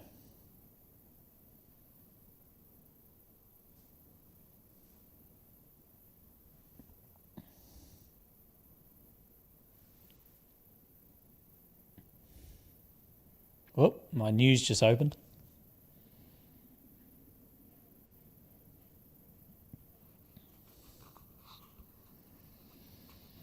And then I've got the worst flight. Do you reckon if I go to the counter, I'm thinking when I get to Qatar, I've got a 16-hour layover. But I'm thinking if I go to the counter, is it unreasonable to go and ask them and be like, hey, is there any flights that may be leaving like earlier than this that are going to the same spot? Do you reckon, is that unreasonable? Because like Qatar fly everywhere.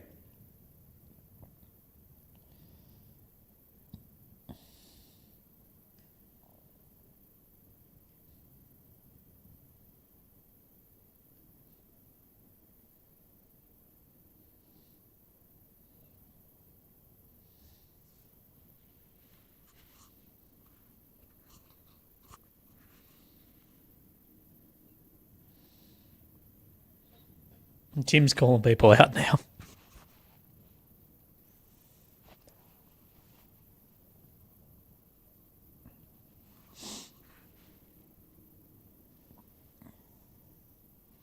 If I don't remember, you guys have to remember to remind me. Whenever I log off, I've got to put everything on charge tonight.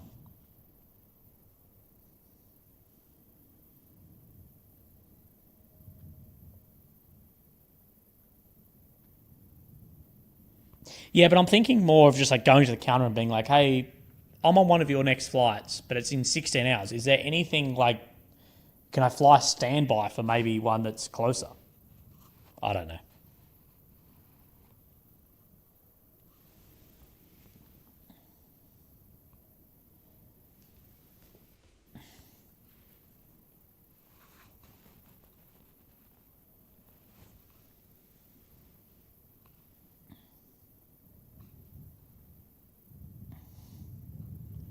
I was wondering if Danny from last night's stream was going to pop in, but he hasn't.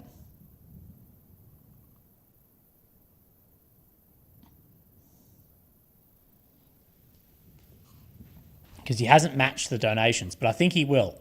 He said he was waiting for payday.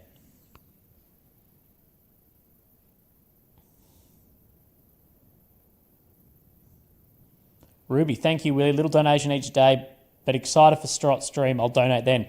Thank you, Ruby. Can't wait. That'll be great fun all of us tomorrow. Back. It'll be like old times, but it'll be our final. It will be literally our final time. It'll be our final time, but it will be good.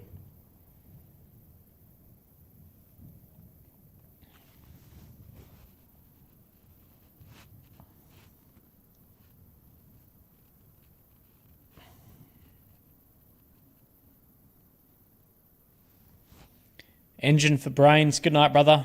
Have a good sleep.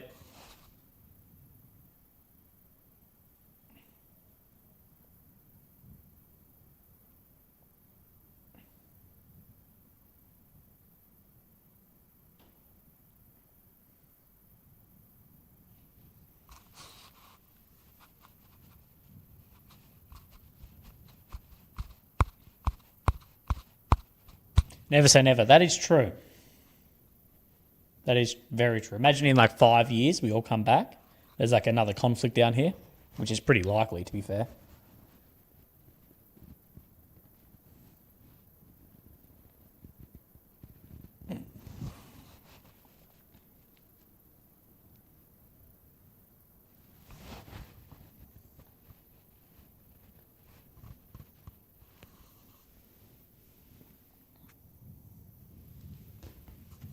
Like we all know conflict in the Middle East isn't going anywhere.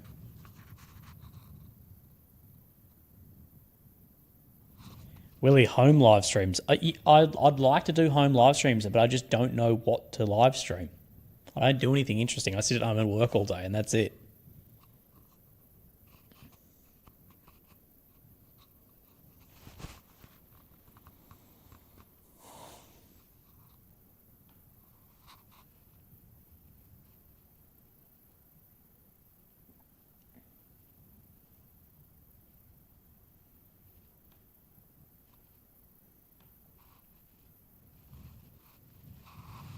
Show us around Adelaide. No one wants to see her in Adelaide. What would you cover if the conflict in Ukraine ends? Well, there's always stuff to cover, but I'm not really sure. I think about that a lot. It is going to be funny with Ukraine. There's been so many people, and I put myself somewhat in this basket. So many people have not only become relevant, but have also made their living off the Ukrainian war. And that will end at some point. And there's going to be a lot of Twitter accounts and a lot of YouTube accounts or whatever overnight lose the main thing they talk about. Now, I think I'm lucky because I do other things. Like, I come here and make videos about this, and I've branched out into other conflicts and other sorts of videos. But there are a lot of these Twitter pages, YouTubers, whatever, who make a living just specifically off Ukraine and that alone. That when that ends, it's going to be difficult. And I know if it ended tomorrow, I'd take probably an 80% pay cut. But that's just part of it. I know that being a YouTuber is not long term. I know that I'm doing this for a couple of years until I get cancelled or no one wants to listen to me anymore, and then I'm done. Legit, all you have to do is 75% here for you, Willie. Thank you, brother. But yeah, I know that when Ukraine ends, I'll probably get a normal job and do whatever. But that's fine. I'll always make videos on things. And I'm trying to educate myself more about like just geopolitical stuff anyway, because that's going to grow a lot. And the Middle East, that's not going anywhere. There's Africa. There's always going to be stuff. So it's China, whatever. So I'll always make videos, but it depends if people watch it or not. But either way, I'll always make videos. I probably won't do one a day. I won't if I have a job. I'll do 1 or 2 a week. But yeah. But I know this is not going to be long term.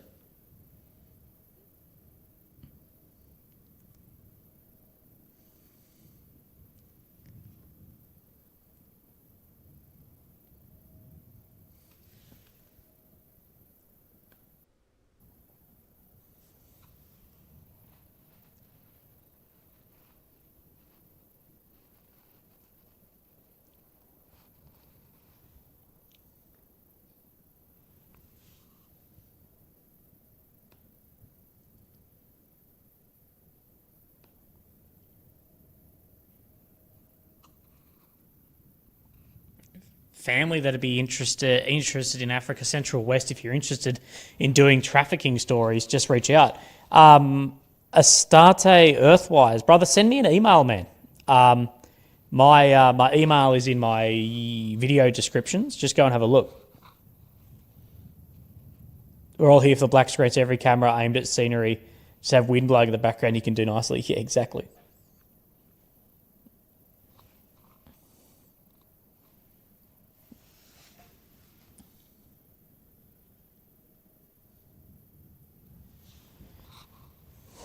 PO box. Okay, Ruby. Today, if you send me an email, I'll send you an address. Send me a email, Ruby. It might take me a day or 2 to get back to you, but I promise I will.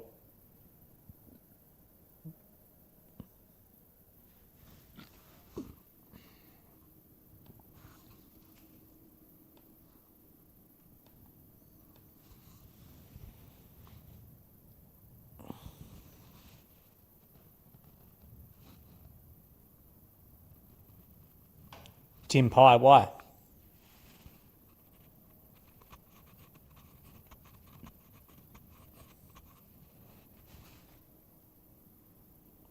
What time local is it? It is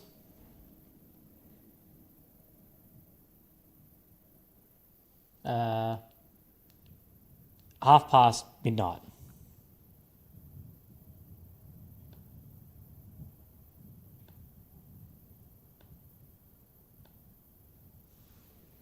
There's still a little bit going.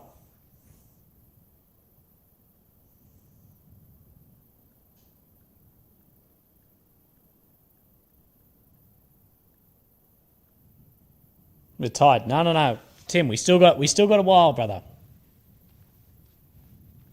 We still have a while. Oh, the 50 just dropped. We're down to the last one. Boys, we're down to Tim's last one.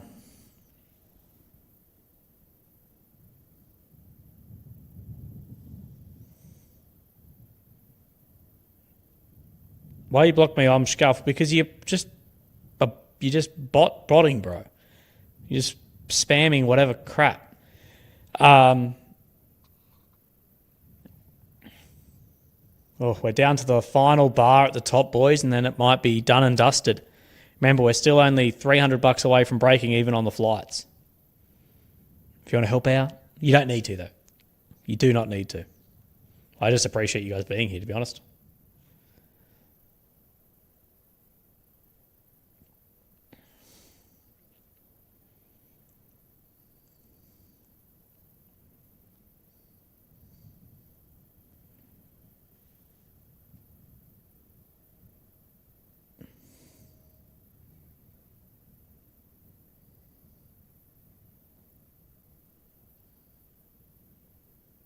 Man's work got to have a return to keep it going.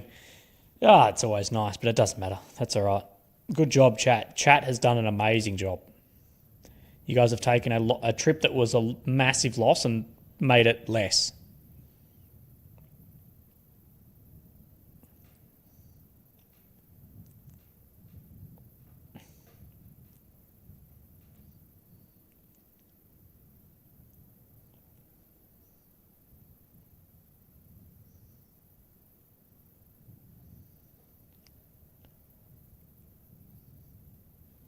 Willie on one screen, Pestilli on the other. Oh, tell Pestilli Willie says hello.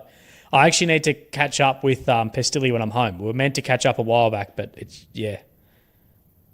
we're both very busy.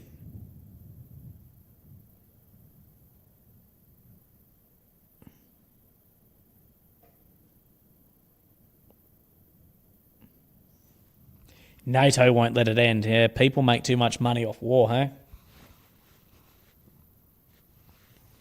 I guess I'm in that basket, eh? At least I'm not producing weapons. God.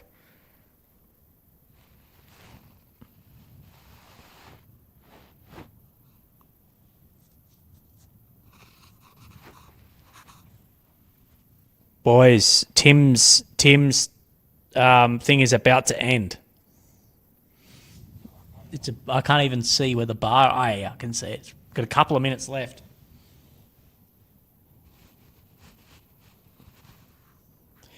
Also, tally one up on the board, boys. I think this is number 4 for the PC.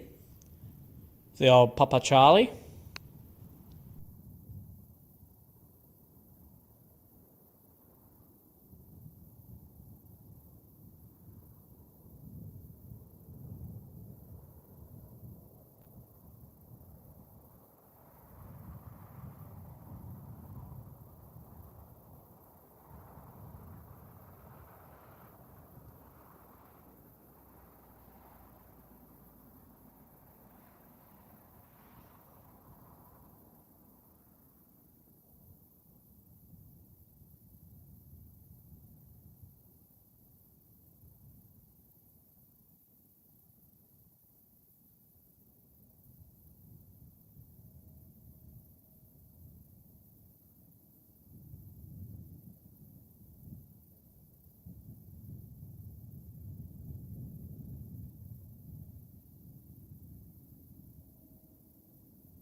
Billy became a member for 8 months. Good evening, Willie. Hello from California. Hello, brother. I hope you're doing well over in Cali.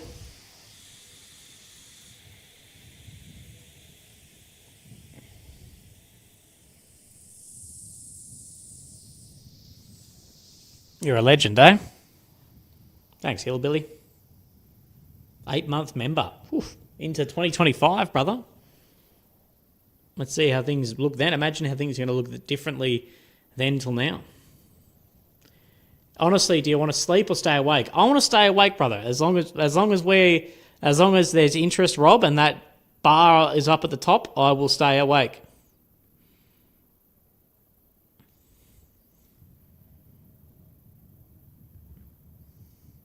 Pestil's engrossed in a new game. I'll send him a message when I get back home. We'll go for dinner or something with him. What do you guys reckon about a Pestilli crossover with Willie? Willie and Pest.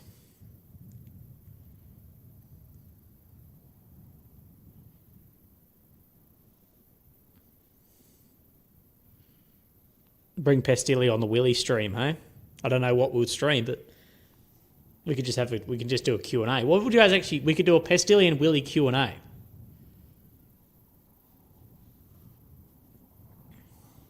For those who don't know, one of the massive streamers, Pestilli, me and him were in the same section in the army. Like the same group of 4 guys. Like in a group of 4, him and I were we were in it. We're like, yeah. Rob, oh my God, Rob. Rob! I didn't know I was going to be up that late.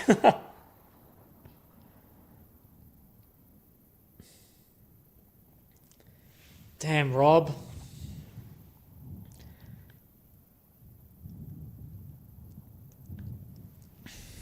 Well, someone's got to match Rob, and I'm looking at Tim.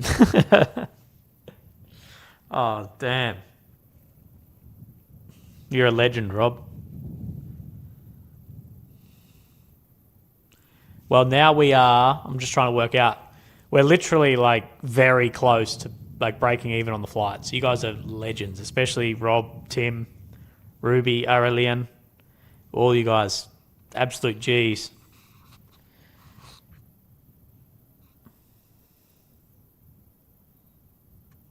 I'll stay up late if you will, but it's only 5:30.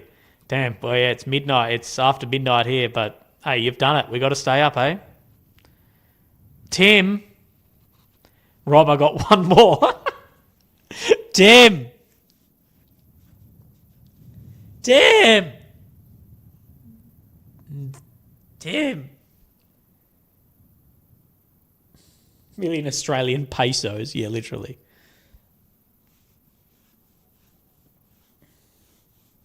Well, guys, I actually legitimately have a big announcement.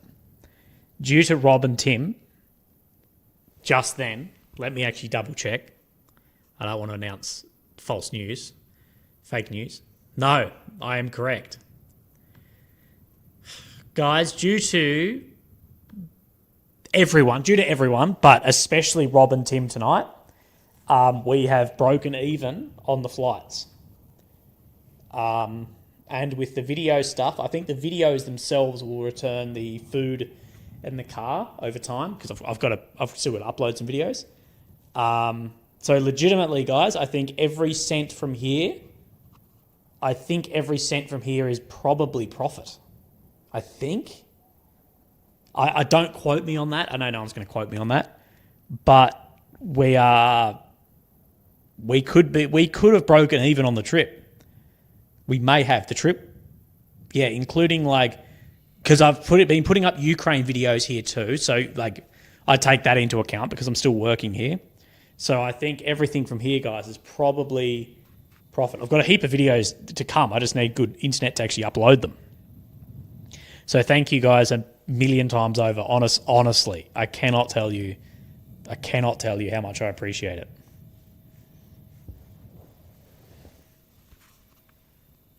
Thank you. I was talking to Lily last night when we got off stream, and I was like, these guys have saved me from absolute just everything going to crap.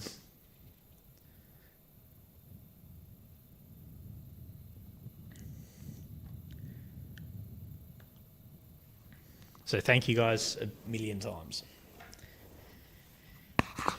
The Lily Spoon Fund. Yeah, actually, yeah, we have to have another $6 for a spoon fund. Bloody spoon. Although the Tel Aviv, the Ben Gurion Airport in Tel Aviv, does legitimately have a really good spoon collection.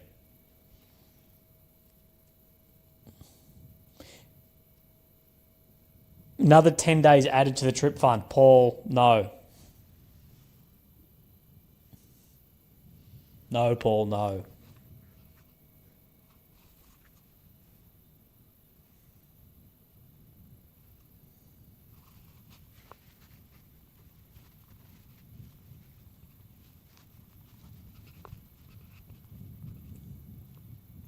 Tommy D.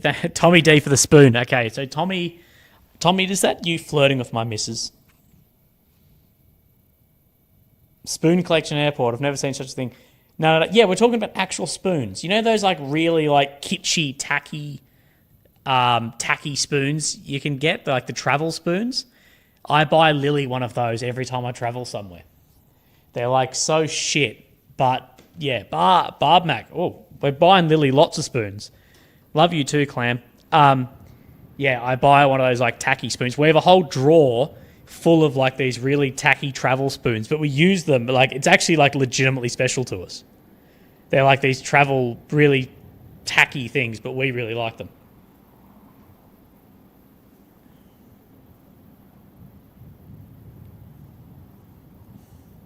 You trust me. Keep an eye out. Go to any airport in the world, in like one of the shitty gift shops. You'll see it's like a teaspoon, and on like the handle of it, it'll have like a little like acrylic, like it'll say Poland or something.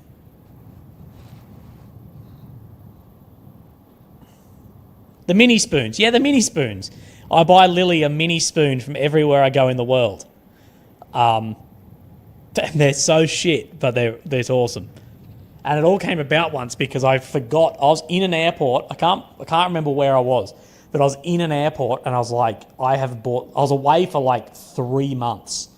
I went away for originally 10 days. 10-day trip turned into 90 days, and I didn't buy Lily anything. I was at the airport. I realised this, and I was like, shit. So I bought her a spoon, and it was so like she took the piss out of me so hard that now it's become a thing.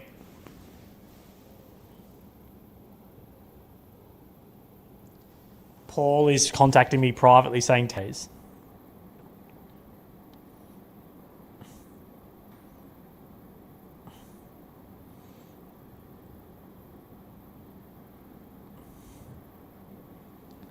Based spoons. Yeah, exactly. Can't believe people don't know what I'm talking about. You would have been to a coffee shop or your nana's house where they've got them. I guarantee it. I don't care where you are in the world.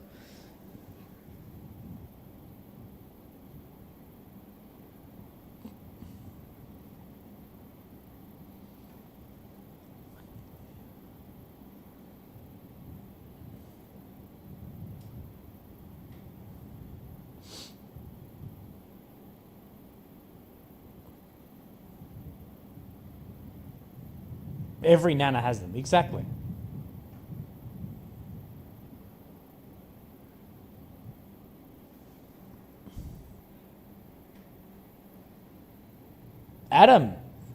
Adam's become a member. Upgrade. Oh, no, sorry, he hasn't become a member. He's upgraded the membership. Adam has a mega willy. I've got to admit, I'm pretty happy with my membership levels. Mini willy, average willy, mega willy. What's the top level? Is it stop it hurts? Lol.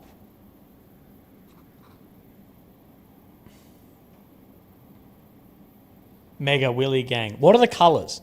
So is gold... Tim, what level are you? So light blue is Mega Willy. Dark blue is what?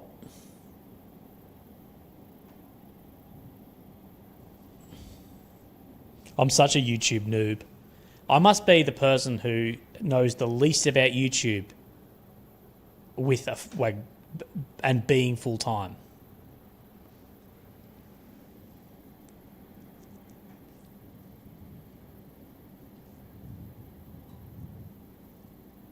Gold is 6 months. Ah, right, okay. I didn't know it worked off time. Colours are time-based. Ah, right. That checks out. Rob says average Willie.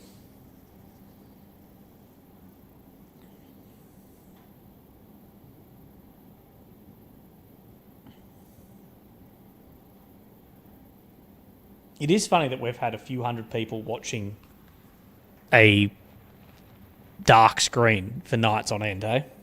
Talking with me.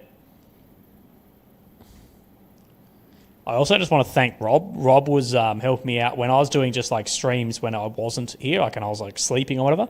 Rob was like keeping a watch over the stream, making sure to get too bad.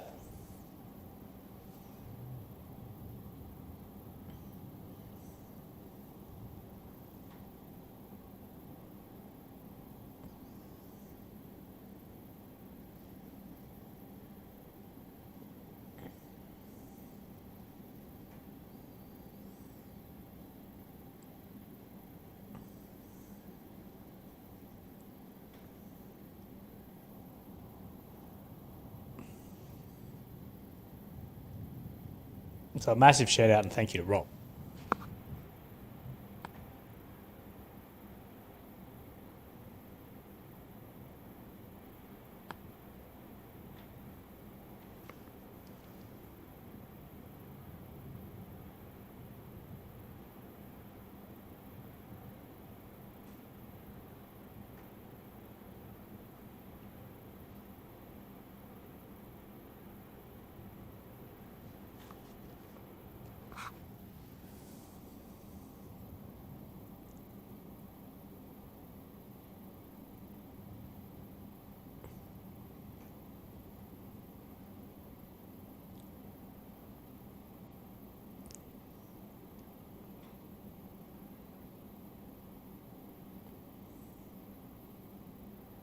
Oh no, Lucid's coming up with a topic. Now we're in trouble. Now the stream's going to get cancelled. Do a live stream of Hindley Street. Oh my god, that's a war zone itself. For those who aren't aware, Hindley in my city, in the city where I live, Hindley Street's like the main street where all the clubs and stuff are, and it is gross. I used to love it. Good fun.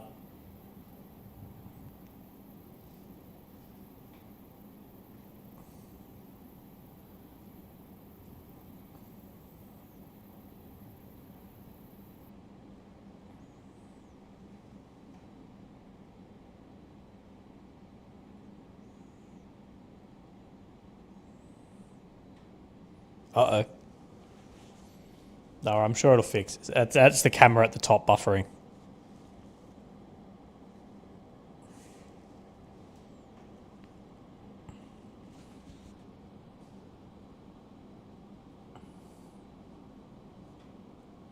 Does this occasionally. It's like I don't know what it is here. It's like every 15 minutes the internet like resets.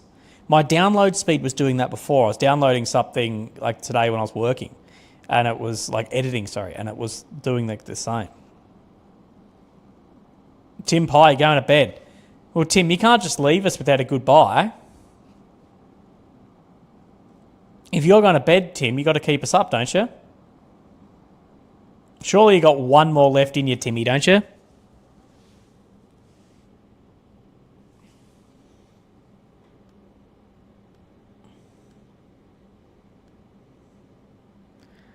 The camera is buffering. Just give it a minute, boys. It'll work itself out. It'll work itself out. I'm sure.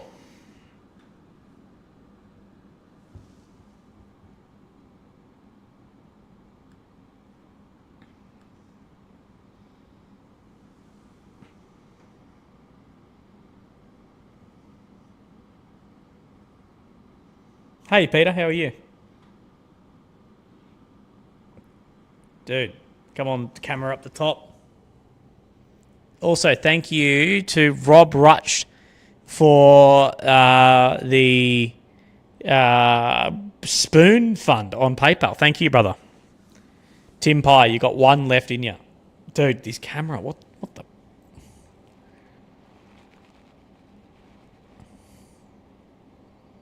Could it be a war thing? Yeah. Oh, no, we're back. Are we back? We're back. Everyone, peer pressure Tim. Peer pressure Tim.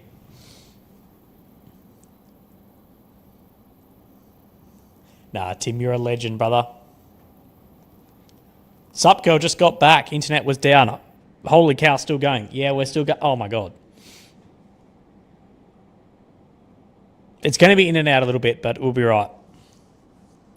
Hey, Nath. A tiny bit, bro, but not too much.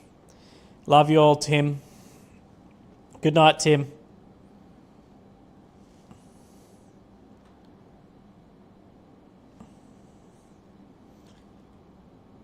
I have no idea what's happening on the camera up the top there, guys.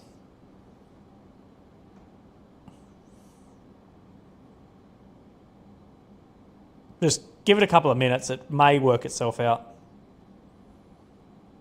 I'm sure it will. I'm sure it's just doing... I don't know, the camera might be hot or something.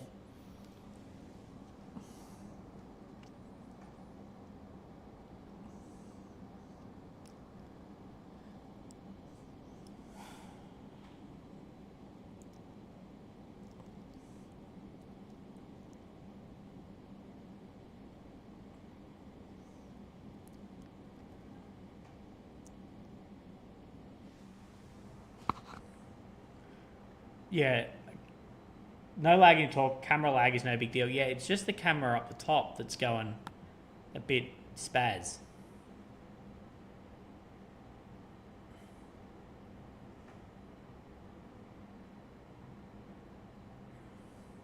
So it's not my end, it's the other end.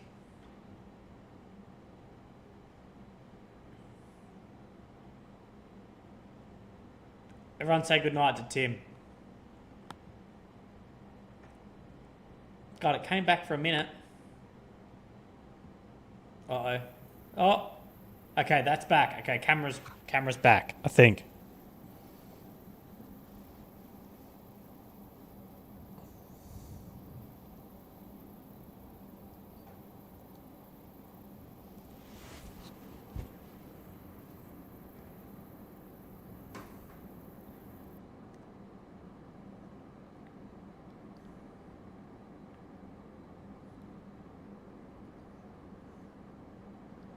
Oh no, it happened again.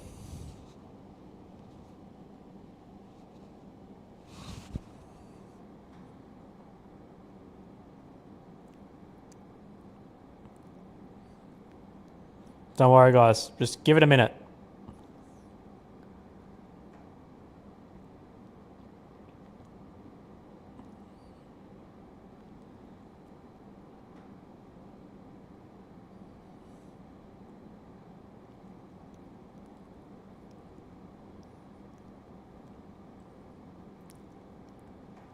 Willie, why don't we have Discord? Because I can't figure out how to use Discord. That's the problem.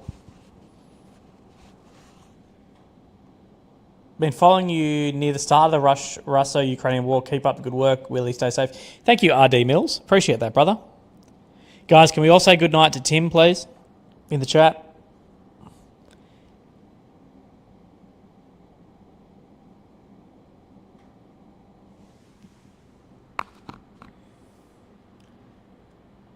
I'm not 100% sure what's going on with the camera up the top, but let's hope this isn't the end of.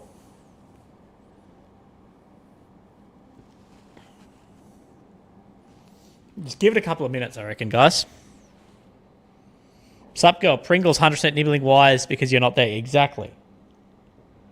It's Pringle's fault. You reckon I can reload this?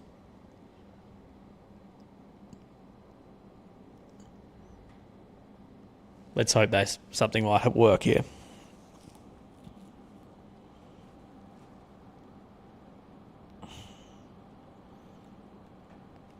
Oh my god, this is so annoying. It must be something must have happened up the top to the camera. Damn. It's like it's like a half hour round. It's more than that. It's like half hour round trip to go check on that too.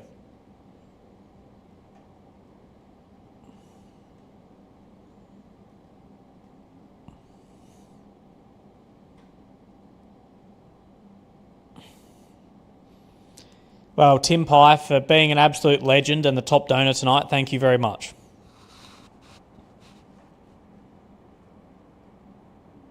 Dude, I do not know what... Oh, this is so annoying.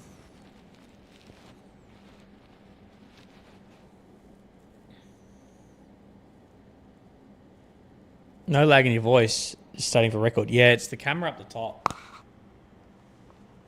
Oh, damn it.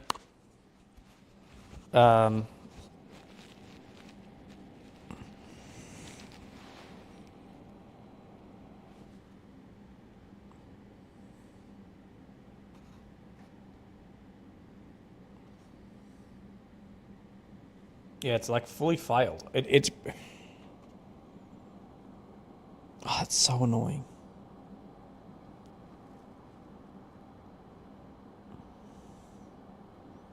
Problem is I can't take you on a road trip. That's the problem. Sup, girl, for you.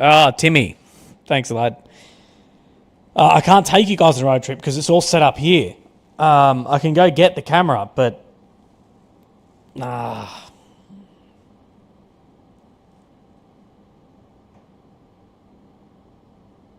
I can't really be bothered doing the trip there and back and... Oh, damn.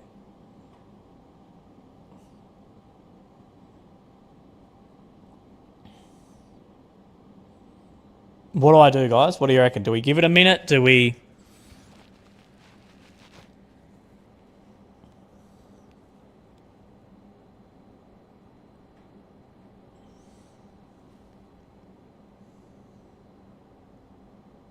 Yeah, the phone's straight. So that my phone down here is fine. It's my phone up the top is failing. I don't want to go, but I don't have anything to show you guys. I could go up the top and restart the stream, but it's going to be like a half-hour drive for me.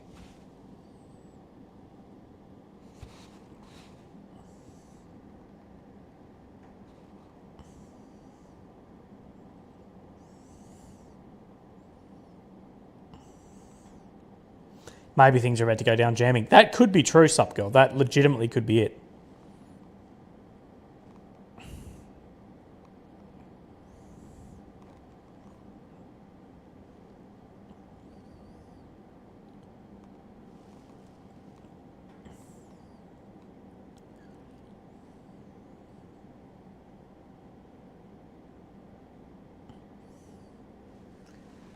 Oh, this has annoyed me. Would you leave there overnight? Yeah, I've left it there overnight a couple of times.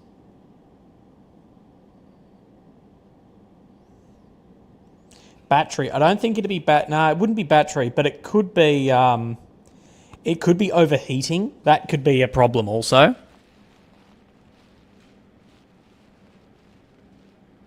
Because that phone runs hot when it's like charging and streaming. I've had a problem with that a couple of times.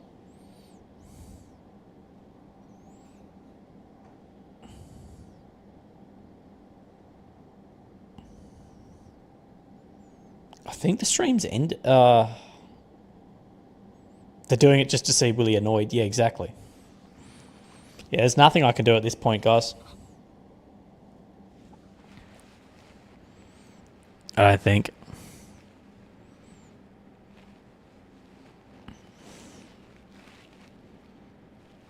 I like how we've got like the most viewers now than we've had the whole time, and it's just full on like not working. Something's happened. Good night, Tim. Thanks, Tim. Mate, Tim, thank you for everything tonight, brother.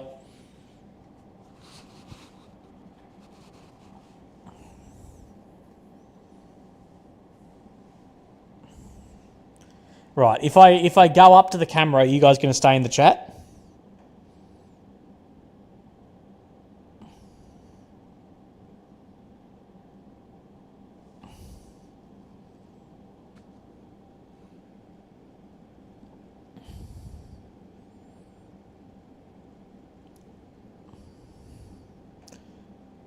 Right, I'm going to go up to the thing. You guys going to wait around for a bit?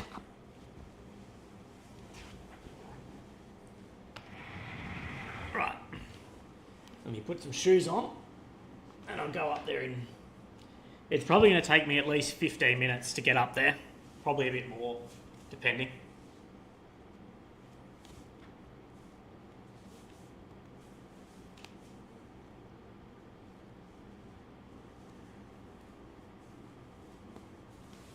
Ads are still running, lol.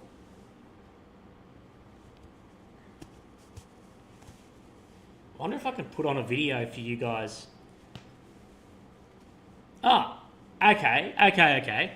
Would the live stream like to see my interview that's coming out in... Do you guys want like exclusive to see the interview before I leave? Like my interview that I edited today, I could put that on the screen for you guys to watch.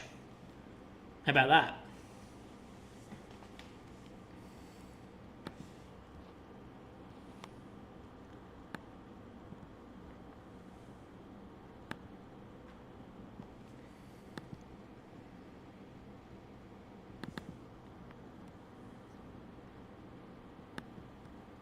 So you may... Right, is this going to work?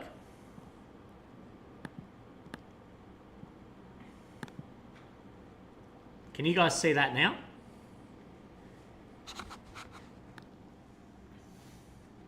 Right, so I'm going to duck off the stream for a bit. I'll leave this up for you guys, and then I'll come back. I'll let you know how we go with the camera. Right, I'll see you guys in a bit.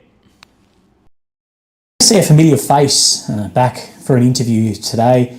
Look, thank you again for joining me. For those who don't know, I guess, who you are and what you do at the Research Education Institute here, can you just introduce yourself? Yes, so my name is Sarit Zahavi. I'm the founder and president of Alma Research and Education Center. I am a former intelligence officer. I served for 14 years in the IDF, 15 years in the IDF, and I was an analyst. My mission was to analyze the information that I received. I didn't gather the information. I wrote a lot of reports about what's going on during my service and after my service. When I ended my service, I decided that my mission, like my life mission, is to establish a platform of knowledge about Israel's security challenges on the northern borders. I live here, 5 minutes from here. I live 9 kilometers from the Israeli-Lebanese border, so I take this threat very seriously, especially now, by the way. And I felt that there is lack of understanding in the international community of what's going on here. There is very little knowledge that is produced in English around that.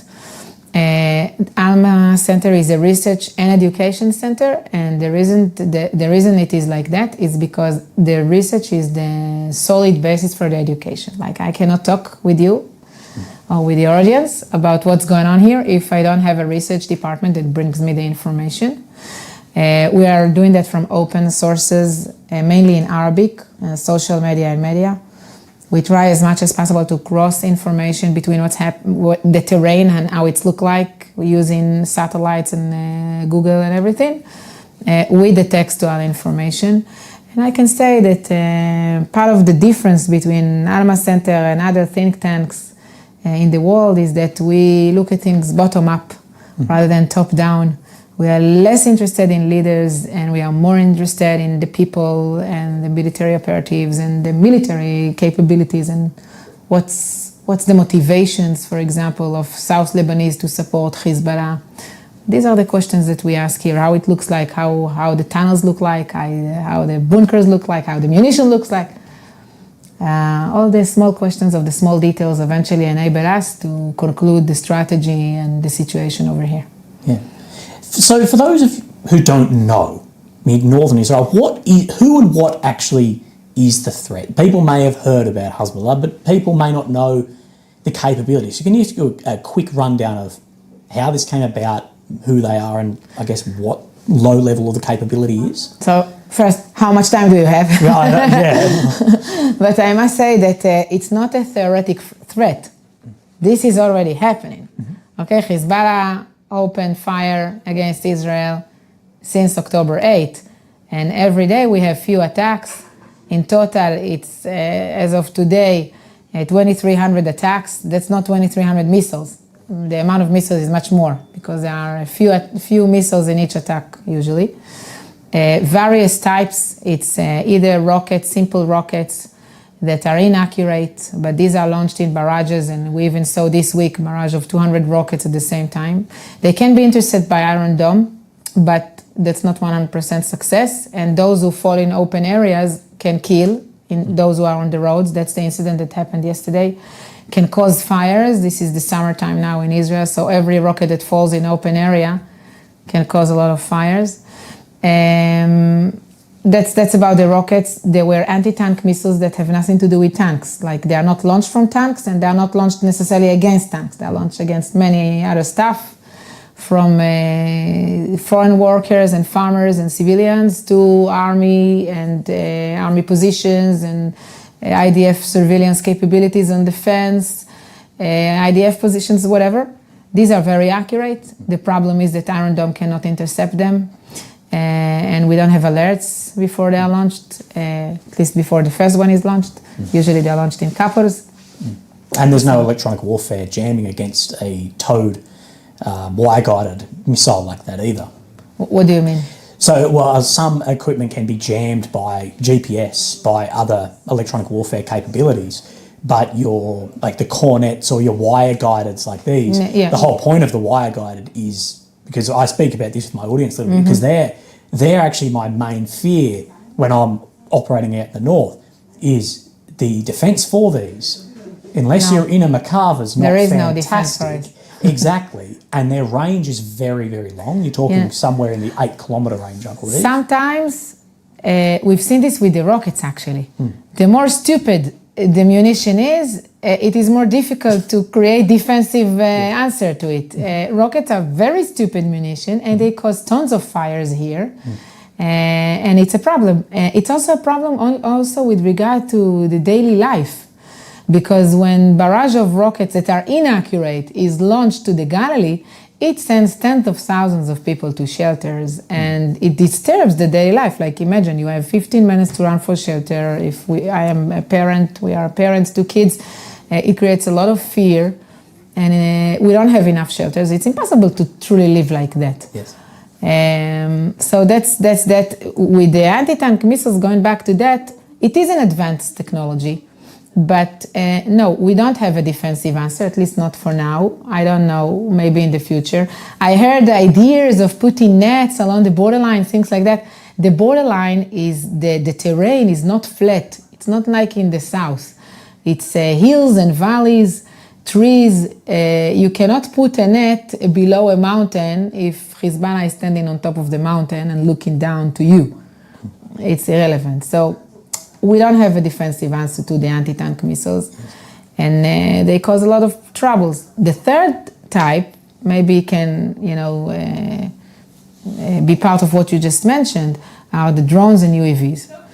Hezbollah is using specific type to kamikaze UAVs that, again, we thought that we have a defensive answer to, but Hezbollah found ways during the war, they became better, to bypass our aerial defense systems.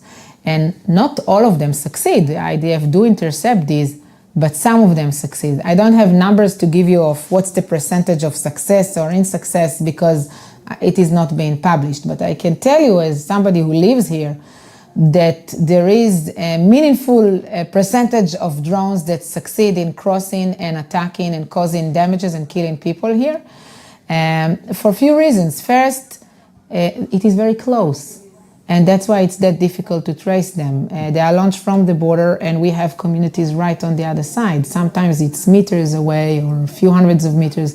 The drones is only flying a few minutes or a few even seconds sometimes. The second reason, as I've said, is the terrain. If you fly low between the mountains, it is better to be hidden. We had an incident that a soldier was killed, that the drone came just between the two mountains and hit a gathering of soldiers next to a community here. So we see this happening. We see how they do that. They also have another type, which are drones that are gathering information. That eventually, it's part of the psychological warfare to frighten us. They publish the videos of how they see everything in Haifa, etc. But at the same time, it is truly gathering information to create targets that afterwards the Hezbollah will launch its missiles to. So this is basically the three types of munition that is being launched in these 2,300 attacks until today. A few attacks every day. There were some fluctuations of ups and downs, especially after Israel is killing senior commanders of Hezbollah. You see retaliation, which is barrages of many, many rockets. But if you ask me about the threat, for us Israelis, I think that we changed. Like, we knew the threat. I knew the threat before the war. I knew that Hezbollah has thousands of rockets and missiles and a huge arsenal that threatens the state of Israel. I knew that some of it are accurate missiles. I knew that Hezbollah has elite unit named Radwan brigades of a few thousands of combatants, commando combatants, that their mission is one day to invade into Israel. And yet, I didn't imagine. There is a difference. I didn't imagine, and after I saw what Hamas had done in October 7th, now I can imagine. And that's why we've changed, because now the threat is imaginable. And now we understand, and since the threat is imaginable, we cannot live next to it. We cannot comply with the fact that on the other side of the border, there are combatants that are planning and preparing for the next invasion. And this was the situation in October 6th. They were prepared to launch an invasion, which eventually they didn't do. We don't know what's the reason. We can have some ideas, but we don't know. And we cannot go back to this situation, that Hezbollah will be prepared again to launch this kind of invasion. That's the huge change that this war had done. So even if we have a ceasefire, Israelis want to make sure that Radwan brigades, these commando units of Hezbollah, are not based or cannot rebase next to the borderline.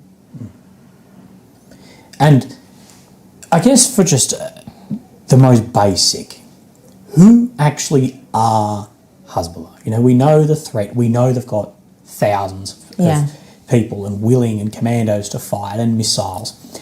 But if someone who had no idea walked into your office and just said, who are these guys? Yeah. Can you explain that? First, it's not just guys. Yes, sorry. yes. When you say Hezbollah, it's children, it's women, and it's not just a military militia. Hezbollah is much more than that. That's the secret of success of Hezbollah. It's the fact that it is a military militia, and at the same time is a political party in the Lebanese parliament and government, and at the same time it's a social movement. So a young child that is born in one of these Shiite towns of South Lebanon, Hezbollah is present in his life from the first day. It's the schools of Hezbollah and the hospitals of Hezbollah and the banks of Hezbollah and the community events of Hezbollah and evacuating the trash is Hezbollah. Everything is Hezbollah. So what's the alternative? The Lebanese government cannot be an alternative in this kind of situation. So Hezbollah is not just the army. It's much more than that. What does it based upon? What's the notion? What's the end goal, if you like? Hezbollah eventually is the long arm of Iran over here. It is a local organization, as I've said, social movement, whatever, but it has adapted the Shiite radical ideology of the Ayatollahs of Iran, and the mission of Hezbollah is to Islamicate Lebanon, to establish an Islamic state like Iran in Lebanon.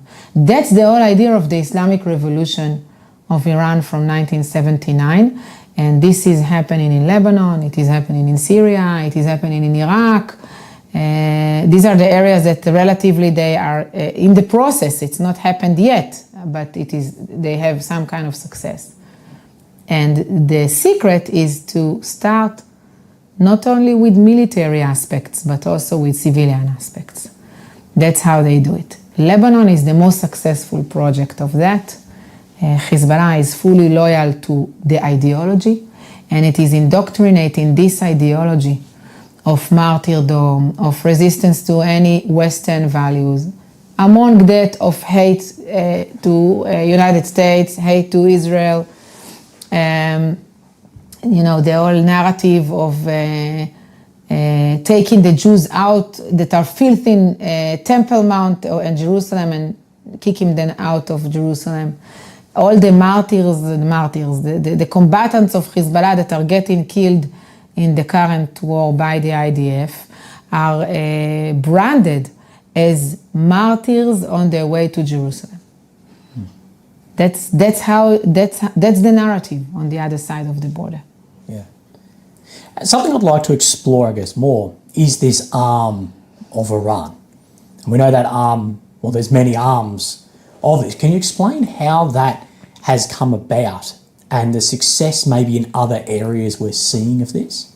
Because you explained to me last time, and I will misquote you here, and I apologise, that Hezbollah is basically a proxy of Iran, while Hamas is more of a contractor, freelance. Yes. Can you explain, I guess, again, that difference there? Yeah, you want me to change the background? Yeah, if you've got something for that, that'd be fantastic. Sure. Because I think this is something that is growing out of Iran, and that I think a lot of people may not actually understand the importance of this. Yes, I've shown actually this exact slide before. I'm glad you brought this up. Yeah. To explain what I've just said, we need to take a look at this because this is something that we had done in Alma Center, but actually this is based on a video that the Iranians published themselves. It's a video that under the title of the Joint Operation Room, it was well done like Hollywood. Maybe it was filmed in the studios of Tehran. I truly don't know where it was filmed. And the video idea was to show that all these militias are planning the master plan of invasion to Israel, again, to eliminate the state of Israel. Okay, by the way, I can tell you there are much more militias than that. Yes. But these are the militias that appeared in the video. And what we had done in Alma, we just took the militias that appeared in the video and we put them on one slide. And if you analyze that, you learn that each of these militias have different relationship with the IRGC for various reasons. Hezbollah is the most senior one. It's almost a partner in this company named the IRGC International, okay? It's the most senior CEO of this company, if you like. So it's not a partner, it's not the owner, but definitely they consider it very important and very senior, and there are relationships that they consult with each other, and the Iranians truly care about the needs and the interests of Hezbollah itself. So that's why the relationship between Hezbollah and Iran are different from Hamas. By the way, Hamas is Muslim Sunni, not Muslim Shiite. Allegedly, they don't share the same ideology. Maybe not allegedly, they don't share the same ideology. Okay. Moreover, Hamas is on the spectrum of an organization which has a religious agenda and a national agenda, both. Iran wants to promote first and foremost a religious agenda here, even though they are very proud of their nationality as Persians, etc. So Hamas are Arab, Palestinian, Sunni Muslim. In the Iranian point of view, they are cheap weapons to use, or even cheap blood to use. And that's why Hamas is a freelance. It's not a natural partnership. It was created for the cause. It was created almost because Hamas became isolated and needed somebody to help, and Iran really wanted to help. And that's how, after long courtship, we've seen Hamas accepting the assistance of Iran with regard to munition that was sent to Gaza and training of Hamas as well. So this is what we can say about this relationship. Look at the Houthis. This is also something very interesting. In 5 years, look what the Iranians built in Yemen, 7 years. A truly amazing project. Nobody imagined that. But they provided tons of munition and training to the Houthis of Yemen. Do they share exactly the same ideology? I'm not sure, I don't know. But the Iranians successfully created relationships with all these in different ways. If I'm looking at West Bank, definitely it's not exactly the same ideology. Okay, these organizations in West Bank are having religious motivation, but also national motivation for the Palestinian cause, whatever. And they had their own motivation to violence against Israel, and the Iranians only had to encourage that and to give a little bit of assistance. So there is a difference in the relationship of each of these, and the Iranians were very smart to bring everybody on board with the different interests and provide them munition and to create the capability of, that's why I call it an octopus and not a snake, because it's different arms that can move freely in different ways. But I guess we see in this that although they may have different goals or ideology, they have common enemy. That is, of course, Israel and they have West. a common enemy, and maybe even they are using this common enemy to mobilize support and the populations on their side. I think it's a very good mobilizer, the hate to Israel. Yes. We've seen this all over the world.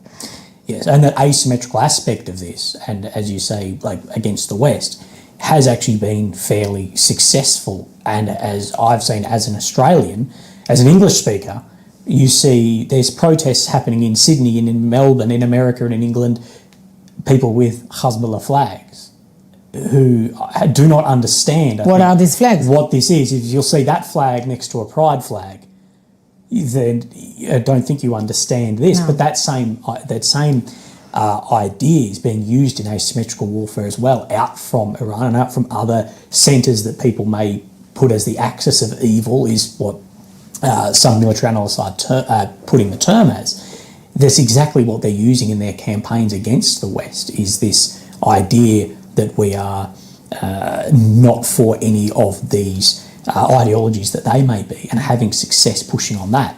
It was a very interesting piece in this.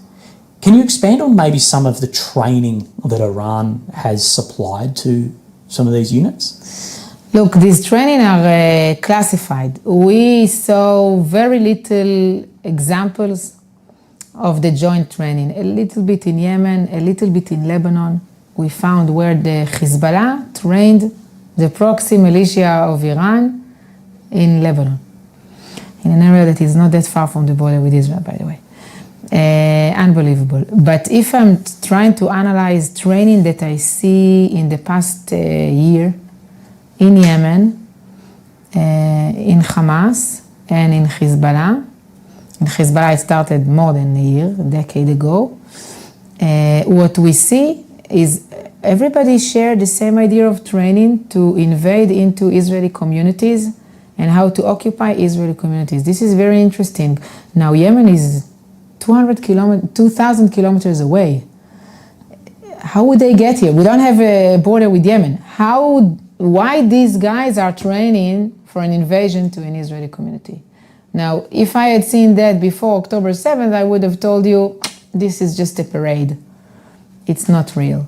But after October 7th, that we saw that Hamas had done the same thing, now I am asking myself, how exactly they are going to bring them? There is a plan, we just don't know that. Yes. There is a plan, probably, of how to bring them to one of Israel's borders, whatever it is. That was one of the concerns with October 7th that I saw. And many people, I think, paid off, coming in paragliders and coming in via a small boat. And that myself as a militaryman, I said, well, what you need to look at is, regardless of what system was used, they had both an air, land and sea coordinated attack. The same exists in Hezbollah. And that is very difficult to create. That is, at this point, not just dudes in sandals in Afghanistan that we may have been used to. There was a coordinated, three-pronged attack, same time, and was, I put inverted commas, successful for what they were wanting to achieve, and that terror. And we've now seen the subsequent events fall due to this. And prior to the attack, they were very smart to thoroughly destroy the line of defense that Israel had built and put a lot of technology and money in this. And I think that's why what we didn't see is the plan step by step, how it was created to start from a barrage of rockets to kind of overwhelm us, make all the soldiers go to shelters instead of standing on the positions and taking a look. And then at the same time, actually, destroying all our technology and systems on the borderline and make us blind. And then send the Nukhba forces to cross the fence in 30 areas on the fence. Hezbollah has the exact same plan. It was published. Okay, it's not secret. Yes. It was published a decade ago. It has the exact same plan that look exactly the same. Are there any adaptations to this plan once it was already executed by Hamas? Probably. But I can tell you that since the war started here in the north, Hezbollah is putting a lot of efforts in trying to blind Israel with launching UAVs and launching anti-tank missiles towards our aerial surveillance systems and surveillance balloons that we had either on the border and even in depth in Israel, more than 30 kilometers from the border. Launching the anti-tanks towards the antennas and the cameras on the border. This is a cat and mouse every day. They are trying to blind us, and we are trying to put new types of technology to be capable of seeing. Now it's summertime, it's better, but in the winter, for me, as take the expert out of the picture for a moment and bring the mother. For me, as a mother who is living up north, looking at this strategy, I was very worried because in the winter, it's a lot of fog here and it's rainy and the visibility is not very good. It's very troubling, but I think it's also, you mentioned it, it also exemplify the comprehensive or the strategy in the other side. This is not a terrorist organization, militia, that only with very poor technology is crossing a border and killing people. No, there is a plan. Everybody were committed to the plan, a plan that was kept secret. It has different phases. Hamas knew exactly what it is doing. Hezbollah knows exactly what it is doing. Even with the current war, you see where they are shooting, how they are shooting, how many rockets are being launched in each barrage, the combination of areas that are being bombed. Like you see, it's either the Upper Galley or Western Galley. In Western Galley, you can actually see that there is a very good understanding of the battlefield over here. And I think this is something that we shouldn't underestimate. It's not a terrorist group. It's a terrorist army we are dealing with Hezbollah. And Hamas, we had to enter into Gaza step by step to deal with to eliminate their capabilities. And even now, it's not enough. We have to come back again and again. Yes. You spoke before, and this may be somewhat conspiratorial from myself, but I have to look at war as, all war is to have a political achievement, victory somewhere. And you mentioned that Hamas to Iran is maybe cheap blood, cheap weapons. We've seen with Israel and with Hamas and the ongoing war in Gaza, we've seen, of course, a huge swing in the support for Israel. I think Israel completely lost the informational war online.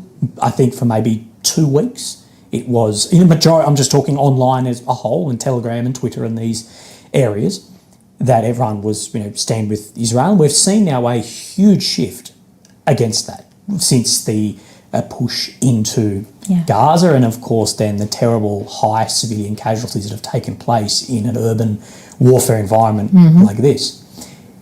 Do you think that there could have been some element in the IRGC's overall plan that knows that from October the 7th, Israel would have to have some level of defensive response into Gaza, and then it would have a mass amount of humans around the world then not support Israel, therefore making maybe an operation in the north or from another terrorist organisation into Israel maybe more popular from this? So hope I understand the question, but if you're asking me whether there was a comprehensive approach of the IRGC in this campaign to be capable of predicting the process that you just described in the international arena, and maybe not even predicting, maybe even contributing. And leaning on people's anti-Semitism. I think yes. I think the answer is yes. I think, moreover, and it's not conspiracy, it's just strategy. I think that the Iranian planned campaign was not only about invasion to Israel. The Iranian campaign was about collapsing Israel by encouraging trends that already existed. If I'm taking the internal crisis in Israel, there is an internal crisis. There is an internal crisis in Israel. We learned from the Israeli Shin Bet that the Iranians are trying to accelerate it and to expand it. The same with what is happening in international arena. Hamas used its own people as human shields. Hezbollah is using the Lebanese as human shields. This is already happening. They know exactly what will happen if I'm talking about the Northern Front, if now Israel will attack, for example, a warehouse of PGMs, precision-guided missiles that are threatening Tel Aviv. Okay, can this happen? Yes, it's an option, it can happen. Can Lebanese get killed out of this? Yes, it can happen. And I think this is what they're counting on. And they had so many examples in the past few decades that it's worth it. But that's the right strategy to do, to hide behind civilians, having them getting killed while the terrorists are hiding in tunnels. Doesn't matter if they are Hezbollah or Hamas, both of them have tunnels.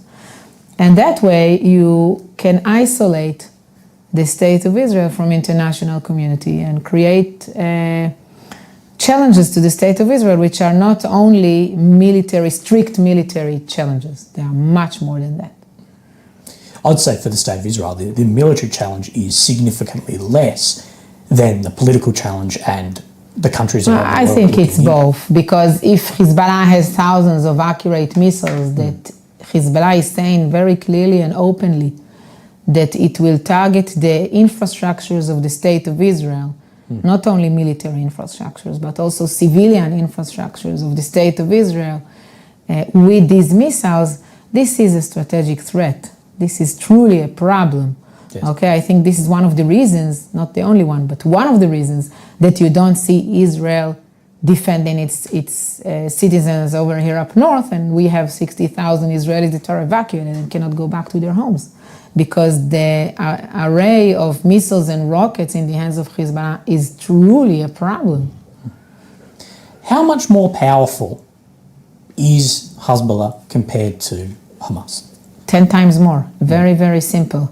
The assessments about this array is that it is 10 times bigger than the array that Hamas had just before the war, and I can show you the numbers.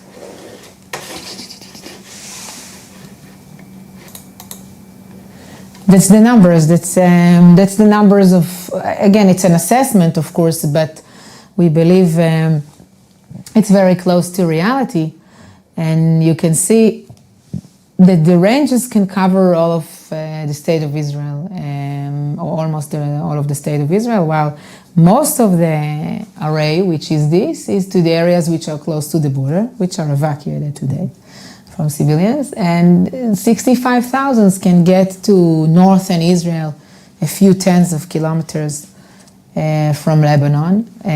That's a lot of Israelis, that's a lot of people, and all the rest can get to all the rest. This is a true problem. Haifa is the biggest city in the north. It has a lot of civilian infrastructures, including the biggest seaport of Israel, which is the gate of coming and going merchandise into Israel. This is what Hezbollah is threatening. And as I've said, Iron Dome is not 100% insurance that nothing will hit. Yes. And nor can the Iron Dome have the amount of figures of some of this we see as well in realistic reload magazine capability. as well. This is a huge question.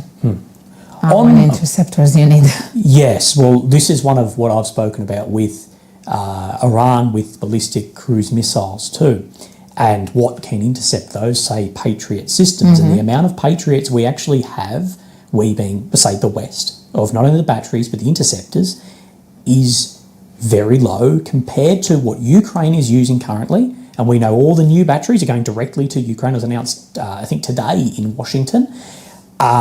And I have said that there could be a huge shortage in some of these air defence capabilities for ballistic and cruise if Iran was to launch more, as we saw. It's so funny that you mentioned that, because before the war in Israel, we were blamed that we are not providing Iron Dome to Ukraine. Yes. Right? And our leadership said, how can we provide Iron Dome to Ukraine if we need them here? Every interceptor of Iron Dome worth $50,000. Each interceptor of a Hezbollah missile or Hamas missile you need 2 interceptors. So that's $100,000 to each interception. Yeah. How can we provide that to somebody else? What if there will be war in Israel? And here you see, there is war in Israel. We need each and every part of any aerial defense systems, whatever it is. And even with that, it's not enough. Yeah.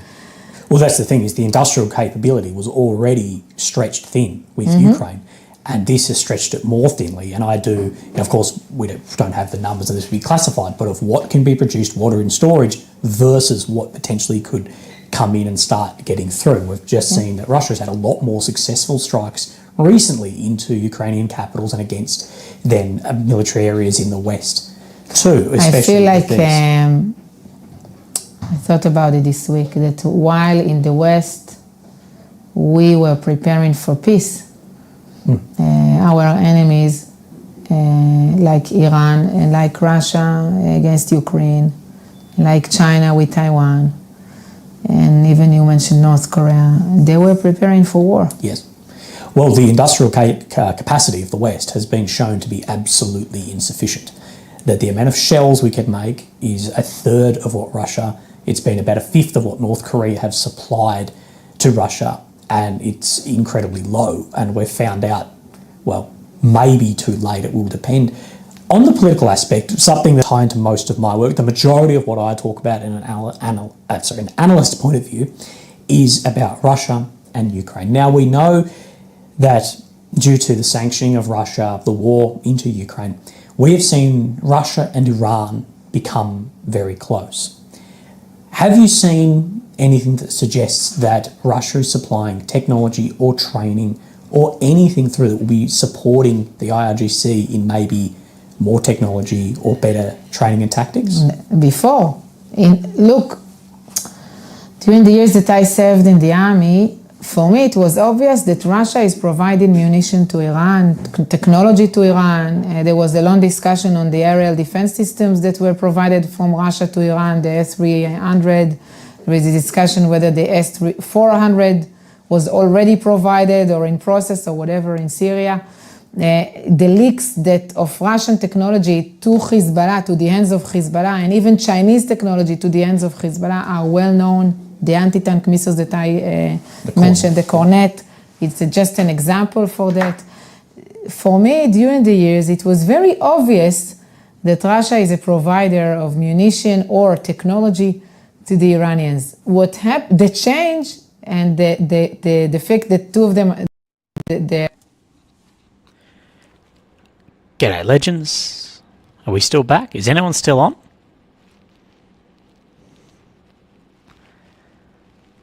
Let me know. I don't know if this is still running or not. I hope it is.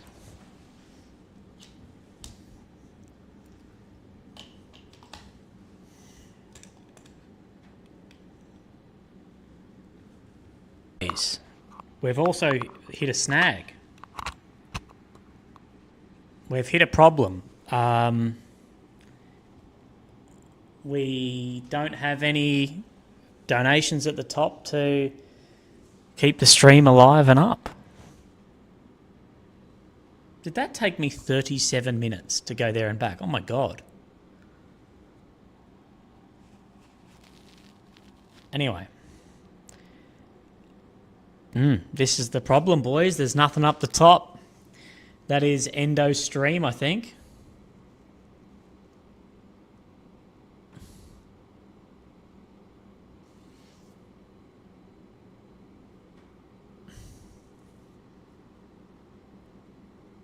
Well, that interview will be up in a couple of days. It's an hour and a half long. I'm glad you're liking it so far. But guys, you guys know the drill. The stream ends when the bar at the top ran out. The camera at the top was, I don't know, like it didn't work either when I was stuffing around with it, so don't know.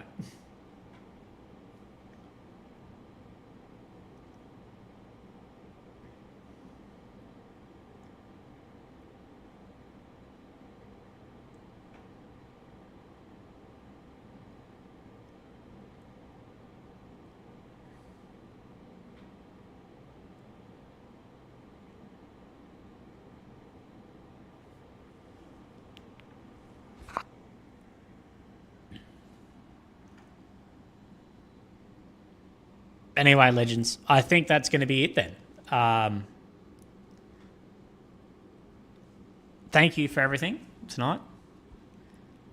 I thought that just before you said it. Yeah, exactly. That was the stream promise. The stream would be up as long as there's a dono at the top.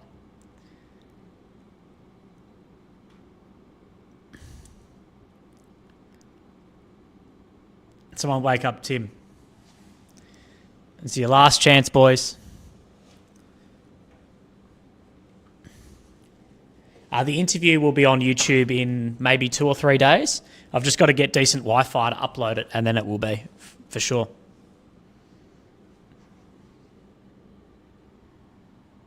Oh my God. Omega. Hey, Omega.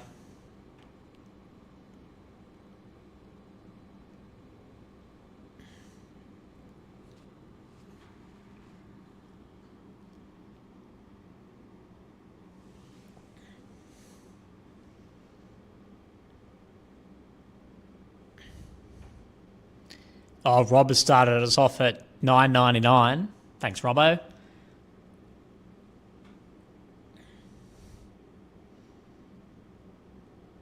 Maybe I could do this. Maybe I could do my lives when I have an interview, do it live for like people, and then live the interview like this for like my most hardcore supporters, and then upload it. Then after that.